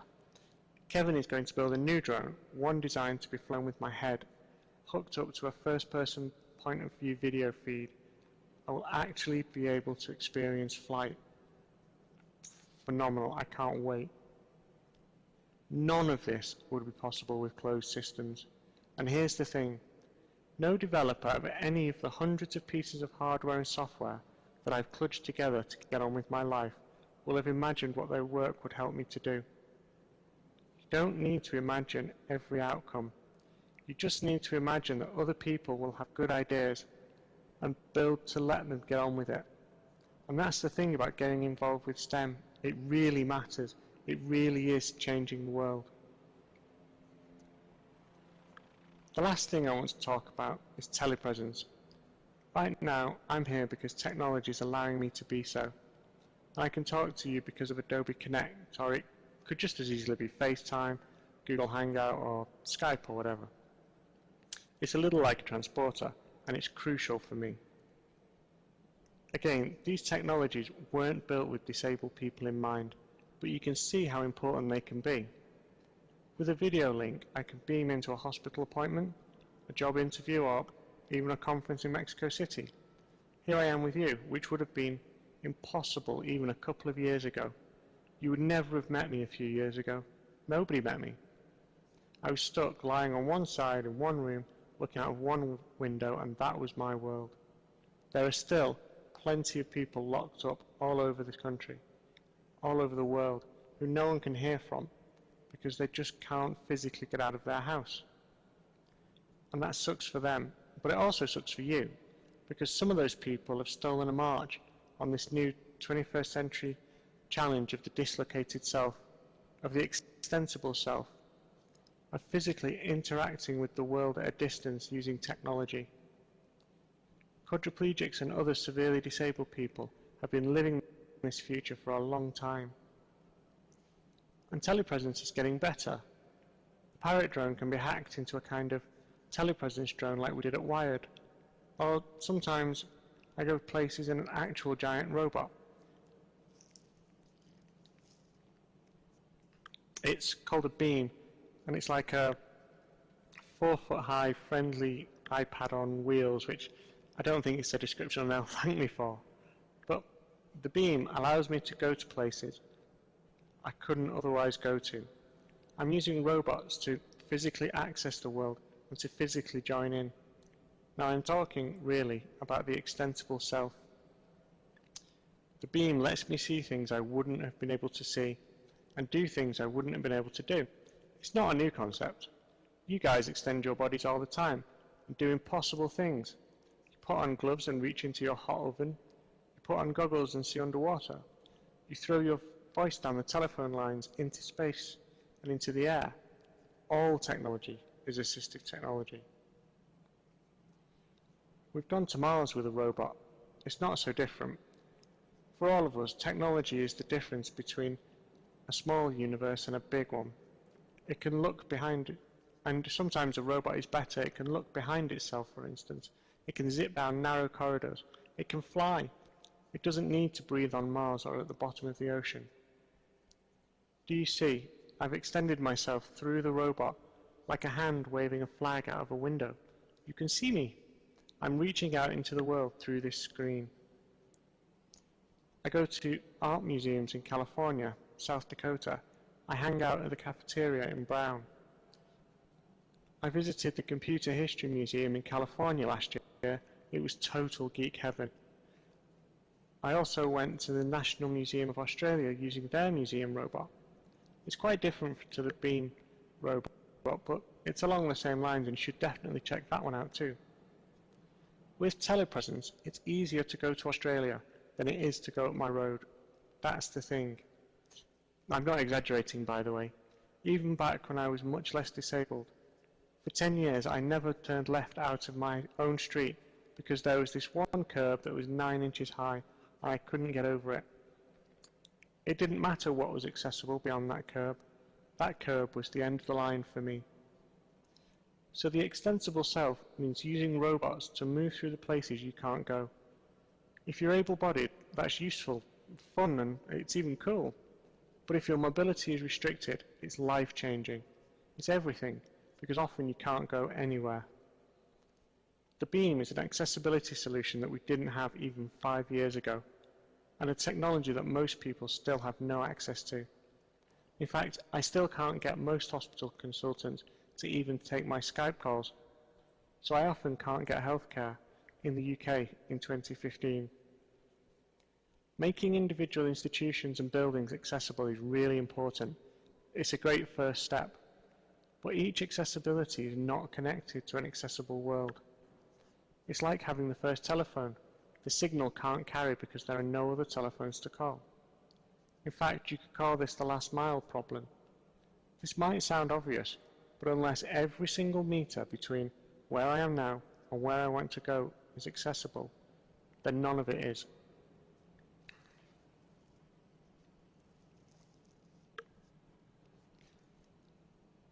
Here's an example. I used to live in Manchester. I just moved to my amazing accessible smart home in Yorkshire last year. For the last decade, I lived less than half a mile from the Whitworth Art Gallery, Manchester Museum, loads and loads of wonderful buildings and cultural institutions, and all with ramps and lifts. But I never went to any of them because I couldn't get out of my own house. And that's true for a lot of people, in one way or another. Of course, telepresence isn't a solution for everybody, and it shouldn't replace accessible architecture, but it can definitely add to it. It can be another way in.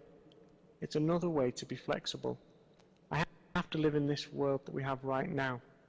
I can't just put my life on hold until we've completely restructured the public environment. I mean, I've tried to wait, but there's only so many box sets available. None of these things are a solution for everybody, because there are no solutions for everybody. There are, instead, lots of solutions and explosions of possibility. Everybody can try to leave room for different approaches, for the solutions you haven't thought of to the problems you haven't imagined. The pirate drone was never designed to help me escape that room, but they left just enough wiggle room so that I could use it for that purpose. And there are tons of things out there that just need a little wiggle room. There are lots of right answers. The universe is a big problem. We can solve it and keep solving it, bit by bit, practically forever. Thank you very much. And I prepared a video of me flying drones for you. Thank you.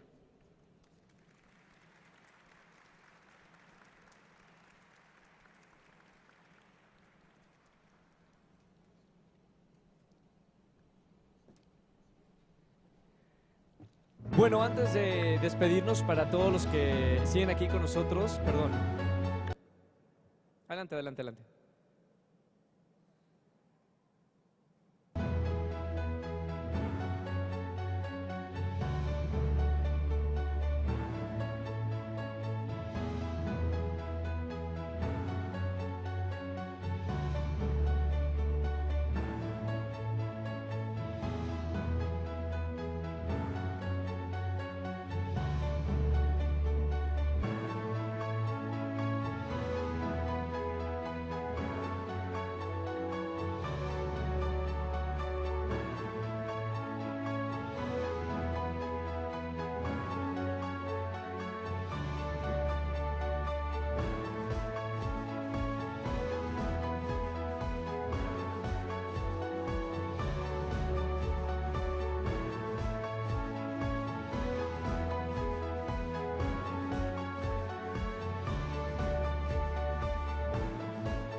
Me están diciendo que puede escucharnos Stuart Turner, así que un fuerte aplauso para él y por esta lindísima conferencia. Stuart, hello from Mexico. Ahí está. Muchísimas gracias a Stuart Turner.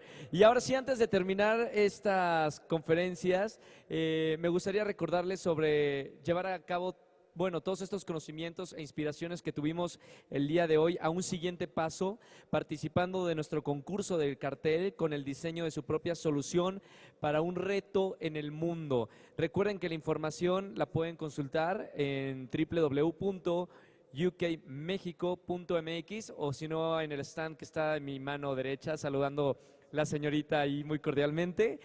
Participen, de verdad es una muy buena oportunidad para estar en contacto con el British Council. Y a través del correo electrónico a los que se encuentran aquí les vamos a llegar una encuesta para que la puedan contestar en sus casas muy cómodamente. Para nosotros es muy importante su retroalimentación de este evento. También queremos invitarlos a que se den el siguiente paso y visiten nuestra feria de universidades del Reino Unido, que se encuentra de mi lado izquierdo. Vayan para que puedan estar investigando sobre las universidades que hay en el Reino Unido. Estará abierta hasta las 6 de la tarde, así que pueden convertirse en un Mex You Can, que lo acabamos de conocer este nuevo término. A todas las personas que nos acompañan durante el día vía nuestro canal de YouTube y a todos los que estuvieron presentes físicamente, muchísimas gracias. Gracias a los que estuvieron en contacto de nuestro canal de YouTube, que nos están viendo en diferentes partes del mundo. Y gracias por esta participación. Espero que se vayan convencidos de que la ciencia y la tecnología son sus aliados para construir el mundo que queremos. Gracias de verdad por estar esta mañana y sigan en contacto de todas las actividades que tiene el British Council. Gracias y buenas tardes.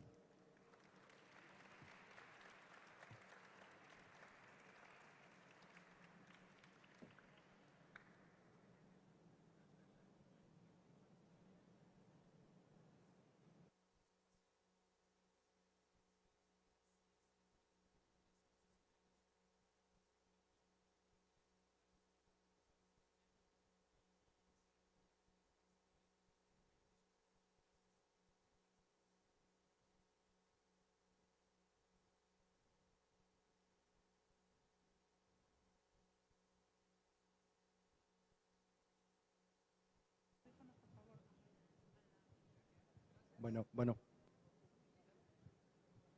Chicos, por favor, no olviden regresar los micrófonos, los audífonos, para que también les puedan regresar sus identificaciones y tengamos todo el control sobre los sistemas. Gracias. Los invitamos también a la Feria de Universidades que sigue abierta para todos aquellos que estén interesados en estudiar en el Reino Unido.